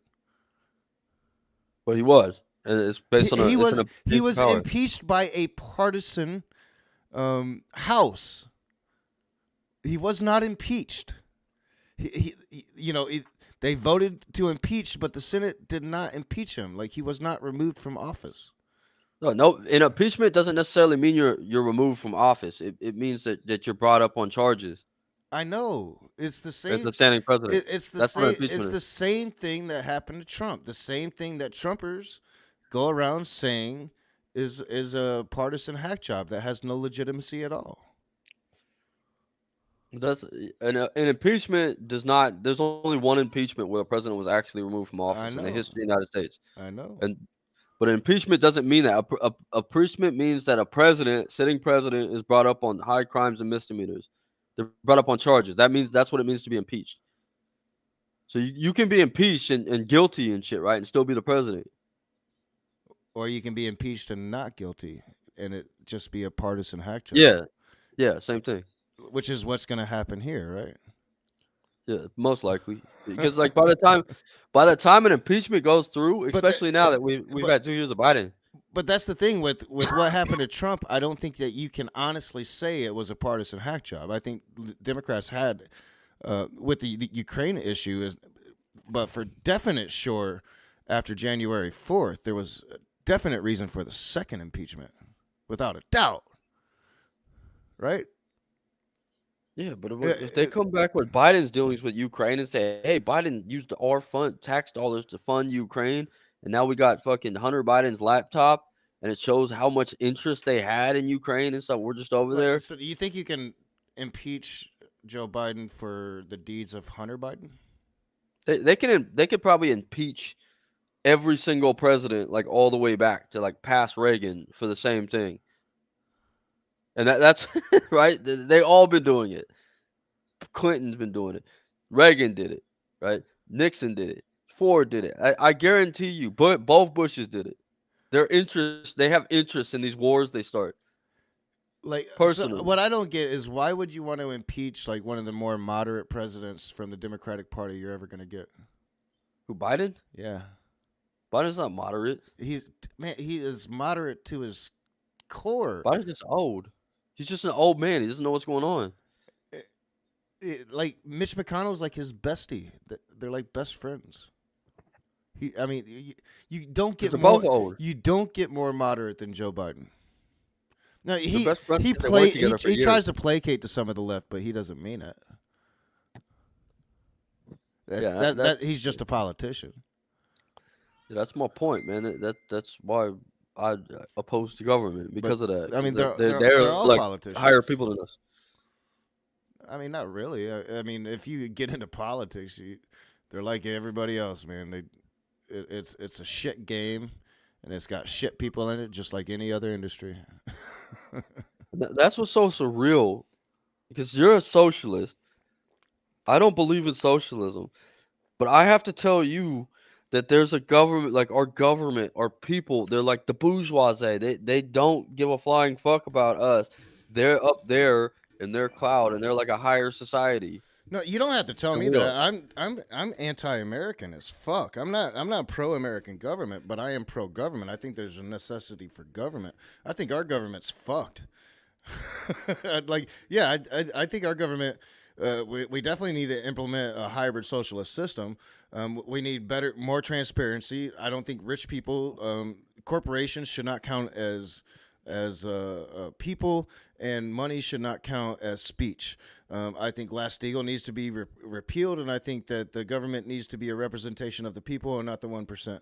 But I'm still think that government's needed. I just think that American capitalism is corrupted and has pretty much poisoned the government that we have. What's poison the government? Not the politicians. Capitalism. So it's capital. It's not. It doesn't have to do with the politicians. The moment rich people were able to use their money to influence our politicians, our government was lost. And you can pretty much trace that moment. I mean, it goes Citizens United, that decision, but it goes before that. It's what FDR was fighting against, and it's what he almost. I mean, if we would have left FDR's policies in place, it would have. It wouldn't have been enough, but it would have been at least. It would have held it at bay. But like the corporations and rich people have been taking over our country for the last 70, 80 years at least. Shit, probably longer than that. I mean, the Republican Party was based on railroad tycoons. Right, like their whole agenda outside of fighting the Civil War was to keep the rich Northerners rich. Yes.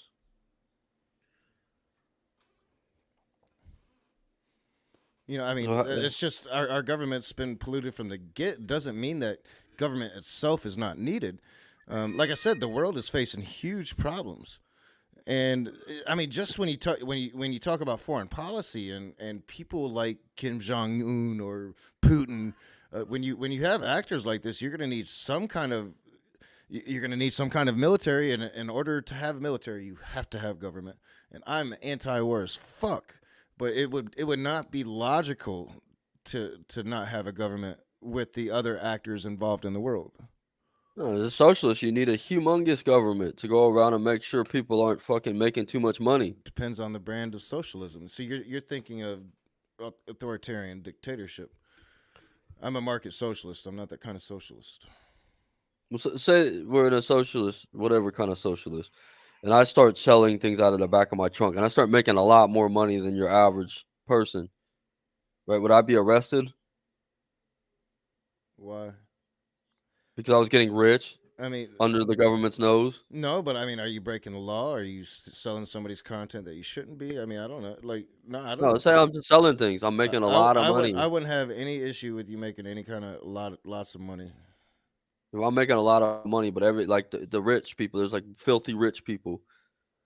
So I have the opportunity to become a rich person in your socialism. Do you? Huh?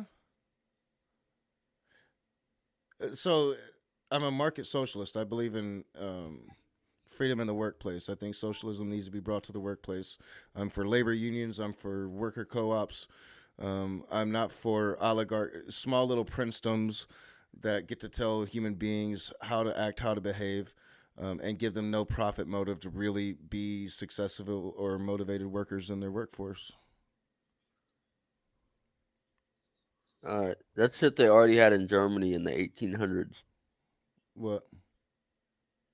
That they still have it in Germany. Germany has one of the biggest middle classes in the world. No, but Germany had unions and unemployment insurance and shit in the lifetime of Karl Marx. Like Karl Marx was never in Germany. Yeah, Karl Marx is from Germany. I'm thinking of Soviet Union. Sorry. Karl Marx is from Germany. America's had union. It's always been the war between the capitalists and the unions. So what? So I mean, so are you referring to the Nazis overtaking of socialist unions and overtaking the socialist brand and trying to pretend like they were socialist when they were not socialist? Is that what you're talking about? No, I'm talking about before that, in like a lot before that, like 6 years before that, like when Karl Marx was alive. Germany had stuff like unemployment insurance. They were the first people to have it. They had unemployment insurance and work unions and like the stuff that Karl Marx was writing. And he's saying to achieve that, right, we need to get rid of these bourgeois, right? Because they still had royalty right? There are still people that were royals. They were just like inherently rich. We still have royalty. I mean, Yeah. the same families that were rich back in the day are still rich today. Just because we took away their crowns doesn't mean they lost their wealth or power. But Karl Marx was writing on a system that already existed in his time, and they started to, right? They're Hitler put it in place. He got rid of the nobility, but that's where socialism has its roots, in a place where socialism was kind of already there. And the United States actually achieves all of what is in the Communist Manifesto, but No, it doesn't. yeah, what does the United States not have that's in the Communist Manifesto? What? What specifically did Karl Marx, like in Karl Marx economics, what specifically does the United States not have that's in there? I don't know. I'd have to go and read the Communist Manifesto again. Well, but you would. I'm sure it would be abundant. Like, for one, we have a ruling class here. We have a 1%. Our workers have no authority. In fact, That's not true. in fact, like, you know, the European proletariat considered the American proletariat fat, lazy, pretty much boss suckers, man. Like, they weren't true like workers. I don't know. I'd have to. I don't look at socialism like that. I'm not into socialist governments, and I definitely don't want authoritarian dictatorships. I like the ideals of Marx, but I haven't even really read Marx, and like I started to dive back into some of Marx, but I haven't really done it yet. You know, like, I'm a market socialist. I am for bringing freedom to the workplace. I'm for restructuring how Americans work, and maybe some hybrid socialism in government, but I would still want a free and democratically elected government. I don't know what you're talking about. No, but like me and you can say, hey, we want to build a factory here in the United States, and we want it to be employee owned, right? No, not necessarily. So you're saying that? What do you mean not necessarily? Like, Do you have the capital? You have to have the capital to build a factory. You have to be able to acquire the capital in order to build a factory. I can't just go out and build a factory because I say I want to do so. I don't have the capital. Say me, you, and 20 people put our money together. Say, all right, we're gonna start a factory that's gonna be owned by all of us, employee owned. If those 20 people have enough capital, they might be able to do it. Yes. All right, so we can have an employee owned factory in the United States. Sure. There's co-ops out there. There's very successful co-ops in the United States. All right, that's their owners are still extremely wealthy. All right, that's something that can be achieved in the United States. But it's not. It doesn't get achieved on a wide scale. So you want the government to come and force this to be every factory? No, I want workplaces to unionize. Well, yeah, workplaces can unionize in the United States. It's very hard. It's become a lot harder. Just because it's hard, right? There's a lot of things. It's hard to live, right? It's hard to survive. Eat every day. When all of the capital is against you unionizing, it's nearly impossible. I've worked for factories that literally, if the word union comes out of your mouth, they will fire you on the spot. It's not, you're making it sound like, oh, you can just go and unionize if you want to. No, it's when the capital in a capitalist society is against you, it's very hard to do anything. All right, so you don't want right to work states to exist. Right to work states. What do you mean?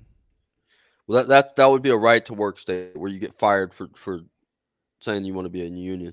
Like in California, that's protected. You're protected. But in Nevada, it's a right to work. That's the state. I live in Michigan. We're a right to work state. Employers can fire you for anything they want. Yeah, well, that's a right to work state. Now, in anywhere else, right, where you want to start a union, they can't do anything to deter you from starting a union. Sure, they can. Some states are like that. Sure, they can. In California, you can't. There's still companies in California that'll hire union busters. You can always propagandize against unions. You can always utilize subtle or even devious efforts. Just because the laws are against you doesn't mean criminality doesn't occur. I mean, when you have the capital, you have the resources to do a lot more than somebody like me would be able to do, for instance, or somebody like you. Well, yeah, you can propagandize and you can talk shit about unions, but if your employees want to start a union, you know, there's a whole industry of union busting, and then there's a whole one of the major political parties is They shill. They pump out anti-union legislation with every time they get together as a body. The rich people own this country, and unionizing is becoming harder and harder. And once you do unionize, they make damn sure those unions are then corrupted by their capital. It's the capitalism in this country has been so crony and is so diseased, it's beyond repair. And the saddest thing about it is very poor people argue for these very rich people to continue doing it. Yeah, that's the unions are they're pretty much the same thing. It's not the unions doing it. It's the owners. The unions get bought out by the owners or corrupted by the owners and their capital. A union is a third party, so it's another business. But I'm going to digress back to California. All right, California is a place where people are protected. You cannot be fired for saying that or organizing employees to start a union. Now, there are rights. You have the right to talk shit about the union, say you don't like the union, say the union sucks, the union's got all these problems, but they can't fire you for saying the word union, like in a right-to-work state. Now, do you think the government should make it so that nobody can speak any ill will against the union? No.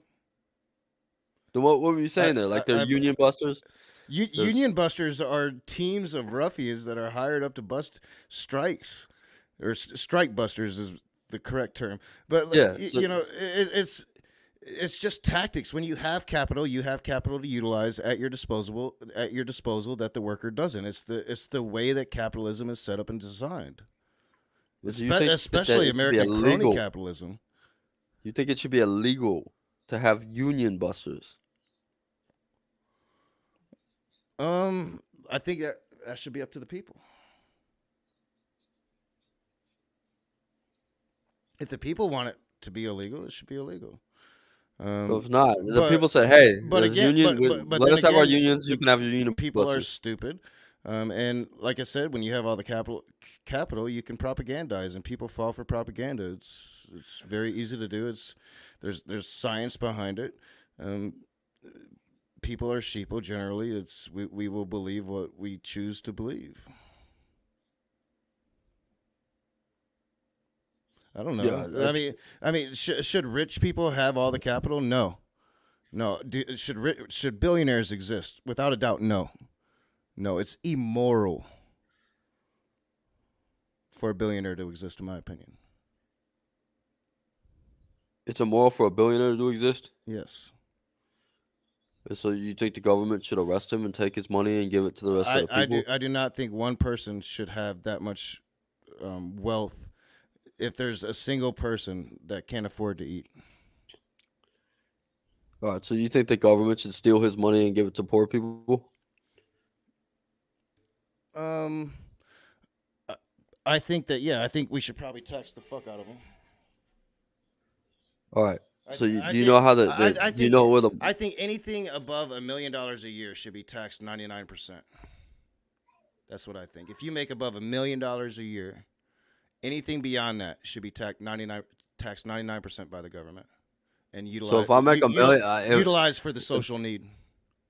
So if I get to a point where I make $1 million every year, right, a year, yeah, and you want them to tax me to where I only make $10,000 a year, so I get to pay for it. No, you get to keep your $1 million. I mean, you'll pay the normal tax rates on your million, but after that $1 million, those normal tax rates go to 99%. You can keep 1% after that. You keep 1% of $1 million you make below the poverty line. No. So up to your first $1 million, you're just taxed normally, whatever your rate is. So if you're making $1 million, you're probably at a pretty high rate, whatever that rate is, right? Or actually under tax. Trump, right? So after you make $1 million, after you make $1 million a year, it's called a capital gains tax. Now ALC gets criticized because her number's a lot bigger than mine, right? Mine is a lot smaller. I don't think anybody needs to make more than $1 million a year. I think that's more than enough. You live fat if you're making $1 million a year. Now, if everybody's got what they need, if people aren't starving, if people are able to get what they need to live comfortably, and maybe that margin would go up. But I think it's a good starting point. At $1 million a year, the government should be taxing every dime after that at 99%. So after you make $1 million, that's the max. That's like a cap that you can make. Yeah, So like yeah. everything after that. Yeah. Put it to the social need. I don't think people don't need that much fucking wealth. Not After if, $1 million, not if they're suffering in the world. I think morally, I think it's immoral.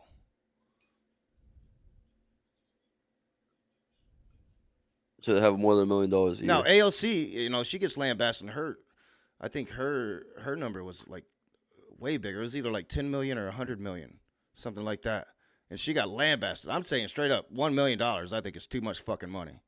If you're a year, when people are starving, when people are living in trailer parks, when people are living in cardboard boxes, when people have mental health issues, when we have climate change, when we have rivers that we can't drink from and air that we can't breathe. I think $1 million's enough. I think the rest should go to the social need for sure. All right, so you understand that there's an the welfare system. The welfare system sucks. So it's not good enough. So like, what do you think the welfare system should do? You think it should give people like a livable income, like 50, 60K a year? I think our natural progression is going to be UBI, universal basic income. Outside of really 30, 40 years of good manual construction, reconstruction of our infrastructure, the new age is all digital. It's all technology. Work is going to change. It's going to go from a work-based economy to a digital economy.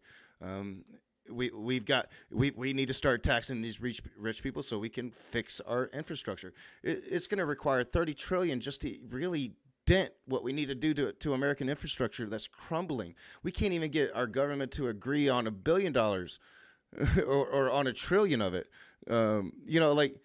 But yet they're going to hand out all these tax subsidies to people that are billionaires and don't need them.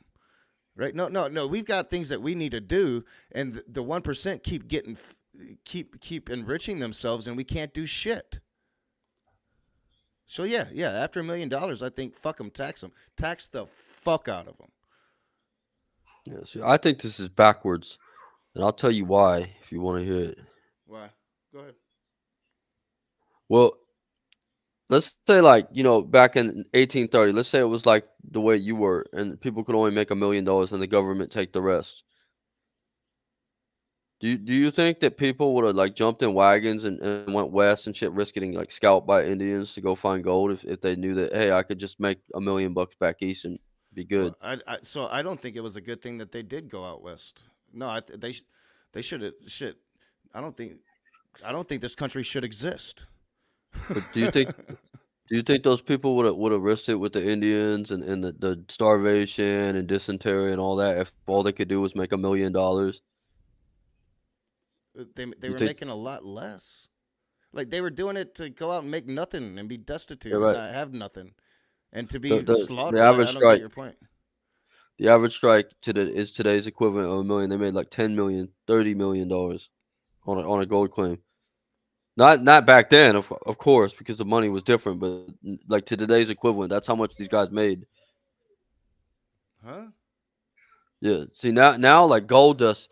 Now in Alaska, people make like 20, 30K a year just mining. But back then in California, they made the equivalent of like 30 million for just like one claim, one strike. I mean, yeah, it depends on your claim. A lot of claims didn't pay shit. Even claims in the Black Hill, which is like the most abundant area of gold we have in the country. Like there's some claims that just won't produce anything. It all depends on where the veins are. Do you think that like they would have the effort? Like here we're on YouTube, right? This is like a $60 million company. Plus now it's like fucking like 5.5 billion. But it started out like very small, relatively small. Google bought it for 6 million or 60 million or some shit like that. Do you think you need more than $1 million a year to live a comfortable life? Yeah, but do you think, like I'm asking you, do you think that these people that started this, that these college students that started working on the software, right? Do you think that their investors would have gave them the capital to start YouTube if all they could do was make $1 million and go home, give the rest to the government? I don't know. Maybe. I don't know. We've never Right. tried Well, it. We've never they could tried go, it. hey, fuck investing in YouTube. I can just go to school and be a doctor. Can you say that they wouldn't? Yes. How? Because if they said, hey, right, I can only make $1 million fucking investing into YouTube, I'm gonna go be a fucking doctor. That's a guaranteed way to make $1 million. I don't. There's all I can do by investing in a software company is make $1 million fucking bucks. Might as well go to school. It's a stupid decision to think you could you can't. That doesn't make. I'm gonna risk losing That if they doesn't risk make any losing sense money. at all. That doesn't make no sense at all. You understand that by investing in a company, you risk losing money. Going to school to be a doctor, you'll make $1 million. How? Why? Because doctors make that. No, they don't. I mean, maybe That makes. you think doctors are like they make $1 million a year?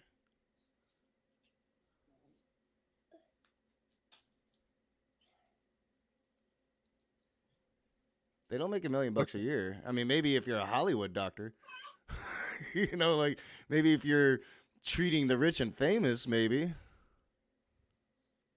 Huh? Doctors make $1 million. Let's see. I doubt that. I doubt that doctors are making $1 million a year.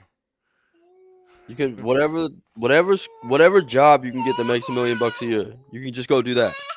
There's no need for entrepreneurs anymore. Why not? Because they can only make $1 million. You think people do what they like to do just because they can only make unlimited amount of money at it? Yeah, they can strike rich. It's an incentive to go do something risky. It's an illusion. But it works. It's not an illusion. It's not an illusion, man. We got Google. So average salary of a doctor. Go away. Yeah. I mean, you're talking like $76K to $400K a year. I mean, $160 to $260K a year. No, doctors aren't making $1 million a year. Well, who can make $1 million a year? $1 million is still a lot of fucking money, especially in a year. Like that's a lot of money. Like who can make $1 million a year?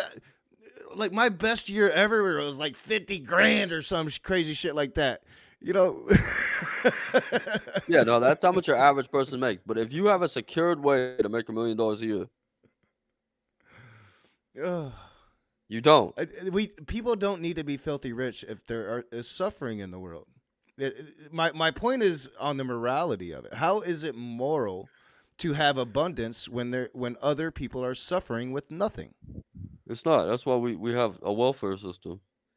And the welfare system's not good enough, apparently. So like, there needs to be more. We need to give the indigent like a sustainable lifestyle, so they can like live like I do, where I have to work every day and they don't. See, right? That's socialism. It's so funny because people are like, America couldn't live like that. Like America used. I mean, we have been so indoctrinated by rich people telling us that we can't take their money, when they do everything they can to take every little penny that we make. Every little thing we do is taxed. Taxes mean nothing. Do you think taxes actually mean anything to you if you're a billionaire? The only thing it means, it's like a little game, right? Because you're so fucking greedy, you want to see how much you can get away without paying, right? Like, even though you have some ridiculously small tax rate, and there's like literally no capital gains tax on opulent wealth because the wealthy own our country. Why don't you ask yourself why we pay taxes? We do not live in a country for the people. We live in a country for the 1%. No, but have you brought up like, hey, why am I paying taxes if the rich people can just pay taxes? Elon Musk paid more taxes than all of us did. All of us in this country. Every single one of us. Elon Musk paid more than we did. How do you know that? Because that's public information. You go look at it. Elon Musk has $300 billion. So when he filed his tax return, his tax percentage is more than everyone pays. I mean, you would assume so, but there's so many loopholes, and then they put all of their money. It's not. Like for one, so Elon Musk doesn't actually have hardly any wealth. All of his wealth is in his companies. So like he hardly pays any taxes at all. Like he hardly pays a personal income tax at all. In fact, like he goes on Twitter tirades because people talk shit to him about it. He goes on Twitter tirades at the mere thought of his tax rate being raised a mere percentage. Like it's fucking ridiculous. Elon Musk companies have to pay taxes. Elon Musk Companies is a do. fucking spoiled little brat. That's all he is. Do you think he's like? Alright, Do you think he's like a genius? bear with me. Do you think he's Bear like a with me. genius Bear or with me. something? Just because he has a company doesn't mean the company doesn't pay taxes. All right, and that Elon Musk tax, right? The percentage of taxes, and it's not all that great, right? Like you say, you want it to be more, but at the percentage it's at now, it's still more tax dollars than every single American pays. 'Cause it's $300 billion. Or combined GDP is like I don't know. 10 trillion. I think you might be delusional about what rich people are paying into our government. Have you ever? No, this is basic. Have you ever heard of the Panama Papers? This is basic math. What is 1%? Let's say he So pays 1%. have you ever heard of the Panama Papers? Right. So it's like literally, like most. So rich people, most of their wealth doesn't even get taxed. It gets put into offshore accounts where it's not taxable. Like it is a gambit. Like most rich people's income is not even taxed. We lose trillions upon trillions of dollars of taxable income every single year. Oh, Rage, that could be the case. Elon Musk could have a lot more money. There's no could be. It's proven. Read the Panama Papers. Let's say that Elon Musk has like fucking $50 billion we don't know about. But the fact of the matter is, he has $300 billion he made last year. Just go and actually look at the way Elon Musk is paying his tax. Elon Musk ain't paying shit in taxes. Tesla pays taxes, sure, and they find every loophole they can to pay the least amount possible. There are multi-billion-dollar corporations that pay literally no tax. None, because of loopholes. None. Like they have good tax attorneys, but still, the system is not designed to take the wealthy's money. The system is designed to take the middle class and the poor's money. It's how it's designed. The fact of it, you can go look up how much taxes Elon Musk paid. It's more than every American.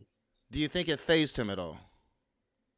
No, it doesn't touch his wealth. It doesn't even phase his wealth at all. He's got a $300 billion. That's what I'm saying, though. But that's how it is. So why am I paying taxes? Let's say what you're saying is true, and Elon Musk pays more taxes than anybody else in the country, which I do not think is the truth. I would highly doubt that. But let's say what you're saying. Let's say what you're saying is true. It's straw man. It's a straw man. I'm saying his dollar amount is more than all of ours combined. But you also made the claim that he pays the more taxes than anybody else. He pays more taxes than all of us do, but that's dollar amount. That's not like he phased by that. It's not like a percentage wise. He has $300 billion. Well, that's what I'm saying. So is him, whatever the amount is, does it hurt Elon Musk more to pay that huge amount of money, or for a poor person to pay what the 13% they have to pay? Yeah, obviously a poor person. But that's what I asked you. Why don't the rich people just pay taxes? Why are we paying taxes at all? That's why I'm for a capital gains tax. All right, so we pay taxes. A capital gains tax, trust me, would hurt them a lot more. It would hurt. They would feel that. And that's why they use all of their capital against it, and it will. The likelihood of it ever happening in this country is nil. You understand that ever happening again, because it's happened before, but ever happening again. We have the world's richest man, Elon Musk. I don't think he's the richest man anymore. I think he was surpassed by somebody. I can't remember who. It's in the United States. Bezos. I don't know. I'm not sure if it's Bezos. I can't remember. I'm not sure if it's in the United States. He's not the richest man in the world anymore. He might still be the richest man in the United States. But yeah, these motherfuckers have an ungodly amount of money, and they pay taxes, and it doesn't That's phase my them. point. Like you just said it, an ungodly amount of money, and yet you think that they should. Yeah, I think they should, because that inspires people to make money and not sit on their ass. You think it inspires people to make money that Elon Musk has more money than he could ever spend? That people are starving. You think the people starving in the streets that all of them are just jobless and they don't have any incentive to go to work. No, most people in this country that are having struggles putting food on their table work 40-hour weeks. Sometimes they work 2 jobs. The majority of people in this country have no safety net saved up at all. None. Most people in this country don't have $500 in their bank account right now. Most people. Yeah, that's fine. So how could it be? How is it moral for Elon Musk to have all that wealth? Because I know where we're at right now. We're on the internet, and that's based on people investing in a company that they thought they would strike it rich on, and they did. Apple, Google, the whole Silicon Valley, and that wouldn't be the case if your way Strike was it good rich. down. People wouldn't So have the we wouldn't have investors. Listen to yourself. The notion to strike it rich. So to be above others, right? Yeah, we wouldn't be here today. We Why wouldn't be must talking you on be the above internet. others? I mean, can you not just live a comfortable life? Why must you be so higher than others? Why must you have everything of everything? We shouldn't, but we'd be backwards, like I said. I mean, We wouldn't again, have so people much who money could that talk. you can't even have everything of everything. We could Like, fuck, fight with now they're Sister trying to Solomon. go to space because their toys aren't big enough here on Earth. You know, like We can go back to farming and hunting and gathering and all you want to do. But if you want to have like technology like we have and Google and YouTube and Apple and shit like that, you're gonna need people to invest in those, and they're gonna have to think that, hey, I'm gonna strike it rich. Otherwise, they're not gonna invest. It's gonna be scary to do. You'd be like, okay, I can make $1 million only. I actually agree. Under the system that we live in, yeah, that's probably the truth. But it's a system devised and conquered by rich people for a very long time, pretty much since the Industrial Revolution. Again, it was the Republican Party's whole point was to consolidate power and wealth for railroad tycoons, and that just being one of the first major industries of the nation just transcended into the Industrial Revolution, the factorizing of America. We have fought these monopolies. We had FDR. When I was growing up, monopolies was still a bad word. That was in the 80s. And now it's like, now we have poor people literally saying, yes, Elon Musk should be able to take everything because, you know, he's so great. But why is he so great? Because he was born to a family that had emerald mines? Like, why is he so fucking great? Why should he have everything when people are starving? You know how the stock market works? No, I don't. I don't care. I don't want to know. To me, it's all corrupt. It's all a rich man's game. No, but like for the money coming out of thin air for investors, right? It's like money coming out of thin air, right? Well, I mean, there's been reports that the whole system's rigged. There was a huge report on it not that long ago. Just, you know, investors gaming the system, getting pennies here, and it accumulates to billions and trillions. And I mean, the whole system is rigged by the oligarchy. They have had unfettered power. They haven't had a government trying to stop them from gaining more and more power for 70 years. No, you can rig. It can be rigged. So don't. I'm not gonna tell you it can't be rigged. But if I buy like a company like $10, right, like $10 share on a company, and that shit skyrockets to like $100, so I take money out of thin air as an investor. All right, but that money like not necessarily coming out of thin air because that company I invested, all right, that $10, they took that $10 and put it into their company, and when they sold, right, then that stock went up because they were selling like hotcakes, and all the people got confidence and started giving them more money. All right, they started to get kickback. So they said, all right, we better buy some more of our company back because we don't want, you know, that's what they buy the company back for you when you sell your stock because they have the money to do it. They always have the money to do it. That's how the stock market works. Now, of course, there are people that can manipulate the market like Elon Musk and right. They can tweet like, oh shit, I'm fucking worried I don't have enough employees this month and Tesla will go down. But see, that's how our government works. And without shit like that, without investors and confidence and shit like that, we wouldn't have little companies that started up in garages and by nerds in college dorms and shit, like Google and YouTube and Apple, Facebook, Twitter, all this shit's out the fucking window. You're back in the fucking Stone Age. Well, I mean, you're making a claim without nothing to really draw upon. We've never had. This isn't a claim. This is fucking truth. We've never this is experimented with 100% it. fact. It's not a fucking claim. It's not a fucking claim. You only know the reality you've been. That is not a raised fucking into. claim. That is a reality. You only know the system you've ever lived in. You live in a system where rich people have designed it to stay rich, and they want you to have the illusion, well, if I put this $10 on this company, I'm gonna get rich too. But you ain't. You think you're gonna get rich off that $10? Go to Japan, honestly, go to Japan. You better write a book and get lucky. You better be good at basketball, football, because your odds of getting rich out of poverty, it's like hitting the fucking lottery, my dude. It's an illusion. It still happens. It's an illusion. Why do you think there's a thing called old money? And why do you think new money gets laughed at? What?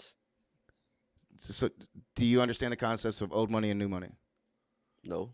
Old money is so the families that have ruled the world forever, that's old money. Rockefellers, right? That's old money. Somebody comes into some new money, say a LeBron James, that's new money. LeBron James is a billionaire now. He's still not part of the club. You know what I'm saying? You live in a world dominated by a few select families that have propped themselves up to make you think that they should be propped up there. It's the only world that you've ever known. It's the only system that you've ever known. You're afraid of people thinking outside of that box. But you should be thinking outside of that box because that box is holding you down, my dude. It's holding us all down. Yeah, it's like holding us all down. I didn't state a fucking claim to you. I stated a fucking fact. You're sitting here on fucking YouTube. That's a startup that started in a college dorm. And the only reason it's here is because a bunch of fucking investors try to strike it rich on it. And they did. Well, you're saying the claim you're making is that the only way is that the only way that would happen is the way that it happened. And you just don't know. We haven't tried a system of true economic equality ever. There's never been a system of economic equality. All right, so is there a possibility? Maybe when we were still in the tribe. I come up with an idea here, right, in my house, and there's no fucking Google, there's no fucking YouTube, there's just a basic ass HTML internet, and I go, hey everybody, I got an idea. Can you guys all send me $10 until I have enough capital so you could all make exactly $1 million? Huh? I don't get it. That's your system. No, it's not. How is that my system? I want to bring freedom to the workforce. That means I'm asking for investors. Still a workforce. Come invest in my startup to where you could possibly win $1 million. $1 million, that's it. Because after that, the government taxes you 99%. That's my pipe dream. Yeah, sure. That's your system. That's my pipe dream, yeah. I'm sitting here on a basic HTML because there isn't that capitalist shit that started YouTube and Google and all the other mega tech, big techs, right? All got started by millionaires, people striking it rich. Google's the biggest fucking company in the world. Yeah.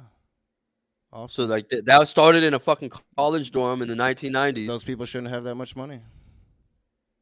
It started with mining, data mining software, 2 college students in a dorm.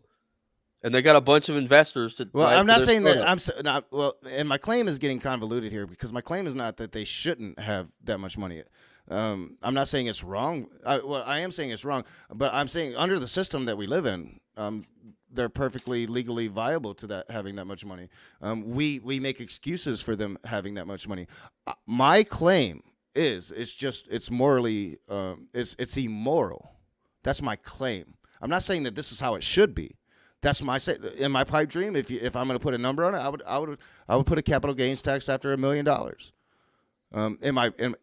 Because when it comes to the moral argument, after anything beyond that, even $1 million to me at this point with people starving is immoral. But I believe if you put a gains tax at $1 million, there wouldn't be people starving. So once you start eliminating suffering, then you can reevaluate the goalpost, right? And you can come to a fair determination. If you're innovative, and you're the creator, you should get the largest chunk of the pie. You shouldn't get almost the entire fucking pie, though. Not if you're going to have a workforce, because you are responsible for that workforce. So that's the problem with the game now, is that workers do not get compensated for their work. Not fairly, anyway. Not even really well-paid workers. So who wants to start a factory by themselves? Huh? So who would want to start a factory? Plenty of by people have themselves? throughout history. Do you not understand? Like, America hasn't always been these monopolies. America hasn't always been these big, huge corporations with all of this vast wealth and power. In fact, when I was growing up, and you're like my same fucking age, there was that debate, the mom and pop stores versus the Walmarts of the world. Well, we've settled for the Walmarts, and it's fucked up. You're talking about America was started by fucking plantations owners that had a monopoly on agriculture. America was started by rich plantation owners. America was started by rich monarchs. I don't know what you're talking about. Yes, they're fucking plantation owners that have monopoly on agriculture. America was like the people that rallied in America were up in the north. Yes, these are the things that we've been struggling against. It's do you know who it's a natural progression from feudalism to monarchism, from all the way to capitalism. Capitalism is going to die out. Will it be socialism? I don't know. I think it's a pretty good idea, but something's going to replace it. Do you think capitalism is going to be the way humans go for the rest of eternity? It must be this way forever? Like, has human history worked like that ever? Yes. You know Benjamin Franklin, right? You know who that is? So human history has always had capitalism? Yes. No. That's wrong. It's not true. Yes, it is. Wow. I don't know. It's getting America late. America was started by rich plantation owners. Benjamin Franklin is our natural, he's like the forefather of the revolution. Who the fuck is George Washington? Yeah. The fuck did he have to do with that? Yeah, they were plantation owners. So what? But why is it that Benjamin Franklin's the guy, the Sons of Liberty, right? All up north. It was the Great Compromise. Take away freedoms so you could kind of pretty much ensure the birth of the true oligarchy. Sure. Yeah, I mean, I'm not a fan of our founding fathers. I'm Native American by descent, yo. So why is it that Benjamin Franklin not the first president? George Washington is, then Adams, then Jefferson. Why is it that the revolution starts up in Pennsylvania? Why is Washington's the first president? Because he was a war hero and he won the Revolutionary War. Why Washington? There was like no other choice but Washington, and Washington could have been president for life if he had chosen to. Washington, Jefferson, Adams, all of them, all plantation owners from the South. Like, I don't care about American history. I'm not an Americanist. I'm not pro-America. I'm not pro-capitalism. I'm anti-capitalism. I don't care about the rich fucks that started this country. They were also racist fucks, and they were fucking evil, most of them. And they all believed in silly, stupid, superstitious bullshit. At least most of them did. Do you understand that this country? Do you now understand that this country was founded on capitalism? Capitalism wasn't even a thing back then. I mean, it was a thing, but it wasn't here in America. How is that not capitalism? Capitalism didn't get to America until the Industrial Revolution, my dude. No, that's fucking nonsense. That's fucking nonsense. They're plantation owners. That's like the equivalent of a Walmart back then. Just because they're rich. So you understand, when this country was started, it was started under a king, right? And they were all subject to a king. I'm gonna break this. I'm gonna break this simple because you don't understand what I'm saying. That's not capitalism. All right, Rage. Say that you and your wife want to start a little farm somewhere, and I'm like down the road, and I have a plantation with 1,000 slaves.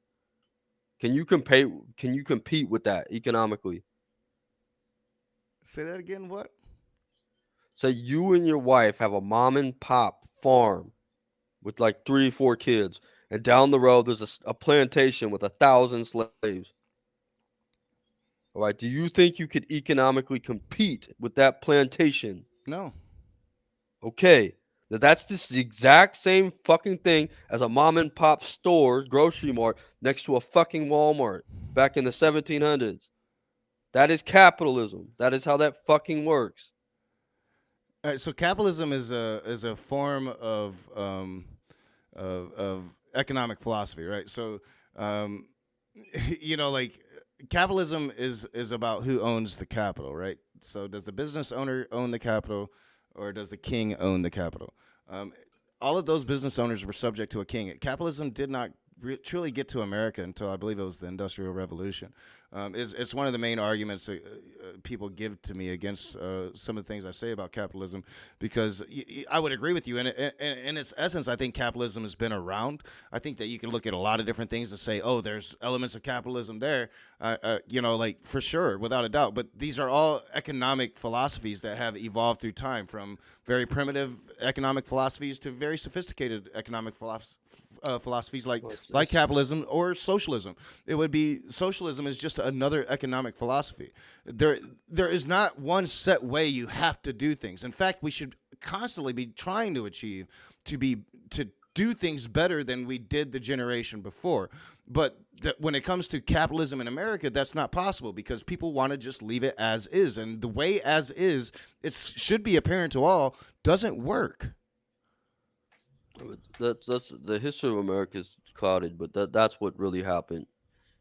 Right, capitalism is what really happened. People would come here because there was opportunity to gain wealth, and there wasn't in England. No, people came here for freedom of religion mainly, and it was. Well, that's before. That's before. But it was also like a race for new land. It was colonialism. It was monarchies wanting to extend their kingdoms. Indentured servitude, right? Which most people came over here, and not before, like the Mayflower, and like 100 years, 200 years before that, right? They were fleeing persecution. But when the American colony, the 13 colonies were active, all right, you had your regular day people in the north, and then you had your agrarian juggernauts in the south. Like John Jefferson, Washington. These guys were agrarian juggernauts with plantations. Most of the country was under a system of trade and barter. The Industrial Revolution changed everything. But really, it was really before the Industrial Revolution. Like I said, it was railroad tycoons that really started to really, truly consolidate wealth. See, I think that there's a difference when I'm talking about wealth. Somebody making $500,000 a year, that's not wealthy to me. It's wealthy to me in my living conditions, but when you're talking about the overall scale of it, that's nothing. When you're talking about $300 billion that Elon Musk has, when we're talking about, like, probably in my lifetime we're going to see our first trillionaire, like that's a thing now, that we're going to see a trillionaire. Things are fucked up. It's not working like it should work, right? Like, it's just not working. These people are acquiring too much wealth, and too many people don't have nothing. Even the people that think that they have stuff have nothing. And we're gonna, the more damage that we do to our water, our most precious commodity is going to become clean and fresh water. And who do you think is going to own all of that? Is it going to be you? No. Is it going to be Elon Musk? Probably people like him. Yes.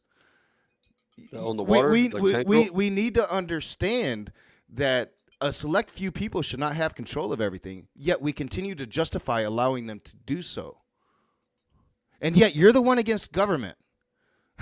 No, I'm against government because government is stupid, and government's the one that gives you these ideas. And you're gonna need a stupid. It's the only buffer we're gonna have against these. What's the true power? Out of both of us, you need the biggest fucking government, the most intrusive and invasive government you can possibly fucking find to slash people's money, like to invade people's bank accounts and remove the excess. I would say you need martial law. I would say we already have the biggest government just because based on our military. No, but you need martial law to enforce the socialism that you're talking about. In any form of socialism. It's always every single case to this date has demonstrated that there needs to be martial law and all for the state, and even fascism in some cases, where everything's for the state.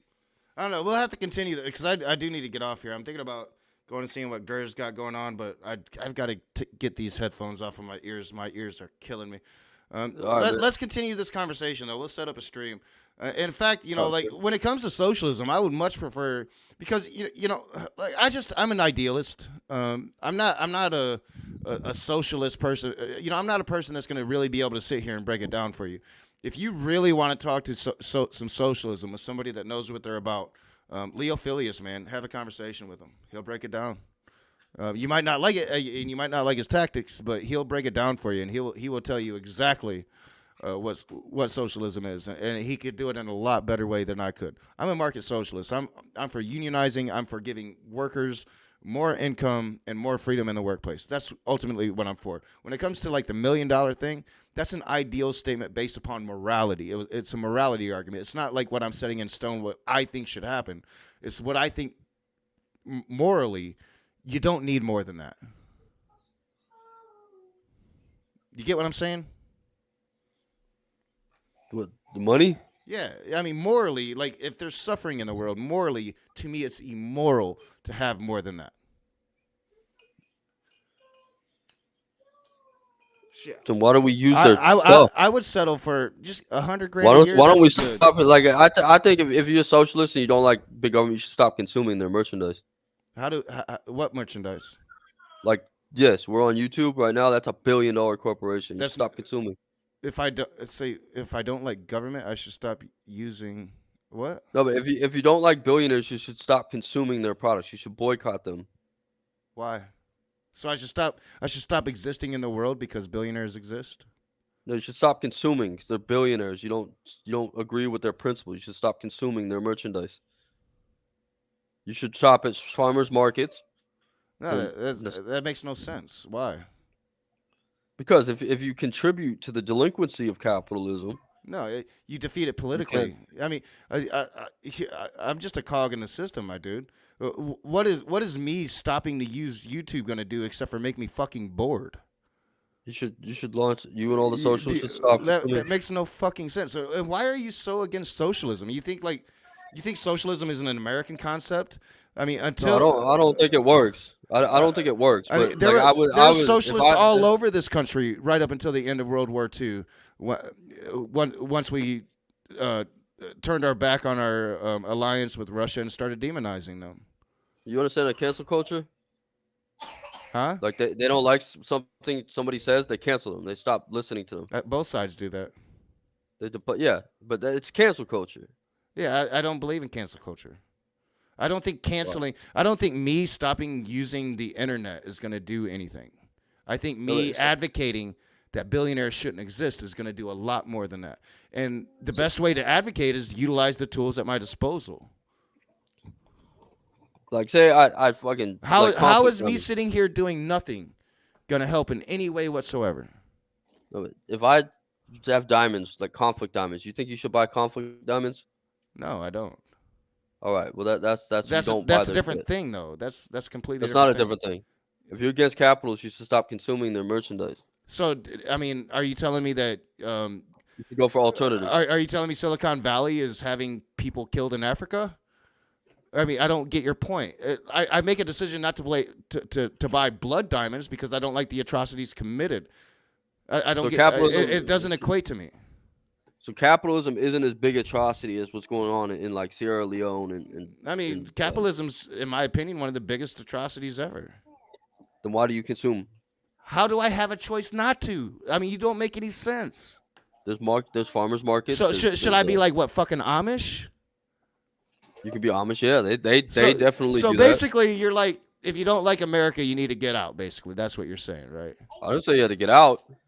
I mean, it makes no fucking sense because in the same breath, I mean, because the same people that say that stupid shit, oh, you don't like America, get out of it. Well, they don't like America when it's the Democrats in charge, do they? I mean, what is America? I don't care if the Democrats are in charge or not. It doesn't make any sense. I'm a capitalist and I consume their shit. I buy shit from fucking Walmart and I consume their shit. Like if I had a problem with that, I would be a hypocrite to still shop at Walmart. So I shouldn't go buy my groceries? Yeah, you gotta go to Walmart, huh? Yeah, because monopolies rule this country.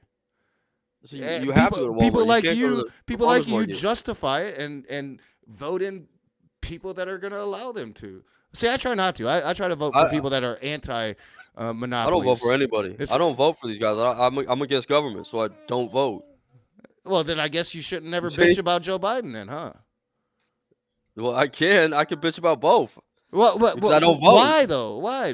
Because I mean, I don't vote. I don't. if you don't believe in government. if so you I don't do not believe vote. if you don't believe in government, why bitch about it?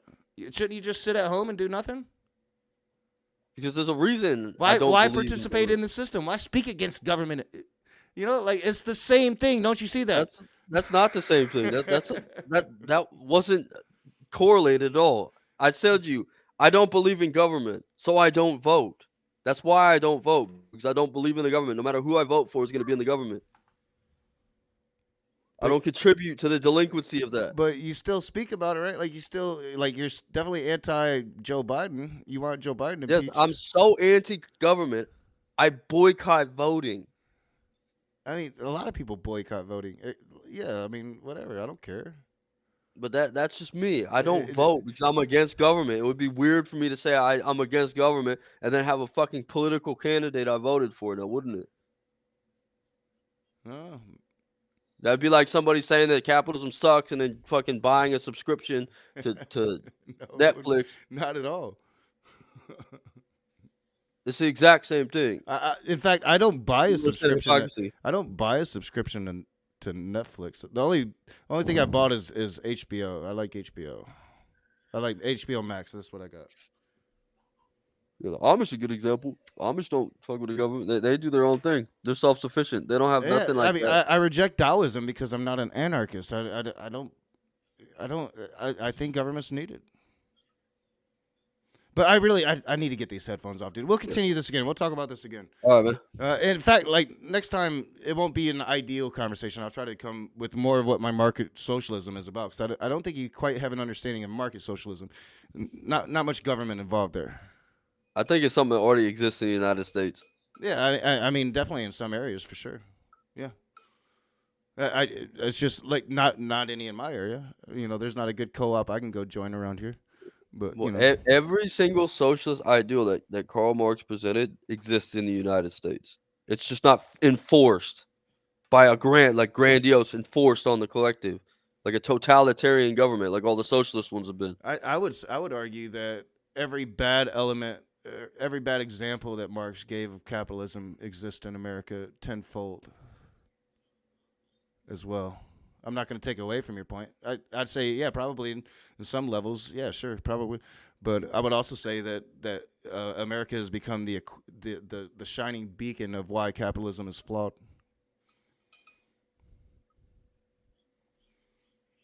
But yeah, I got to get these headphones off. So I'll talk to you again soon, All right, man. man. We'll set something up and have a more arranged conversation. All right, for sure, man.